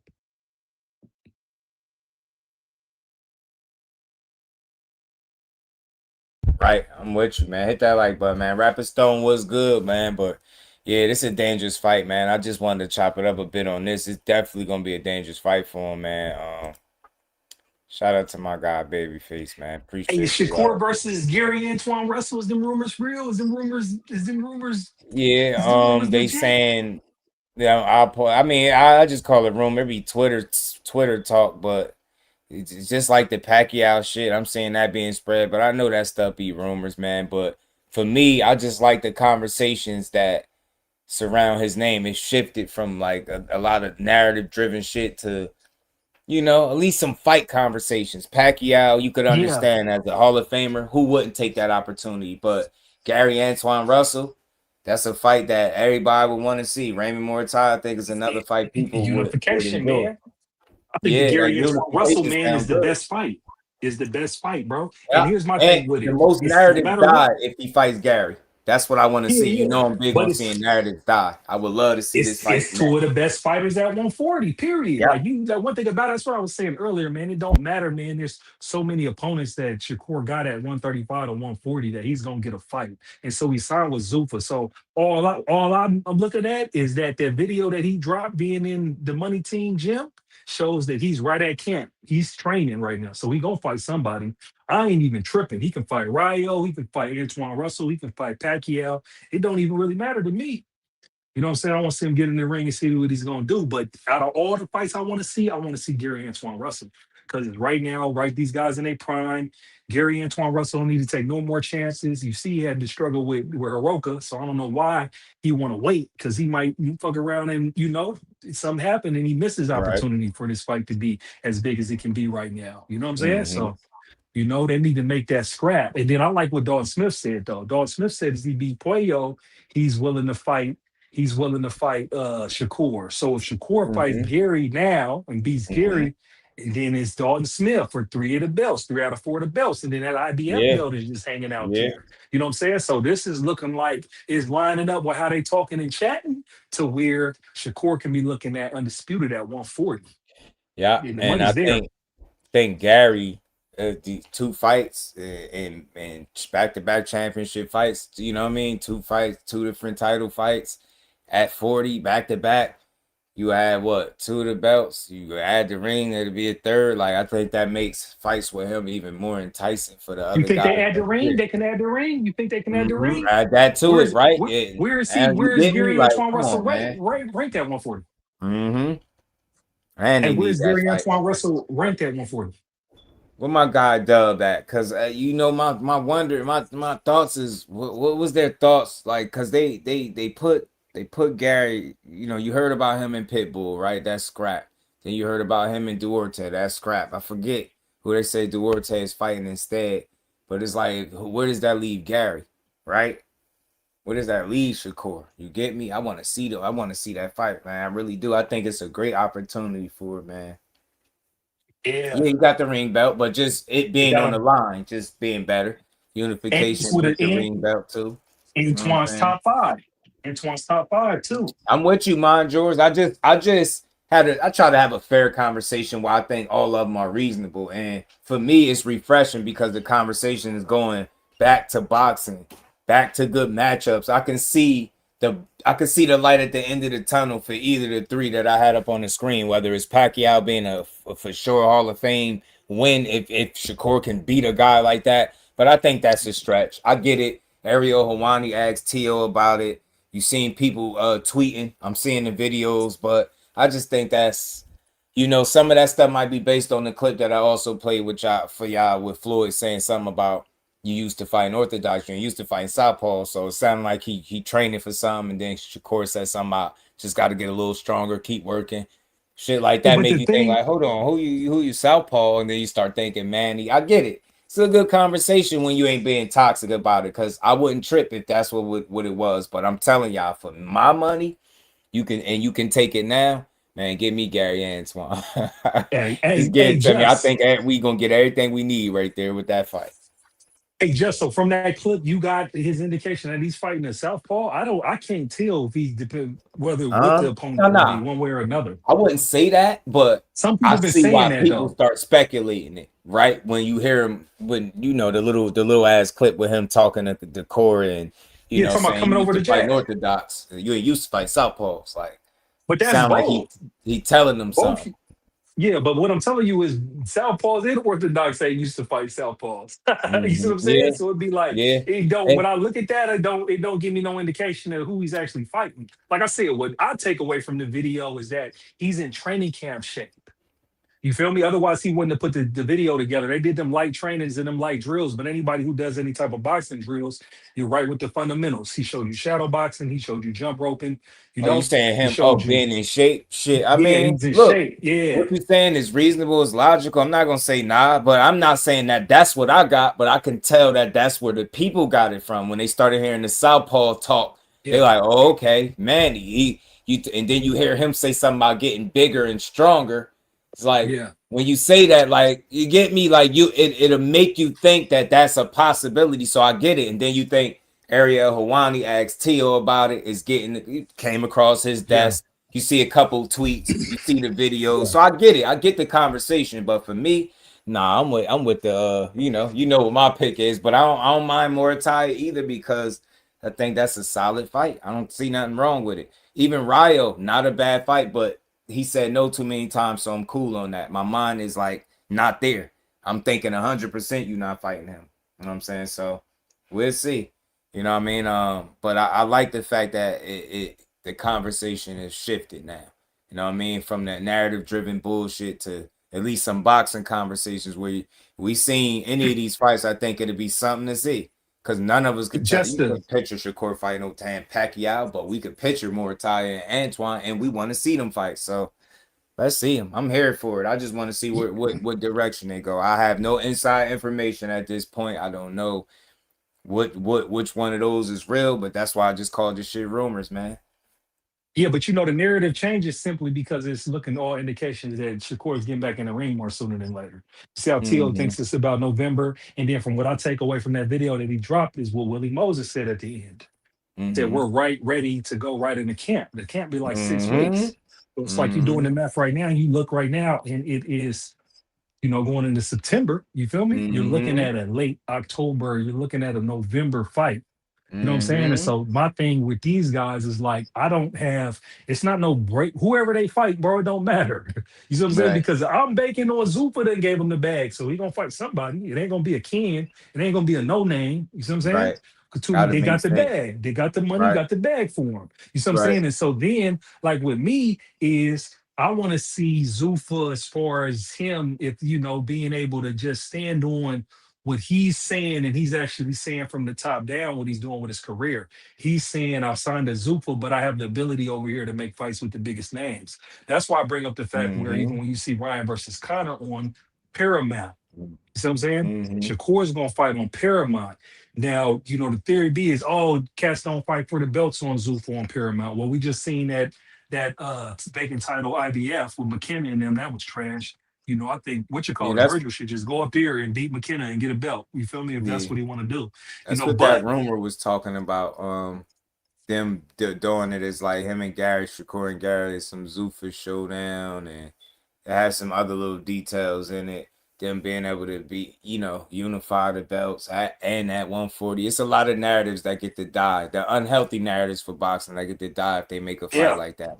That's why I want to see it. You know what I'm saying? But Shakur said they can make fights like that. So when he says these names, he says he can make these fights. He's holding on to this belt. So that's why I don't get caught up in, Zufa ain't got a 140 class. Zufa's promoting. This is not a league. He's not fighting for a Zufa belt. You know what I'm saying? He's there. We talking Ring magazine rankings. We still dealing with Ring. You feel me? Involved with the promotions. Has to be losing sight about what's going on. He just got this money, just like with Devin. The Zone, he got that deal like Tio. He gonna fight somebody. You know what I'm saying? He got to figure out who he's going to fight. He's going to fight somebody. He's going to fight somebody ranked. He kept that belt. You feel me? He's still looking at if he can unify. Cats it's just what it is that we've been seeing these niggas on the internet for so long. Where you feel me? It's been 7 months for Shakur. We feel we got a little more patience for him. It's been, you feel me, 8-9 months with Devin, and he done talked to 10 people.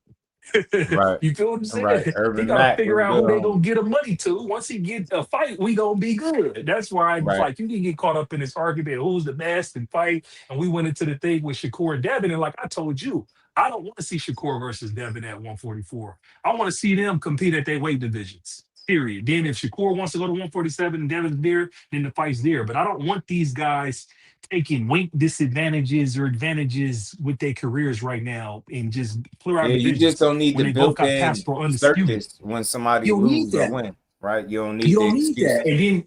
And then you're at a point where you're at the bag where you don't have to take that risk. Why You should I don't. take that risk? I Why said should that all Devin come along, down? bro. It don't make sense. For me, Uh-huh. the most important thing, it don't make sense for Devin to ever come down from 147 the way he weight trained. He was like Conor Benn. The only difference with him was he used to wear baggy clothes and them shades and then take pictures of Hey, was himself. good. You feel me? With them pre-weigh-ins and shit. You feel Mm-hmm. me? So I don't want to Yeah. see him like that. I want to see him healthy. Just like with Yeah, I'm Shakur, I want with to you. see him healthy and want to see him fight at their weights because they're right here in their prime and they both got title fights, unification fights that's saucy, bro. Mm-hmm. Saucy. You know what I'm saying? And so it's like when these guys decide to meet, you feel me? It's Right. just like with Shakur. When he decides to go to 140, when he decides to go to 147 on his own time, he's going to make sure he becomes 5 division champion. Yeah. Might not be Devin. You know Yeah. what I'm saying? Just like The if Devin's really bad conversation, at it, it got if Devin's stupid really, because they were trying to force him. They try yeah, and they don't keep the same energy. You can't force a guy to a weight class because he suggested being there years ago. It's like, all right, when he get there, he get there. By all he means, get call there, he for the get fight. there. But the demand Yeah. going down because somebody else is there and you want to see a fight, it was always a stupid conversation. It was Yeah, but always look stupid. though, we get caught up in it. They're not caught up in it because you see Nope. Devin the whole time been winning the gym. So my thing Yeah. with Devin is we don't know exactly what this version of Devin is. We seen his first fight at 147. He didn't had a whole year to be at that weight. You feel me? He dropped Brian Norman too. So we might be Mhm. punching now. We don't know though. You see what I'm saying? We I got to think see him I when he think fights his next fight because he just yeah. might be punching at I 147. just think And he if he drops naturally somebody or stronger stops physically. somebody, I hey, think but he's just say, naturally stronger because his body could breathe. He ain't killing himself to make the weight. The weight cut ain't depleting him. yeah.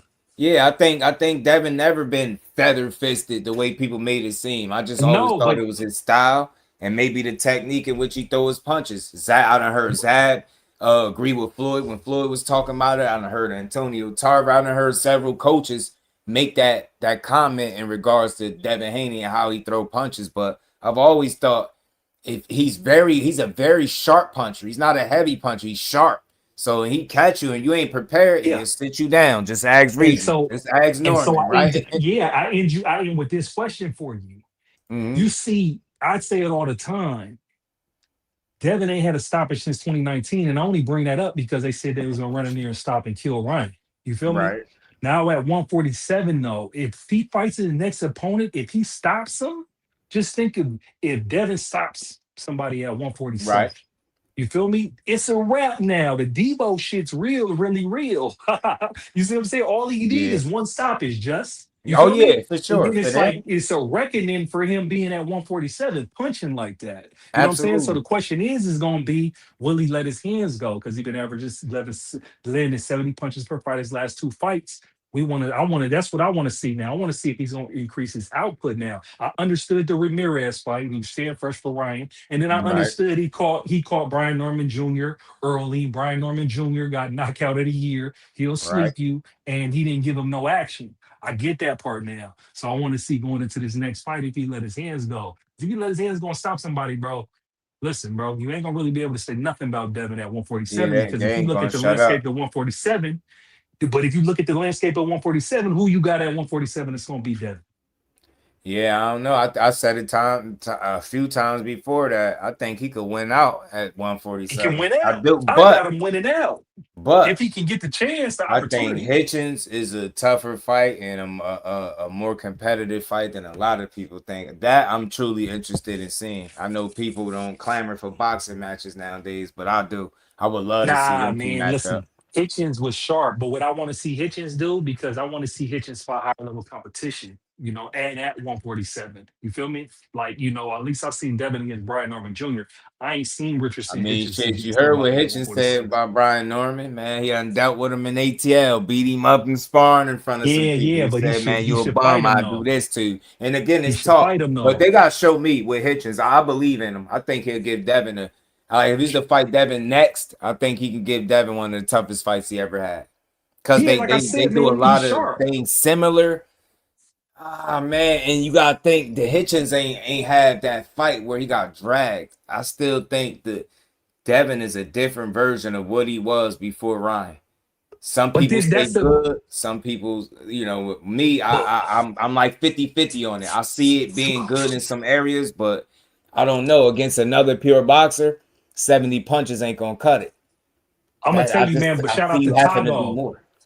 Yeah, shout out to Tago because he pointed out something when we was cooking on this. The thing with Devin and he convinced me, is that we don't know if he can take a punch yet. Because he done avoided taking a punch since he took punches by Ryan. True. You feel True. me? And it was like it looked like he might have broke his jaw. So you got to Mm. think he might have hurt his Mm-hmm. jaw. He jumped right back in there with Ramirez. You feel me? Mm-hmm. Didn't let him touch him. You feel me? So we didn't see Right. nothing then.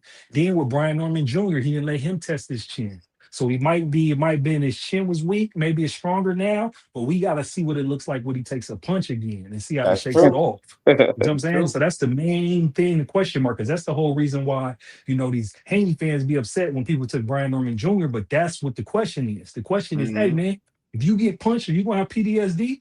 Because how he kept getting dropped by Ryan was bad. Yeah. You feel me? It was 2-3 times. It wasn't like he got dropped once and then he was like, PD's competitive advantage is like, man, he got beat up. His whole face was Mm-hmm. swollen.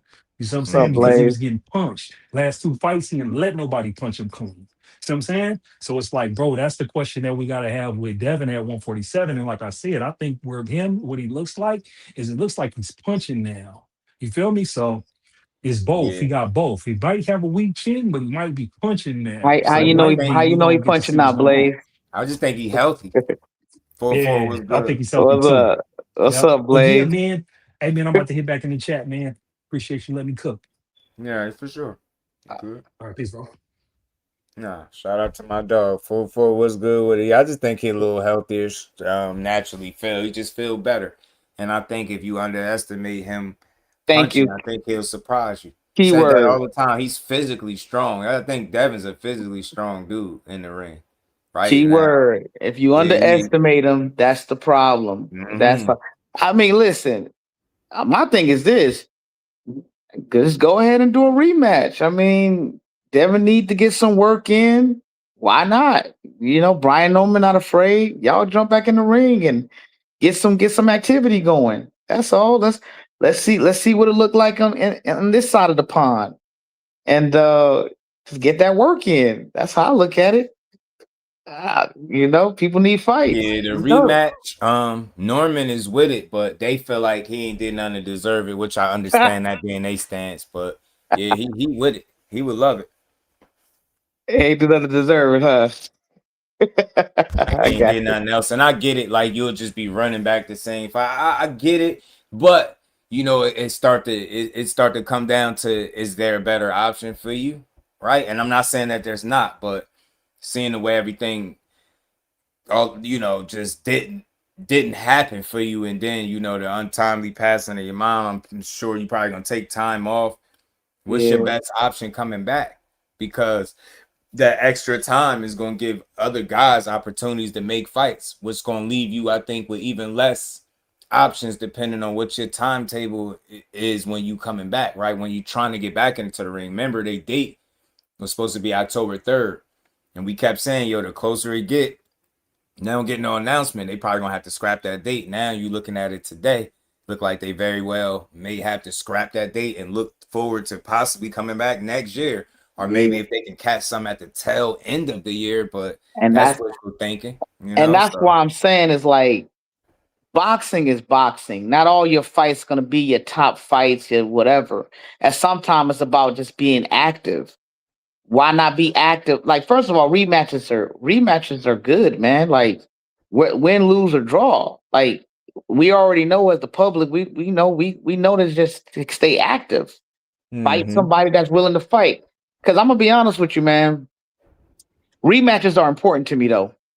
Rematches kind of it eliminates other things, other elements. In my opinion, that's why They're good for rematches are boxing. important. I'm with you. I think rematches are good for boxing, bro. I'm Yeah, right there with you. yeah, that's Especially all. certain ones. I think so. Hell yeah. I'm You with you. know, that's all. That's all. So I just feel like, man, I think if we had more rematches in boxing, bro, I think what it will do, it will kill a lot of narratives, right?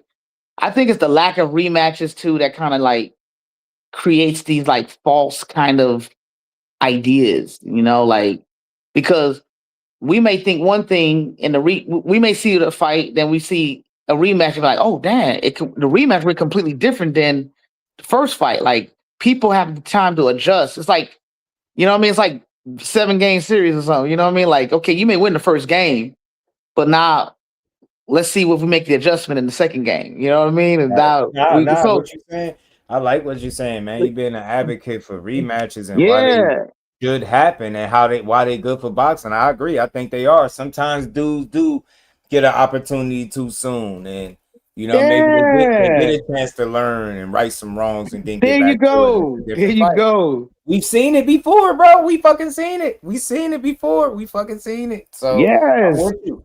I'm with you. Look, and now I'm with you, Mon George. Yeah, that's why we be saying 3-time Lenio. That's why he was talking about getting that ring belt at 35. But Devin's chin is only in question. It's not to say he don't have one, but what 4-4 is saying, if I'm not mixing his words, is we haven't seen him take that shot since taking one, really, right? Like that shot that really, you know what I mean, to see if you could recover, because we seen him get hit in the Ryan fight, and from his own corner, right? They said he didn't recover from the first shot he got hit with. So you do still question, like, if he gets clipped like that, well, like, what happens? Does he draw back to the experience like that he had when it happened to him, where he know how to get through it, or do he start fighting demons and it changed the way he start fighting? You get me? So it could go one or two ways. Either you could be like, ah, shit, I know what to do when this shit happened. I've been here before, right? And you get your shit together, or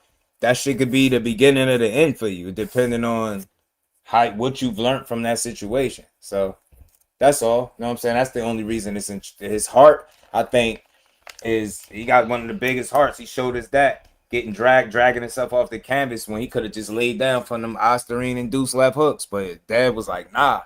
And I remember he was like, you're gonna have to kill me.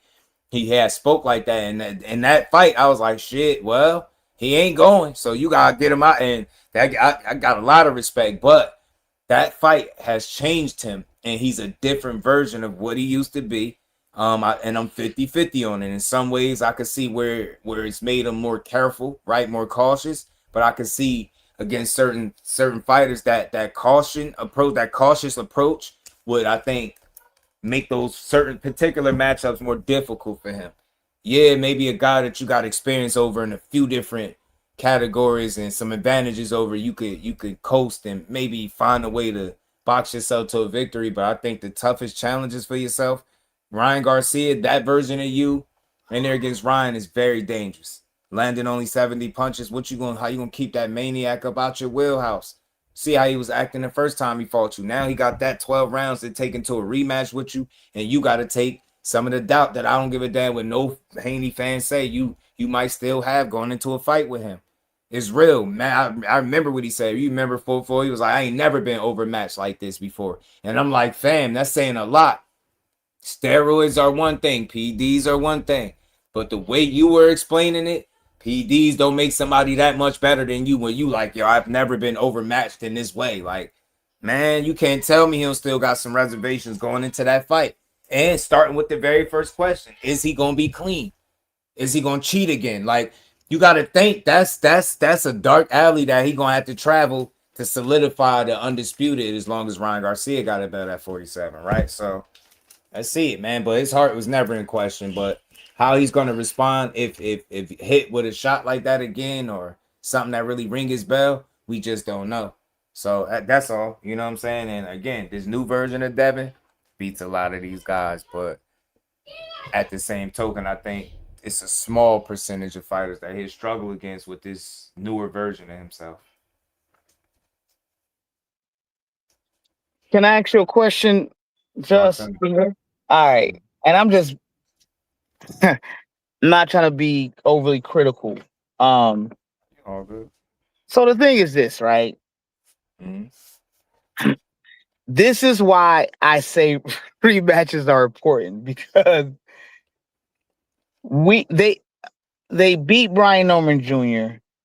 and they ran with it. And I personally feel the reason why it is very difficult to make any fight post Brian Norman Jr. is simply because the more you fight, the more exposed you become, whether it is good exposure or bad exposure.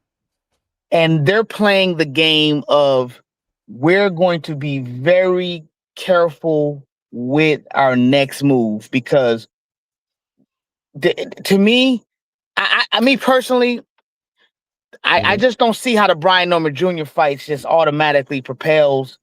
That's just my opinion because, like I said, it's easy for us to assume who we think is great. Like, I get it. You know, oh, Brian Norman Jr. was the top at 147. Well, technically, we don't know that. And as much as people want to ignore that fact, that is a fact. How do we know that? Because he never fought the other champions at 147 to be declared top of 147. That's the reality. And that is a fact. I don't care what people try to say. Oh, no, he would have beat Mario Barrios.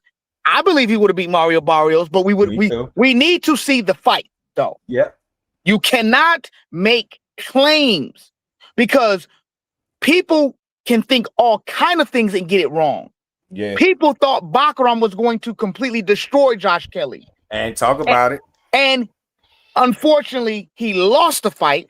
But I know he lost. I believe he lost the fight more because of the inactivity. Because once Baccaram started to get his rhythm and timing, you saw the fight started to sway. Okay? Right. Now, that should have been a rematch. But that was smart on Eddie Hearn's part. Nope, we got the belt. We running. I get it. No problem. But then you see Josh Kelly goes into another fight with somebody. And it was a competitive fight, nose busted up. Yeah, multiple cuts. Some people thought it was, don't get me wrong. I believe Josh Kelly won the fight, but I think it was not it's not a landslide. I mean, it was a very close competitive fight. So you mean to tell me Baccaram couldn't get it together in a number 2 fight? You mean to tell me that's the problem with inactivity, bro? Yeah. Inactivity is also it's a tool used, bro, as an advantage. When you fight a fighter that's been inactive, career killer too. You're giving yourself more of an opportunity to edge it out. Now, so all I'm saying is we gotta stop with all the he was the best one at 147. I'm not knocking Brian Norman Jr. I am a Brian Norman Jr. fan. But stop the cap. You don't know who was the best because he didn't fight other 147 pounders with a belt. Yeah, 147 is still wide open for real. Thank you, man. Come on. Let's stop.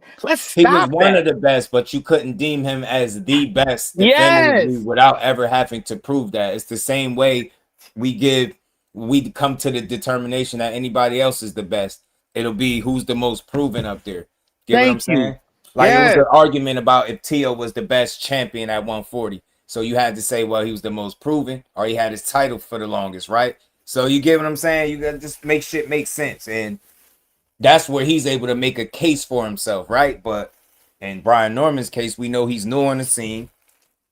One of the biggest talking points was that he was inexperienced and Devin was going to have all this experience over him. So, just by that being said, you wouldn't be deemed the best if that were the case, right? That wouldn't be the case if you were one of the best. We wouldn't be talking about how much experience he had over you, right? In my opinion, right? And we would be looking at it differently. You know what I'm saying? That wouldn't have been the theme of the fight.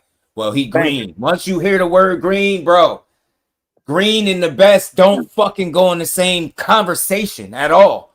If you saying somebody green in any way, shape, or form, you cannot then try to make a case for them being the best. What are they, the best green fighter at the you get what I'm trying to say? So that's when I knew what you saying, that it makes all the sense. That's not saying that Brian Norman ain't phenomenal or he wasn't one of the best there, but when they try to just anoint him the best and Team Haney, he was a bum at first, then they beat him, then they was willing to say they beat the best guy there. Nah, he was a bum before, but now he the best because you beat him, but we know how that goes. So that's all you saying. You can't anoint a guy best without proving it at all. Yeah, in any weight class, but in that particular situation, it just didn't make sense to say who the best was, or labeling a guy, deeming a guy the best without ever having to prove it.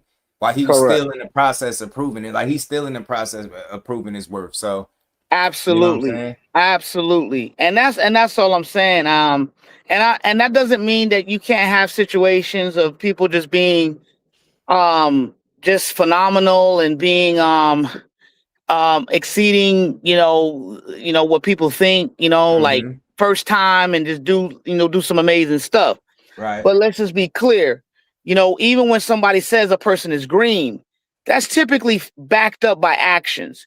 And we can't pretend that we didn't see a lot of actions that were considered green on Brian Norman Jr.'s part. You know what I mean? I'm talking about being overconfident. If you're overconfident as a fighter, that's because you don't have the experience. Rookie mistake. A rookie mistake. Exactly. A rookie mistake. Fight with emotions, same thing. Rookie mistake. Yep. Traveling, underestimating your guy. Yep, rookie mistake. Traveling to a country that you're gonna fight in that you've never been before, but you don't get there and give yourself ample enough time to become acclimated, get your sleep schedule acclimated, get your body working in that environment, do all of that type of stuff. Like you don't do that because you're inexperienced. Okay. So that's the reason why me personally, I want the rematch, because I honestly do believe that even if Brian Norman Jr. does not win, I think it'll be a way more competitive fight than it was the first time. And let me tell you why. We all know once you become he gained the experience fighting Devin Haney. Now I want to see how that experience translates into a second fight. I know you got power. I know you got timing. I know you can put me down on the canvas. Now I know it. I felt it. I lived it. I know it now. Let me see what that looks like. I got a new trainer. I got new information. I got experience. I would like to see that fight. But this is the problem with boxing. Why avoid the rematch? Because the rematch is exposed. And that's just that's just the reality. You know what I mean?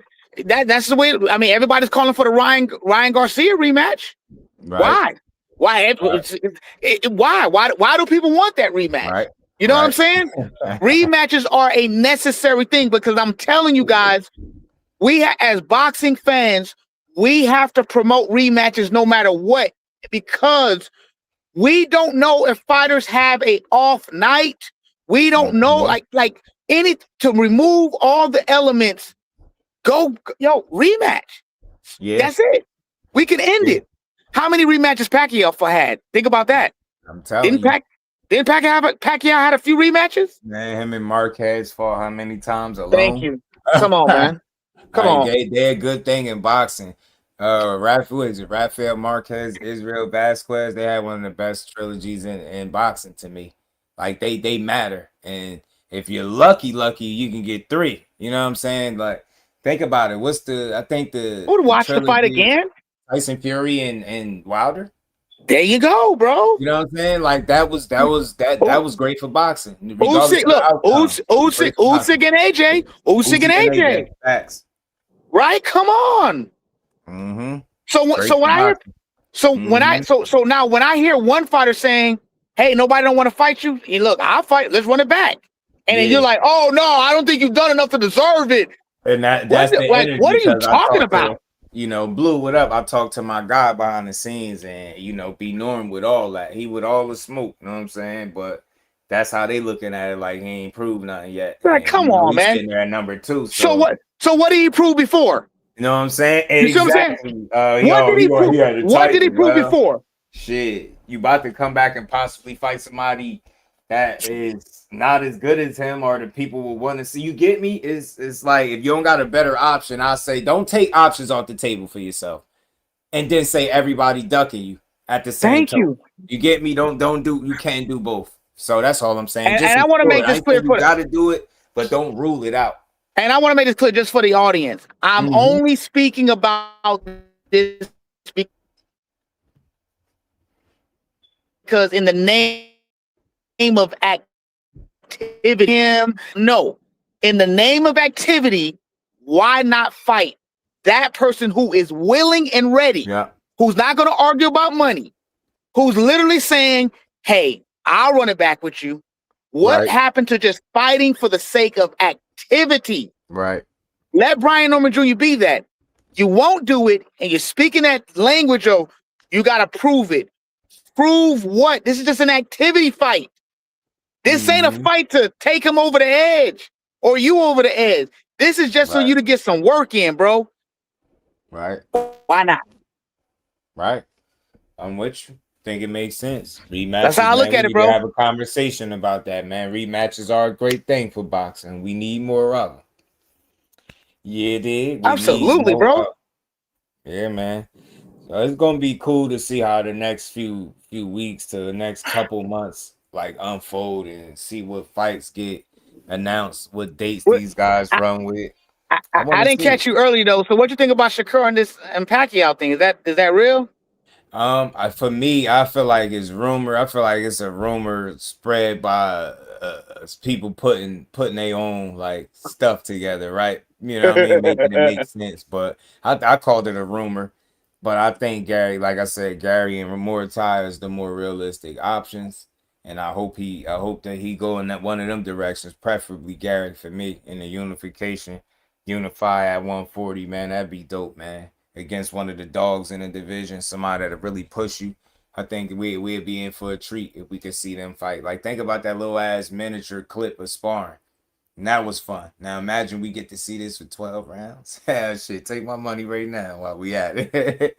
Take my Yeah. money. So I think it's a stretch for him being there with Pacquiao, but a good conversation. You know what I mean? For people that don't make everything toxic, but Hall of Fame to put on your resume if you could beat him, if you should core money, legacy, all that stuff, notoriety, all that stuff going to that fight. But I think you get similar things, not the same way, but I think you can get the same shit. You know what I mean? Fighting somebody young, fresh, on your level, right? Another champion in the division that people think is dangerous, a dangerous fight for you, right? Where you ain't got to worry about nobody talking about how old Gary is. He too old or he green and he ain't got enough experience. You ain't going to hear none of that shit. You just going to hear, oh, okay, Shakur fighting Gary. Let's see it. I got such and such. I got this one. Such and such going to win like this. So I think it's more conversation to have if you beat one of these So dudes right now that's been active. so what weight would he fight Muay at? I know he said something about a ring belt at 35. I know that's a stretch with him being able to get that, especially with more time talking about coming up to 40. I'll say Yeah. fight him at 40. Fight him right where he comfortable at. You already there, put your belt on the line, beat his ass. You know what I'm saying? Beat his ass. Make the best option, take the best opportunity for yourself. But I hear a lot of people like when it come to him, he's one of the only few fighters that got to do what's best for the other fighter that want to fight him. If it's Devin, yeah, you got to come to 47. Don't do 44. Nah, we want to see you to be a 5 division champion. Now it's about the belts, right? If it's Shock down there at 30, now you got to come down to 35 and fight Shock there because it'll make more sense for Shock. Raymond Mortai, he drained at 35. He got to come up with 40, so you got to stay at 40 because he want to fight. So at what point does your leverage and what you want matter? So that's why I say if he can get the ring belt at 35, I will understand it. If that's off the table and you ain't rocking with the WBC, there's no unification situation down there. You would just be fighting for an IBF strap. That'd be stupid. Nah, fight him at 40, kick his ass right where he'll be comfortable at. Yeah, that's why that's why I don't understand how when it's convenient, it's easy for fans to point out, oh, he's weak at this weight. You know what I mean? Even though he's been fighting at the weight, he's weak at the weight. Then when it's convenient, it's like, oh no, you don't want to fight him at his best. And it's like, wait a second. If a guy's been campaigning, so then what is so hard about understanding then fighters fighting not in their proper weight and trying to take advantage? You know what I mean? Like it's like when it's convenient, they use the argument of weak or you're trying to drain him. Like how am I trying to drain somebody who's choosing to fight at a weight class they really don't belong fighting at? Why won't the fans petition to push fighters to fight at more around their natural weight class? How about that? He want to fight guys wherever they not best at, wherever it's not best crazy. at. And that ain't true because O'Shaquie Foster proved that his best wins are where? At 130. So you telling me he's supposed to fight him there? It's like when you really deep dive into what people be saying, I understand the point that he's trying to make, but it falls flat when you really dig into it. He the only guy that got to do what the other people said, regardless of what he's proven.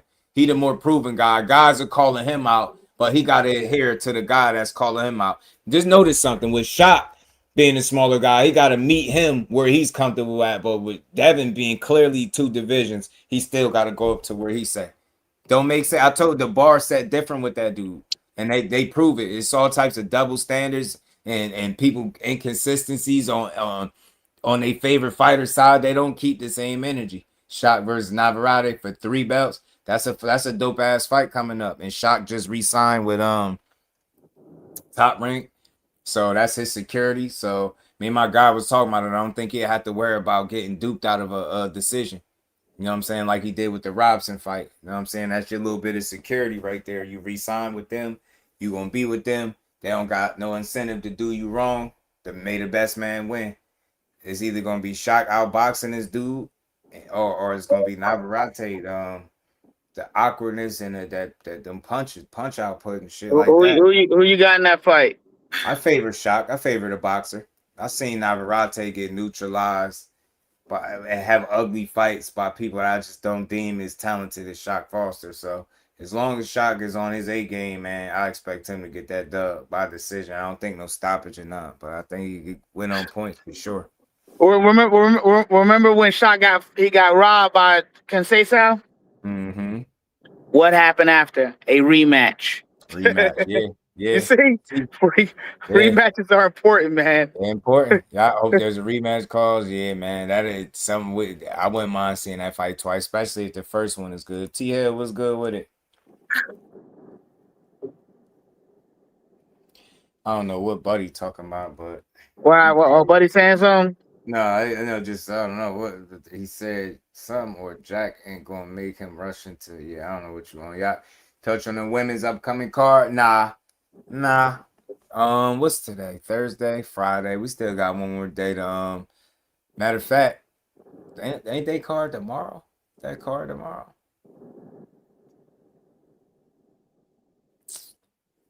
Yeah, I don't like you keep on saying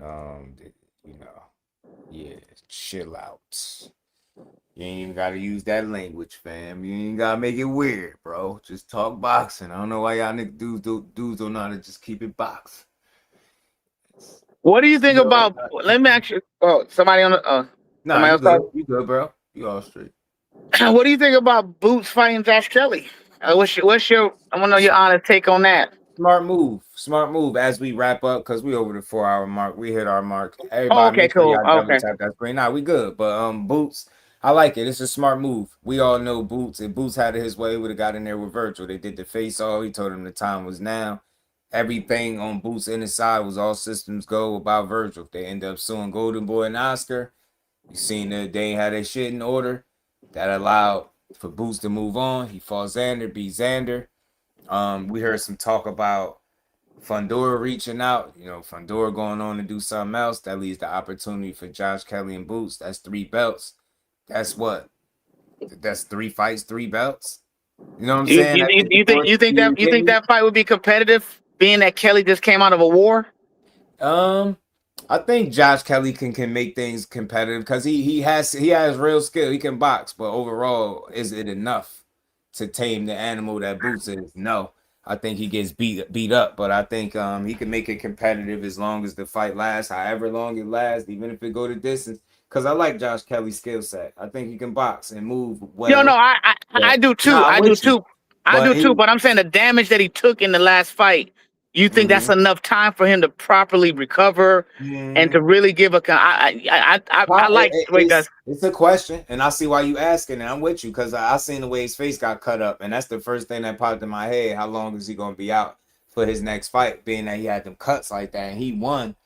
And I seen how he won. I just don't think you beat a Boots, but the hell with that. Do your face even recover enough for you to participate in an actual fight with Boots? So now I'm with you. But I like the fight for him because of it brings him a step closer to what he said he was on, right? He said he wanted to snatch them belts up. And this would be 3 fights, 3 belts.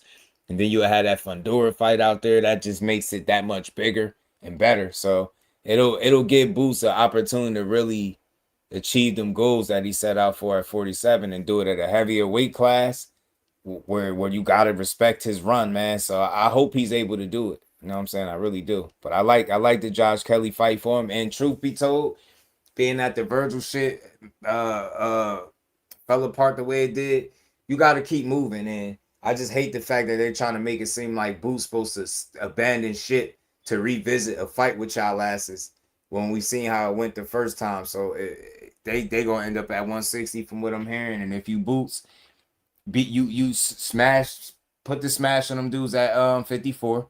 Go ahead, beat Josh Kelly up, get him in the ring, and then get Fundora in there and make that last and one mixtape out of him.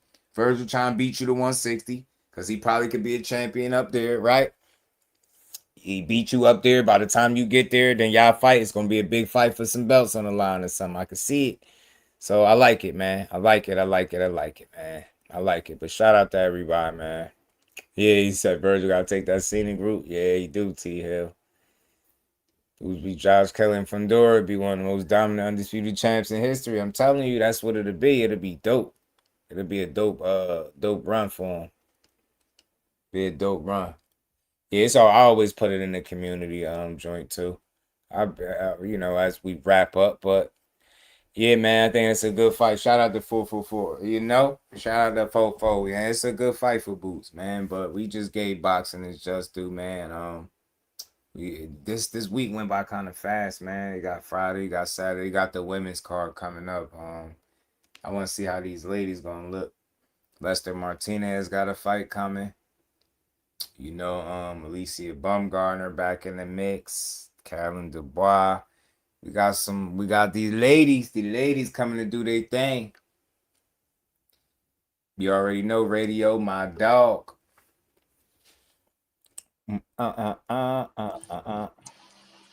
T Hill.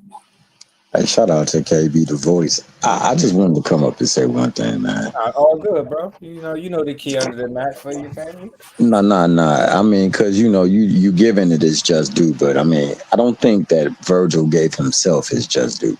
I think Virgil has went a long ways with just hype and buzz. Yeah, he's never been a champion. There was a fight, like you said, a man came to his hometown on his soil, right, in his greatest debut of quote unquote championship type boxing, and said, "I'm gonna beat you for what your daddy said, and I want to fight you." This Mickey Freaky backpedaled. Oscar De La Hoya backpedaled. Right. They all backpedaled, and it eventually ended up on Earl Spence being a dream fight. Right. Like, look, I get you on bread, but you said this man was ducking. This man said, "Hey, I ain't ducking nothing. I'm coming here right now. I'm talking to you right here, right now." They went and then put together some, I don't even know what it is, but it was litigious in every single stretch of the word. They went the scenic route to get out of a fight just so he could have options.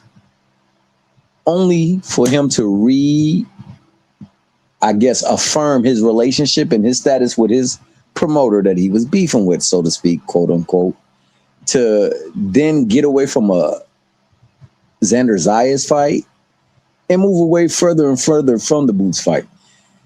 There's that statement that today's price is not yesterday's price. At the point in time, they could even try to leverage a side over someone who was way more accomplished, was mind-blowing to me, but people rocked with that. But at this point in time, he is now a champion. Right. And he has 2 belts. He's looking to add that third piece. If I'm Boots, I'm no longer considering to him unless I fully wrap everything out. And if I'm nice, I'll come back to you because we can make money off of that. But if you want to get in this path, and I say that whoever attached their name to Boots to get on their path because they thought he was weak sauce because he had a quote unquote affiliation somehow, a weak affiliation with a certain faction, and you want to throw shade on him, you can always take the route of the path he's traveling. He's going to do what he tried to do at 47. I'm here to become undisputed. So if he wants to fight, Fundora is there for the taking. Virgil can go try to make that fight. What did he do? He said, you know what? I'm done with 54. Let me go up to 60. So the only way he gets that fight now is after Boots is done. If he wants ever to get that fight, he would have to go and put his way in the path. So he's doing a smart thing. The easier fight will be for him to make is Josh Kelly.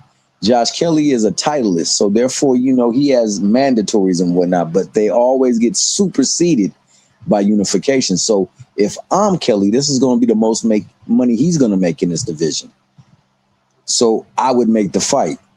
That puts them on a collision course for the winner to fight Fundora. That ultimately is the way to go. So for Boots, I got nothing but admiration and respect because he found a way to get to his goal even when they were trying to make it a roadblock for him to achieve his goal. That's putting him one step closer to where he want to be. Hopefully when they do have this fight, and if he is victorious, we can get that fight with Fundora, because ultimately that's what I remember from when I came up and I watched boxing. I saw fights like this be made because it was the fight to make. We are going further and further away from making fights. We need to get back to that. So I'm hoping that, you know, this is the step that we take towards getting back to that, because that man has put everything on the line to make itself undisputable in that division. I think that they should be rewarded for that. And that means also Fundora. You said you wanted to be the undisputed champion of the world one time too. Well, you coming together, you got that opportunity. That's a great fight. That's a great fight for boxing. So that should be the energy. And then after they do that, I mean, it's then from there what they decide to do. But man, I just came up to say that, because that's ultimately what we should be looking for from every single champion in every single division. If there's someone who is calling themselves champion and you feel you are the best champion, we need to go start doing the things that we can do to get these fights. Because like the Highlander series said, man, there should only be one. So I love that fact. But just, you know, it's always love between me and you, man. I got nothing but love and respect for you and your family, man. Always stay up, man, and blessings your way. Man, I appreciate you, T Hill, the mayor of these YouTube streets, man. My dog. Appreciate you, man. Shout out to T Hill. And that, man, that's the show for the day, man. My guy T Hill came to bless the stage. We're going to see what's next with Core, man. I think we had a responsible conversation with no narratives, right? We hear what they talking about. We know what fights we like to see. I think they right there for the making. I don't think it's a better opponent between him and Gary besides each other, for real, for real. I just hope they see it that way. I hope the business see it that way. I hope we just get the fights, man, because that's what we deserve. So with that, man, we going to get up out of there. Shout out to everybody. Make sure y'all enjoy the rest of this good Thursday, and I'll see y'all tomorrow. Representing Brick City, Shakur! Finding those levels, too. Look at that four-punch combination. It's a masterclass right now from Shakur Stevenson. That's what you're seeing, a masterclass. And Shakur meeting him with a straight left hand. Oh, and there's a knockdown scored with the left hand.